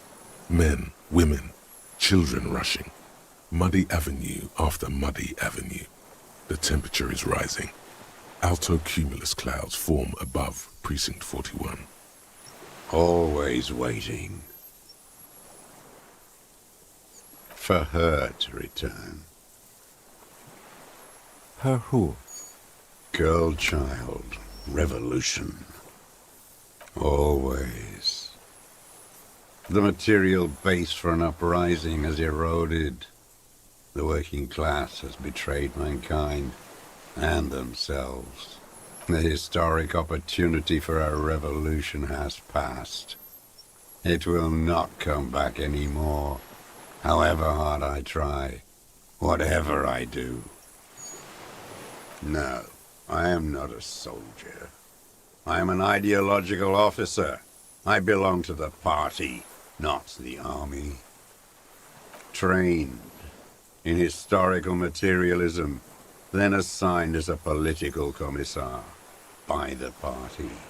These things used to mean something. The old man does not answer. He tilts his silver head and looks at the reeds. You see a small tremor pass through his legs. His job was to assure the army answers to civilian control and follows the ideology of the Commune. Scientific communism. A commissaire politique is a night philosopher of the revolution, a future human.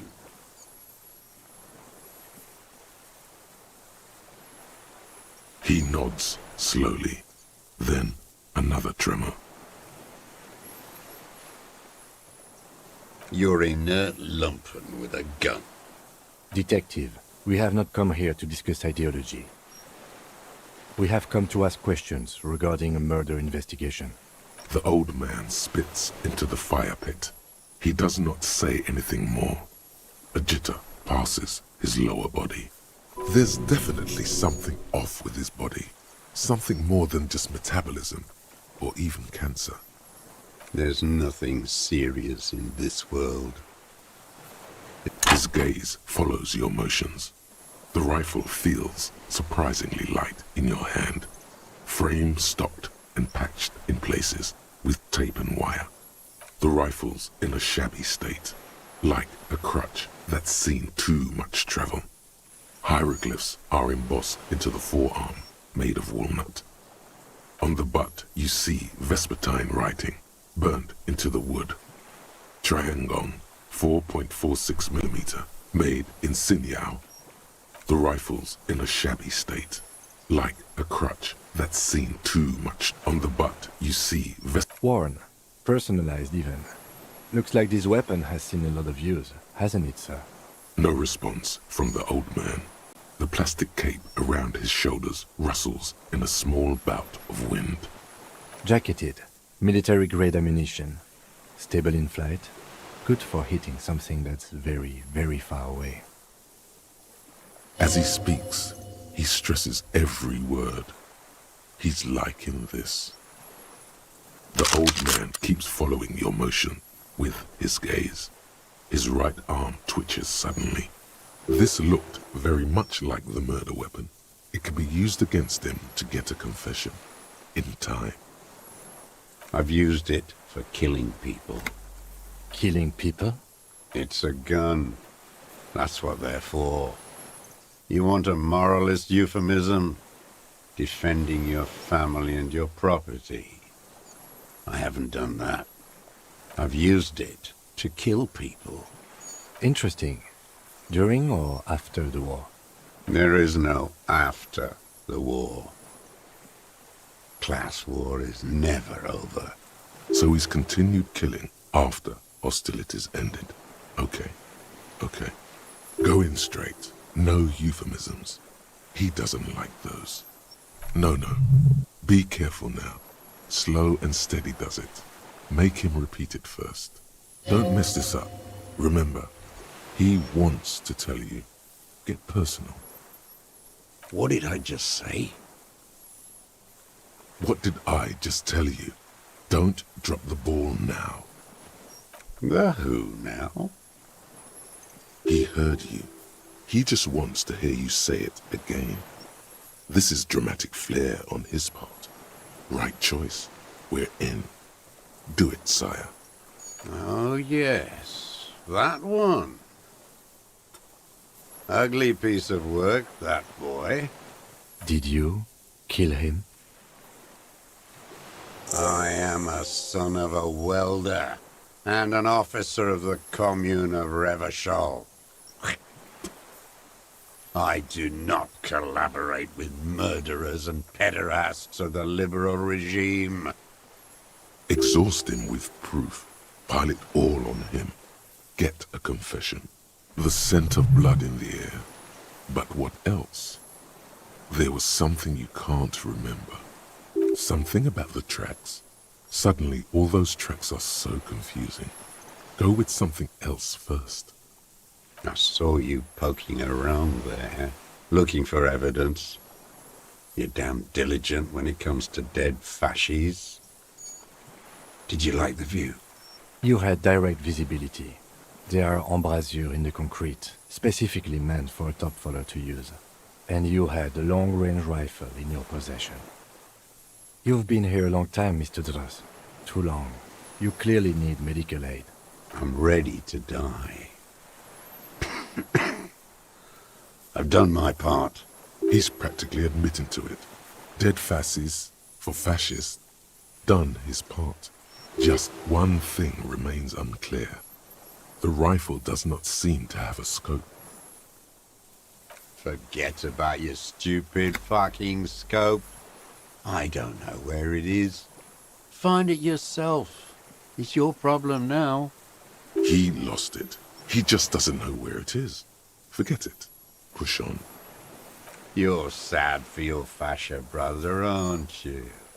One twig got broken. Now the others are sad.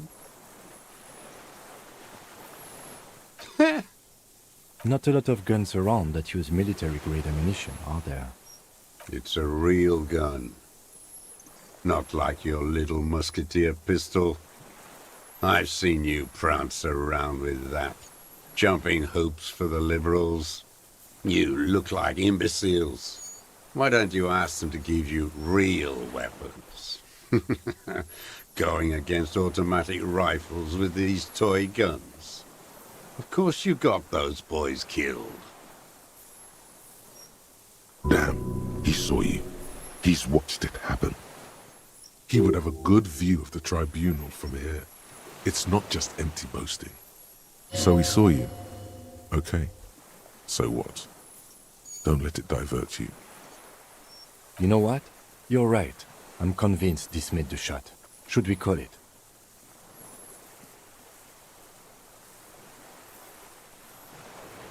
Good. This feels good, doesn't it? Tearing things up like this. When you have the murder weapon, you have the killer. Murder. Wait, here it comes. The goddamn Maybells. The dried Maybells on Clausia's roof. There were Maybells in the grass when you got here. They're revolutionary symbols from the war. Wait, don't forget the footprints. The diagonal prints in the dust in the secret space behind Clausia's bedroom. Now they're gonna come up. You got it. Remember, the boot prints were like no modern soul. Maybe don't beat yourself anymore, though. You're not immortal. Damn Maybells. The whole island is turning white with them. He seems tender suddenly, nostalgic even. A strange mood swing. So many this year, too. The spring is coming. No, it's already here. Wash the filth away. classier. With the victim. There is a small tremble, looks like a smile, a crooked smile, yet isn't quite voluntary. He's about to burst. Don't leave any loose ends. Get him on everything. Everything is brands with you individualists. Who cares what brand my shoes are? Sansa. Show me the souls, please, Mr. Doras. Fucking imbecile. The maker is called Sensory. You see their V-shaped logo, but can't make out the size. These are not the unusual horizontal patterned souls you saw in the dust on the floor of the hidden room. They do, however, seem to be about the same size. The size fits, but not the soul. Sire, he doesn't have to be wearing them right now. Racking those brains, are you? Desperate to report something back to your masters? They must have really loved that dead fuck. The lieutenant gives you a quick sideways glance and nods to acknowledge. The prints were his. You can see it in those eyes. He can't keep them from flickering, looking for something. The old man stares at his own prints in the ash around the fire. Silent suddenly, some strange process within him. A gush of wind. Seagulls in the distance. You know who he was. A coalition-trained murderer. Armored and armed. He wasn't human. The blunt end of a hammer. Dripping with blood. Beating us to the ground. Moaning with joy. You hounds get so thorough when a company-trained killer dies. I haven't seen you on this coast for 40 years. You know, maybe I should have killed one sooner. Got your attention. Now you stop beating druggies and prostitutes in your basement. Now you come to investigate. Not when they die by the hundreds. This is it. Shot him. Shot him. Say shot him, not killed him. Oh, the inhumanity. One paramilitary less in Revachol. The lieutenant raises his right arm to hush you. Hush. He does not need to be pushed anymore. The ball is rolling, while the lieutenant listens, holding his breath. I had them in my sights, both of them, him and the whore. I was breathing with them, in phase, and I pulled the trigger and flew on the air until I landed in his mouth. I didn't think I had a shot like that in me anymore. I did. I saw him kneel there with his mouth full of death, and that stupid look on his face. And his dick still in her. Nothing. I went to sleep. Next morning there were Maybells everywhere. The world was white, or what's left of it anyway. My last spring here. I knew the fascists would come to avenge their own. And so they did. Mr. Dross, are you aware you're confessing to murder? Yes. And you were looking at them, the victim and a young woman, having sex, through the scope of your rifle that night, before you shot him? The old man nods. Why? Because that's what they were doing. The motive. This is where the motive is going to come from. I don't understand. Do you, detective? I don't understand this part. I'm always looking. Are you always looking through the scope of a rifle? I'm just trying to understand. A rifle scope has the best magnification. And if you don't like it? Yes. Think of it as a form of critique. He will not stop now. These dialectical materialist types never do. Exploit it. You got him going. Connect every little piece now. Wrap this up like a gift. Them fucking. I didn't like that. Jealousy is a reactionary concept. I didn't like the Reaver enjoying himself. Drugged out, soothed in the arms of a young woman. I wanted him to die so he could not enjoy life anymore. For him to stop reacting to stimuli, to be broken off from the world, cordoned into darkness. And I wanted to see his head explode. That too. She should know better than to hold a child murderer between her thighs. I knew he'd be there for one more second, writhing. That's all it takes for the bullet to reach his head. Now that I think of it, I wasn't aiming for his mouth. I wanted his brains to spill out on her. But you can't have everything. There's nothing to hold on to. Only this. It's not enough. The coals of his eyes glisten suddenly, like stones dripping with water. Is he crying? Man needs to feel something else. In this fight, it helps if you have your eye on something there. It's weakness, I know. Woman.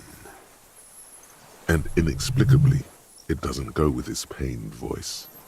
Since she came to Martinez, I saw her sneaking in the reeds early in the morning, behind the Fell building.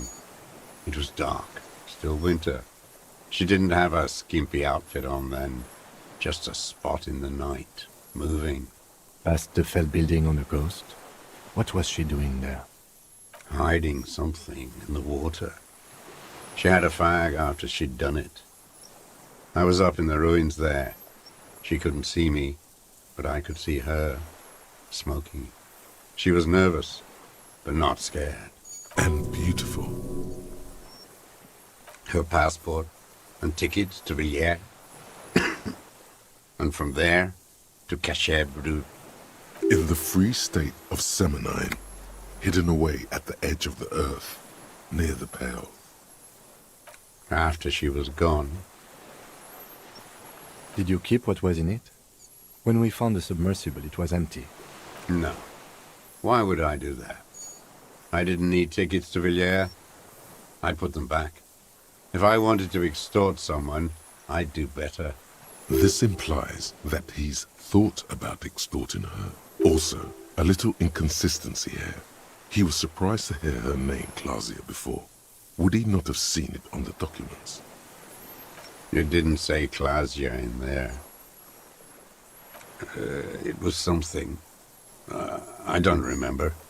It was... Why would I need that trash? I'm not going to Villiers. A strange confusion comes over him from time to time. Some kind of aberration of the nervous system. I did. She had a face like an archipelago, with those birthmarks. And a body, hard and lean and bruised all over. Black and yellow. I could see who she was, too. A spook. On the run. Revachol's the cloaca of capital now. All the bagmen and arms dealers end up here to do drugs and have sex like animals. You could tell she was a spook? From the documents? She had different color hair on the photo, and glasses. Forged. Some sordid bourgeois affair. I've heard about this kind of thing on the radio. He's setting it up for you. The bruises. You can't make that out in a scope. You can't see bruises through a scope. It's just a blur. It quickly comes to you. Oh, yes. cutting those drugs of hers into little lines with a knife, masturbating. Everything in him fills with impossible longing, all at once. Did you make that hole? With a clip-point knife. Like that, too. Yes. Bending like a bow against the glass. I've been through all of Martinez. Every nook and cranny. Yes, that, too. The things they did in that little room. What she'd do to feel good. Funny the way light works. You turn it on inside, and it gets so dark out, you can't see a man looking in. I learned that in the 20s, when they were still hunting me. I've seen people do some shit, but... Those two took the cake. You hear the familiar scribble of the lieutenant's pen. A quick glance at you. One more loose end down. We're doing this, detective. How did you get in there? The hidden pinball workshop. I can just walk in there now after a good wash. I told you, they think I'm an antisocial. Closing hour is a good time. The kitchen's empty. You had to open the steel door in the kitchen? How? I got that open a long time ago. Some bourgeois game merchant lived there. I don't know, 15 years ago. He left spare keys all over, and I took one. Then I saw her turn the light on one night in my scope. Andy found use for it. A spare key, like the one hanging behind the Union box window. One more thing. The flowers, Mr. Dross. The dried flowers that were on the roof. What about them? There. He's already admitted to it. Just ask. I did. I was there one night, and she was crying, like a child, in the corner of her room, on the floor. I'd never seen her do that before. The day after I killed him. Yes, I don't know why I do the things I do anymore. Maybe, I told you, I have holes in my brain now. I wouldn't just sit here waiting for you. If you came 10 years ago, I would have killed you. In the silence, the lieutenant draws a line in his notes, then nods at you once more. One more down. Her. The lieutenant nods at you in acknowledgement. That's it. Motive. We have it. Where is she, that Clasier? I haven't seen her there for days. Gone. I knew it. She kept staring into the scope this last week, at the island, like she knew. She'd look, at night, crying or smoking on the roof, staring right into me. It doesn't matter. Midtown, across the Bay of Revachol, the oceanic wind washes 40-story towers. Above them, Lausanne's Central Aerodrome, a cocoon suspended in the sky by a web of suspension wiring, encircled by hybrid aircraft. On the platform, a young woman is withdrawing from amphetamines, barbiturates, and alcohol. Yet still, she smiles among the crowd, fading from your mind's eye. He knew she knows. She was looking at the island, figuring it out, day by day, cigarette by cigarette. We could get more. We've got him talking. Who knows what he's seen and done over the years? Enough. Take him in. Bend his arms behind his back and end this. A tragic comedy. A strange little engine seems to fire up in him again. It straightens his back. The familiar put of hatred. Specifically, the whole city is a charnel house. Because of the racists. Everyone is a racist in Martinez. It's that pump full of steroids and Radio Revachol 92. Race. Yes, the fly larva in his container. He let some nihilistic advertising yuppies erect a statue of Philippe III, a syphilitic murderer, on the town square. Not since the serfs of ancient Pericarnassus has history produced a more inert social class. Intense, like animals, like those. The worst of them is the blood-drenched Sucrion on her yacht, licking her lips. The old whore's gone now, her gunt. The worst is that old cock parading around in his uniform, throwing balls all day. It's not enough that the racists and every morning he's there, while the parasites he fought to protect are off in Ozon or Quayan. That's all the rich really want. We did good when we pushed him under that horse car. If only, in the 30s, those disco whores. The disco whores are too much. Hatred. There was something about a statue and nihilistic advertising agency people might be worth investigating. Glad? It's all gone. For a 60-year-old, he's clearly a drug user of the painkiller sort, prone to erratic hand gestures and malnourished. But that's it. The moment passes and you say,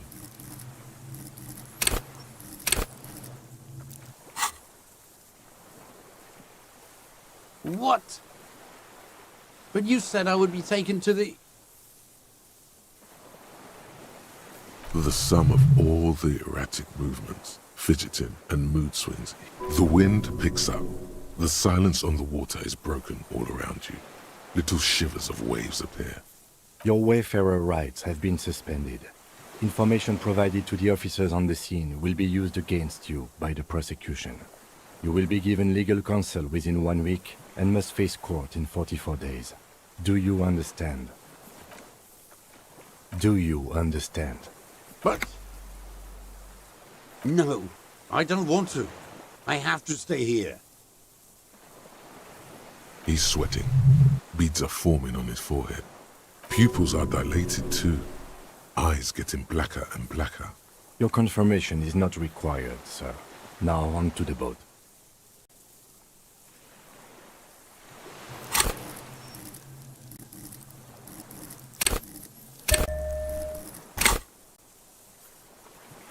Not really.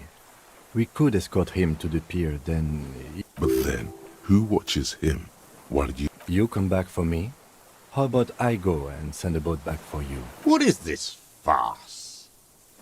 This is a fucking farce. I can't. Lillian, you could ask her maybe. This is no harmless old man. This fucking world. This... No, listen. Listen now.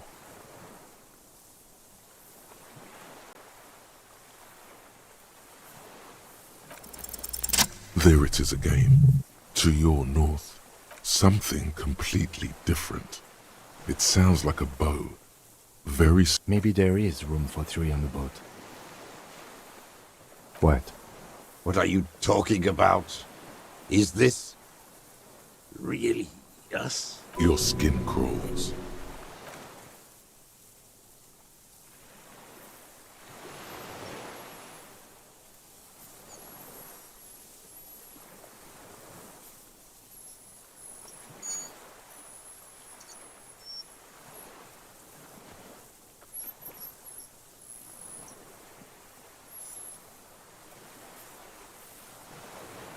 A delicate tangle of arms and legs unfolds from the reeds, limb by limb, to then just stand there. What are you talking about? There's nothing there. The stick insect is over 3 meters tall. It looks straight at you with its tiny pinprick eyes and its grotesquely small head. You feel your legs shaking under you and your gun hand rise instinctively. Tell me what you see, damn it. I can't make out one small thing in the reeds. I can see it. 4 simple words, thank God. If he can see, then you're not insane. But that means it's really there, spinning slowly, in absolute silence. Its limbs long and slender. Be very, very careful.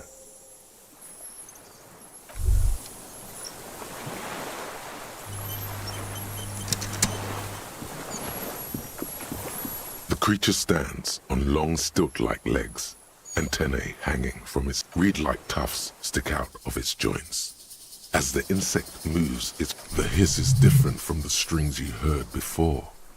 It says something else in a lower pitch. Slowly, with your breath held, you take 2 small steps like laughter, a sort of happiness. Sweat drips from your brow. Soak in your The tracheal system on the creature's abdomen expands in front of you to take in and expel air. It's smelling you. Hissing and clicking, it extends its mandible-like antennae to greet you. You're right below it now, looking up at the colossal chitin. Okay. There is no change in the insect's motion. In 3. If it moves, you jump back. I'll shoot. Here we go. 3, 2, 1. The shrill flash of the camera cuts the air like the blade of a sword. The sweat on your arms feels cold as ice, as if you're frozen as well. I got it. Immortalized.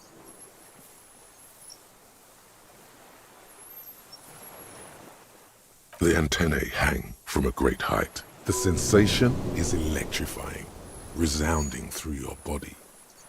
It is surprisingly delicate, the curly end of the whisker, like a young vine. It's even a bit wet. Be careful, detective. It's moving. You were right. It glistens with some kind of moisture. The creature in front of you stays frozen. The antennae hang from the sensation. It is... Be careful, detective. Feels like nothing. The limb before you is incredibly light. Like eggshell, a small shudder passes the creature's arm. High above you, its black pearl eyes. There is some kind of countdown happening. Another shudder passes through the creature's limbs.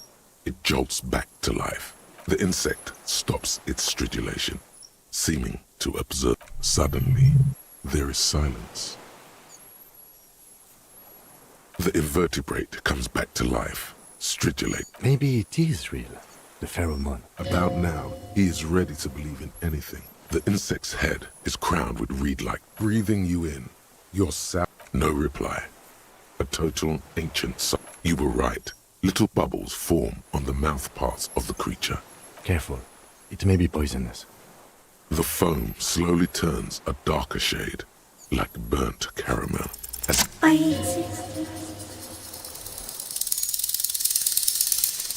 I am an unknown species of the order Phantasmadia, endemic to the Insulandian Insula. For the last 350 years, I went unnoticed by the first settlers and the land surveyors of the suzerain. I have stayed hidden through 4 forms of government and 2 scientific. So am I. I was born to detect sucrose rewards and semiochemicals. I can also detect pheromones. The one. Tell me what it's like for you. Then I will tell you what it's like for me. Yes, holy is the Lord of Now, I will tell you what it's like for me. Shapes of plants and animals. And I am at the end of a narrow funnel. Weightless. Few of us can begin to imagine the horror of you, even when you're sleeping. And when you wake, you carry it around. That must be incredibly hard. The arthropods are in silence and meaningless awe of you. Know that we're watching. When you're tired, when the vision spins up, and when you fall, we will come to raise you up. But from you, banner-like, blossom. In honor of your will, Lieutenant Euphrator, that you kept from falling up. Detective! Arriving on the scene. No, you're awake. I am real. Not even the birds know that. Not even the water lily. I think we should eat it. If it's a leaf, you can put it in your mouth. Or read. No, you are. The moral of our encounter is, I am a relatively neat. The tale too came with you. No one remembers it before you. The Nidarians do not. You're a violent and irrepressible miracle. The vacuum of cosmos and the stars burning in it are afraid of you. Give me enough time, We suspect it will be something like the oxygen holocaust that wiped out anaerobic life 2.6 billion years ago. When all Instead of air, you exhale thoughts. There are no trees. Also, very, very dangerous. It doesn't look like that, no. No. What's going on? Okay. Is it somehow related to the case?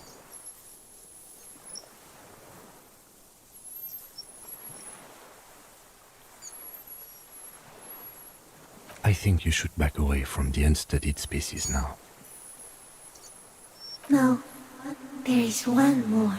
A series of chirrups. As you're turning away, the phasmid mirrors your movements, stepping on the water, the long limbs carrying its feather weight without breaking its surface.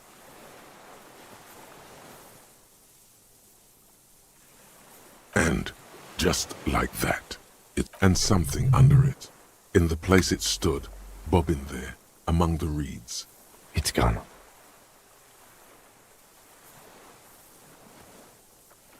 Looks like a nest of some sort. We should have a look. Apparently, yes, like a water strider. Only, I've never seen anything like that in my life. What now? In some kind of strange, semi-catatonic state. Our suspect is not looking so good. We need to check on him.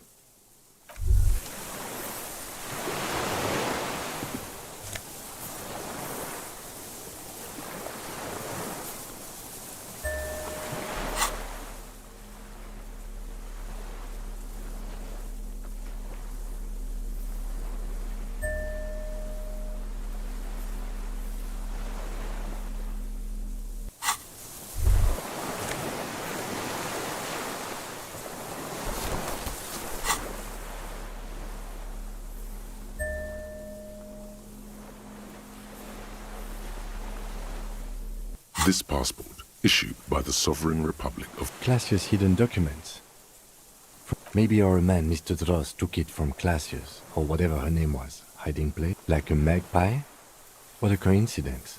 That I can see how the helmet could wash up on the island. And the scope. Maybe Mr. Dross lost it. A curious octopus would do something similar, or even a cuttlefish.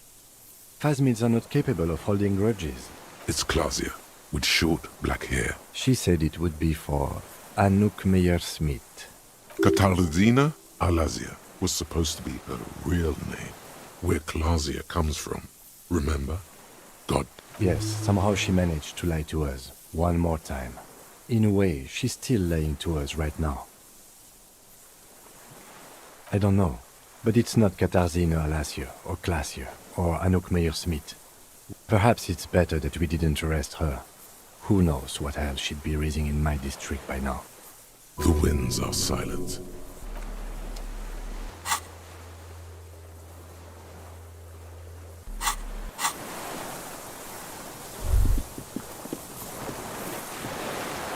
What is it? What do you want from me? Something is very wrong with him now. See. Mr. Dross? The man does not respond. He keeps staring, black eyes glazed like an addict of some terrible substance. A light shiver passes him, followed by... He's going into some kind of psychomotor immobility. The good news is, this solves our transportation problem. Doesn't it, Mr. Dross? The trembling mouth appears to sigh. Between this and the broken tire he's used for a boat, I think it's safe to leave him here, while we go and get help. between old age and shock. The appearance of the phasmid in conjunction with the stress of the arrest. He stares into the reeds. Your words don't stir anything in it. Nothing. Just dull staring. If Kuno kicked it into the sea as... No reaction. His breathing is slow, and he appears very... Did you take this passport and other papers from a boy on the coast? The spirit. He hears us. The spirit? No reply. He's gone again. Try something else? I lost... He turns his eyes to the reeds again. As he's done... He lost the scope. Then it somehow made its way over there. This sight is a T9, Mr. Dross. Was it attached to the rifle when you made the shot? Silence. Not even a sigh. You've gotten all you will out of this poor being. The plastic cape flaps around his face in a gust of wind. The blacks of his eyes are receding. His pupils are returning to normal. The strength has all gone out of him. Just frail... We should think about getting back to the mainland. To get help. He'll be safe here, if we don't take too long.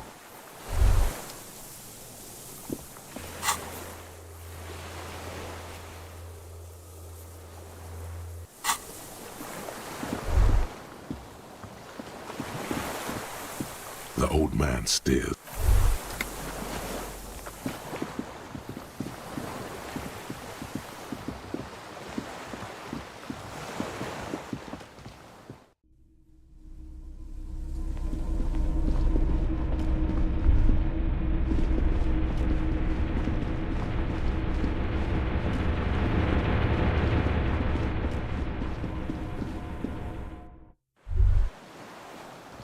ICN? This feels familiar somehow. Insulindian Citizens Militia. Sounds an awful lot like. It does. The RCM may descend from the IC. It's impossible to say. Nice political thoughts rush through your neocortex. A mediocre athlete would pant from dragging around his body on a busted crutch. This is better preserved than the others. You can... The dry grass crackles under your feet as you stop.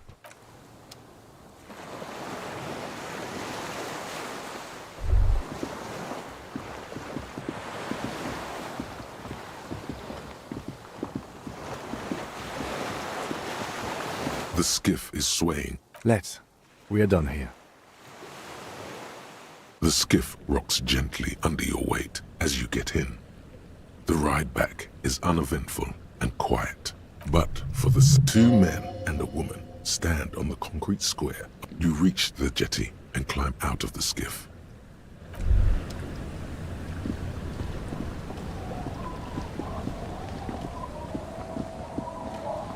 Look what the tide brought in. I want to call you a teapot, but I'm honestly kind of impressed.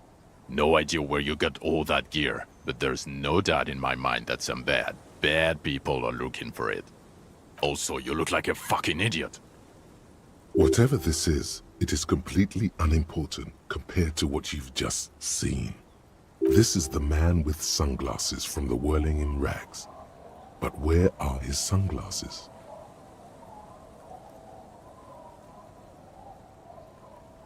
Oh, really? They don't seem bothered by it? That's because you're a cop in an exoskeleton. Actually, are you? Are you still a cop? There's so much disco going on, it's hard to tell. Vic, calm down. That's right. And you're some kind of murder machine. Hello, I'm Trent Heilerstein. I believe we've met on several occasions. I'm your goddamn partner, Jean Vicomar, and this is your special task force. Or what's left of it. Special Consultant Trent Heilerstam, Patrol Officer Judith Minot. Hi. We've come to scrape what's left of you off the pavement. Lieutenant Kim Kitsuragi, Prison 57. We've just come from the island, where our investigation led us. The scene is making even him feel as though he has to justify your actions. We might need your help with something later. As if he recalled that he's in fact a decorated police lieutenant and not a naughty boy. But this is clearly a departmental matter, so I'm going to leave you to discuss it among yourselves. It's good to meet you, Lieutenant Kitsuhagi. Letting the lieutenant know he shouldn't feel embarrassed over the shitstorm that... Ari, we want to help you. Trant, I believe this is where you come in? I don't quite know what I'm doing here. I was asked to participate as an expert. I think I need to manage your expectations a little. I'm at best an enthusiast in cognitive science. My background is in something else entirely. I engage in... No, Trant, it's too late. You're part of this shit now. What have you got to say for yourself, shit kid? What does he have to say for himself? He left you to catch the bullets. Shit kid. What an interesting moniker. You. Shit kid? That's you. Despite all that you've done, the deserter, No, because of all that you've done. The cafeteria manager you fucked over told us where you went.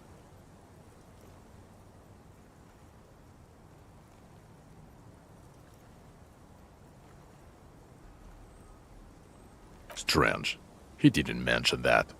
In fact, the establishment didn't look saved at all. There was a giant aerograffito in front of the building. It was on fire. I knew it. Didn't I tell you, Trant?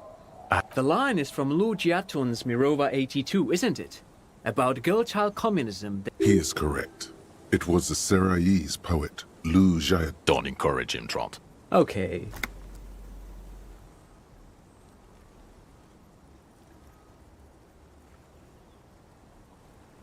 Yes, I'm Trant Heilerstein. Mikhail?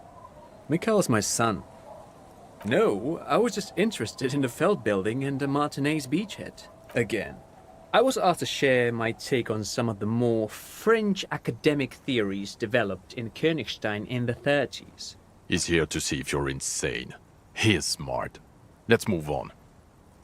Yeah, Major Crimes Unit, under Lieutenant Dubois and Vicomar. Ring it. He doesn't remember. See? He really doesn't remember. It wasn't a sick joke. Yeah, that's very good. God damn it, Harry. You told us to fuck off. You said we're cramping your style. Your detective god. Fuck everything. All we burn. Detect or die. Oh, you think it was cool you saying that? Aesthetic somehow? None of us wanted to see the abyss. So we fucked duped? Hey, here's a brilliant idea. Don't be a morbid drunk and you won't be duped so easily. Yes, I'm still King Kisuragi. Still a lieutenant from Precinct 57. Still caught up in this crossfire, too. Guilty as charged. I heard you'd lost your mind and your memory. I wanted to... And it was. Good work, Harry. You're insane now. He was too sarcastic for you to realize who he was. Did you? Or did you literally not recognize my face? We've been partners for how long? Absolutely no idea. 100 years. Lieutenant, my name is not Horse-Faced Woman. It's Judith Minot. I was assigned to your unit 2 months ago. I thought we were friends. Okay. Because you're my commanding officer, That will never happen, Jude. He's the rudest man on Earth. He's the bells on ringing because you have brain damage. Trant, this is where you come in. How bad is it? Well, he doesn't have visible tremors, he talks without slurring, he can drive a boat, he's standing, reasoning. All good signs, but complete retrograde amnesia, episodic and semantic. Meaning, you forgot both who you are and the definitions of money, Isola, Pell, and so on. As displayed in the station call, our interactions with him, and I don't want to be a snitch, but also mine with him before when Harry did not seem to know who I was. It's all very interesting. Interesting? Yes, interesting. I have my theories, but I would like to hear Harry's thoughts first. Harry, what do you think happened to you? Neurologically, psychologically, and why not socioeconomically? And what is that? That is what I thought, at first. That it was a fantasy. But I've seen him work. It's not. He really is experiencing something out of the ordinary. He really does not remember. Lieutenant, I'm sorry, but you've been bewitched by the shit kid. It happens. I know it's hard to accept, but he made it all up. Because he's a psychopath. It's a simple explanation. Detective Wigmer, he has blacked out before. We should take this seriously. Yes, a couple of times. After some of the more serious benders. So you don't remember not remembering. Beautiful. The 2 cases in your ledger. The unsolvable, those cases were hard on you. Interesting. So at first he dipped his toes into it, prepared. That's where he would have gotten the... What do you mean? Well, here's my theory. What if this is an absolutely normal reaction to the world we're living in? What if this is not a significant anomaly at all? Something to be explained, approached as a defect. Look at the ruins, the neon. Listen to the radio, the multitudes, the people.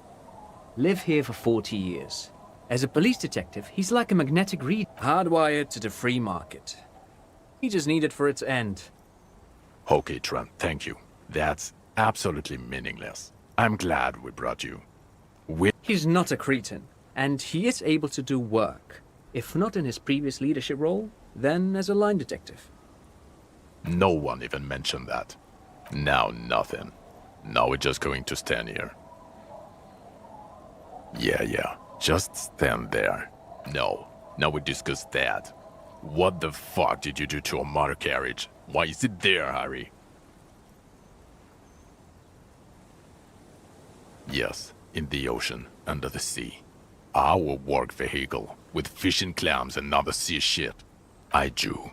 You drove it into... Thank you for destroying 45,000 real of police property that's coming out of my payslip. It doesn't matter.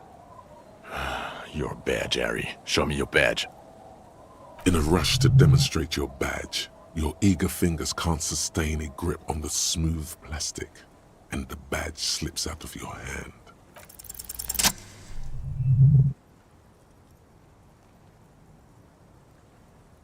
Not today, badge.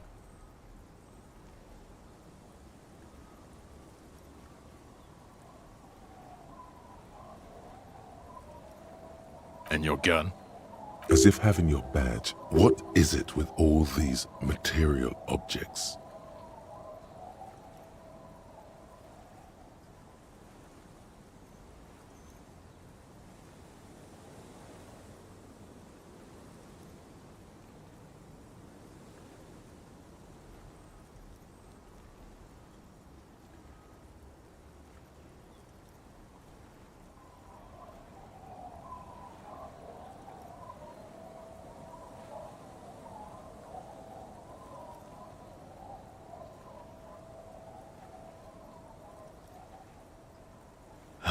He has it.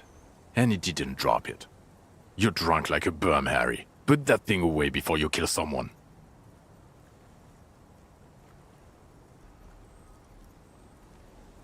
So you forgot to drink? I don't buy it. Why do you smell like a corpse then? He's wounded. It's been a long week and he's handled an actual corpse. A bit of a week? You're drunk, and you let a suspect escape. A certain Clasier. We've read the report, Sari. Lieutenant Kitsuhagi's. We know.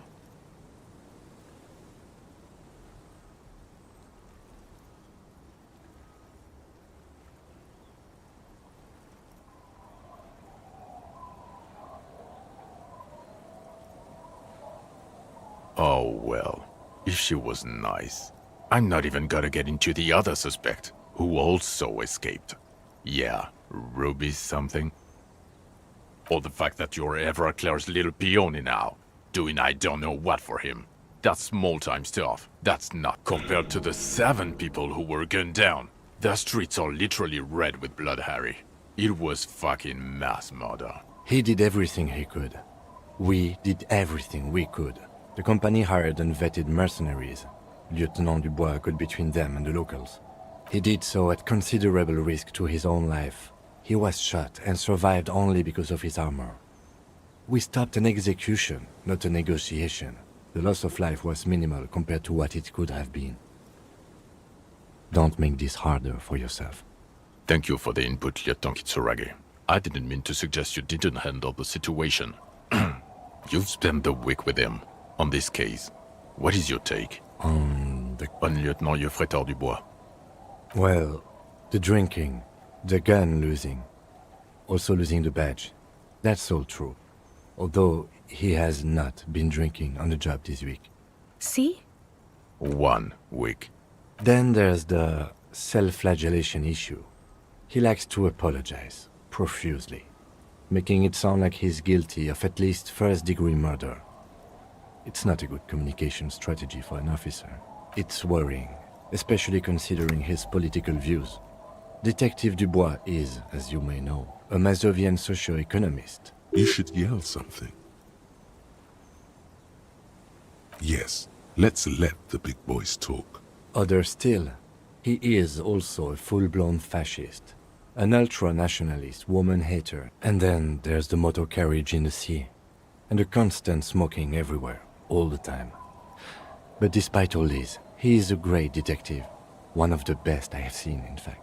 He can talk human beings into telling him everything, and he doesn't stop. In all the time I've spent with him, he has not once stopped pursuing leads, however far-fetched and tangential.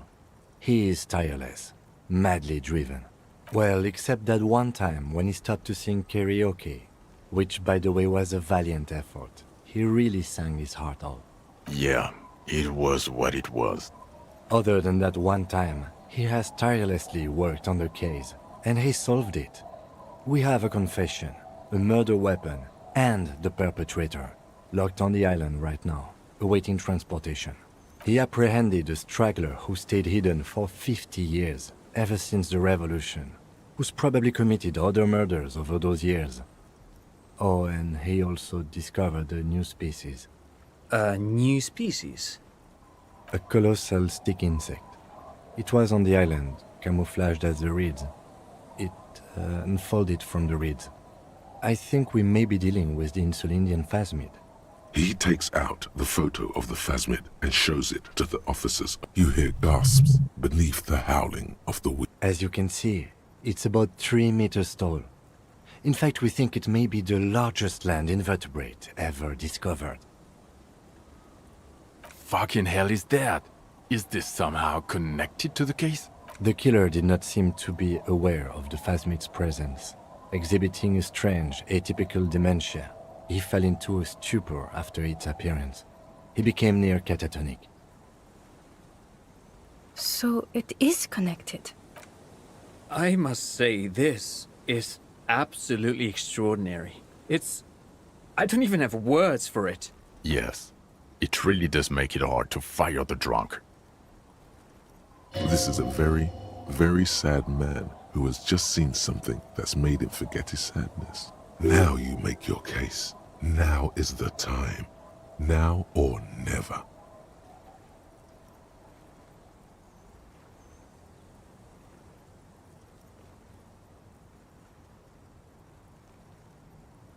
Lilianovich. A revolutionary matronym. Of course, excuse me, I just thought it was noteworthy. Jealousy. I thought this Lilianovich was an old man. A strange psychosexual fascination. The result of spending all this time in solitude on the islands of this. Also, we have a sniper's nest with full view of the room in which the mercenary died, right on the island, and 2 officers on the scene that Mr. D. It's a clean win. Oh, it's way more than that.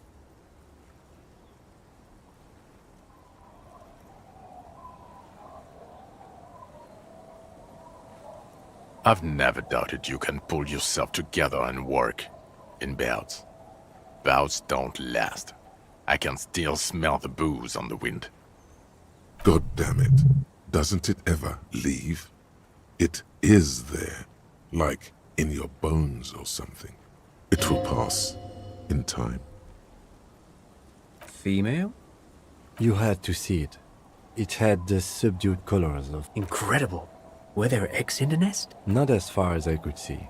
There were other things. It's interesting time. Forget about the rest. Yes, but also reed-colored. Incredible. The PR value of this is exceptional. Carve discovers new species. Maybe even... This would really help with some of the... Absolutely, this is great. This does not say vigilante murderers to me. Without it, You're doing good here. Perhaps only for a moment. Quit while you're ahead? Or no? what was that? It sounded like you set up a nightclub in the church. 4 kids were living in a tent on the ice. They were going to drown when it melted. It's not optimal, but the building was abandoned. It's not that okay. Get off this subject. Yes. Fallen through a gap in a boardwalk. The body was transported to Precinct 41, our morgue. You're not the only cop in the world, Harry. This all comes back to us. Still, good work with the missing person, Detective. It's still a point for you. No denying it. I don't know what a doomed commercial area is. Why? That's not what you were supposed to do here. There was a possible witness in there, and it was close to the crime scene. He was just chasing a lead and ended up advising a local shopkeeper. It was okay. Of course. Call it community outreach. Who's Kuno?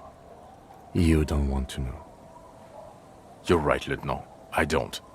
You snorted the drugs, I know you did. It's alright. I mean, at this point, anything is but the drink. I don't want to, but you discovered a new species and solved the murder. So I have to. Jude? Anything that ends the trial is okay with me. Agreed. The public relations potential of this is too valuable to let go. Okay. We have vehicles in the square, and the perpetrator needs to be taken into custody. Let's go. Now you will finally get to know who you are. The man looks westward, impatiently, jingling his car keys in his pocket.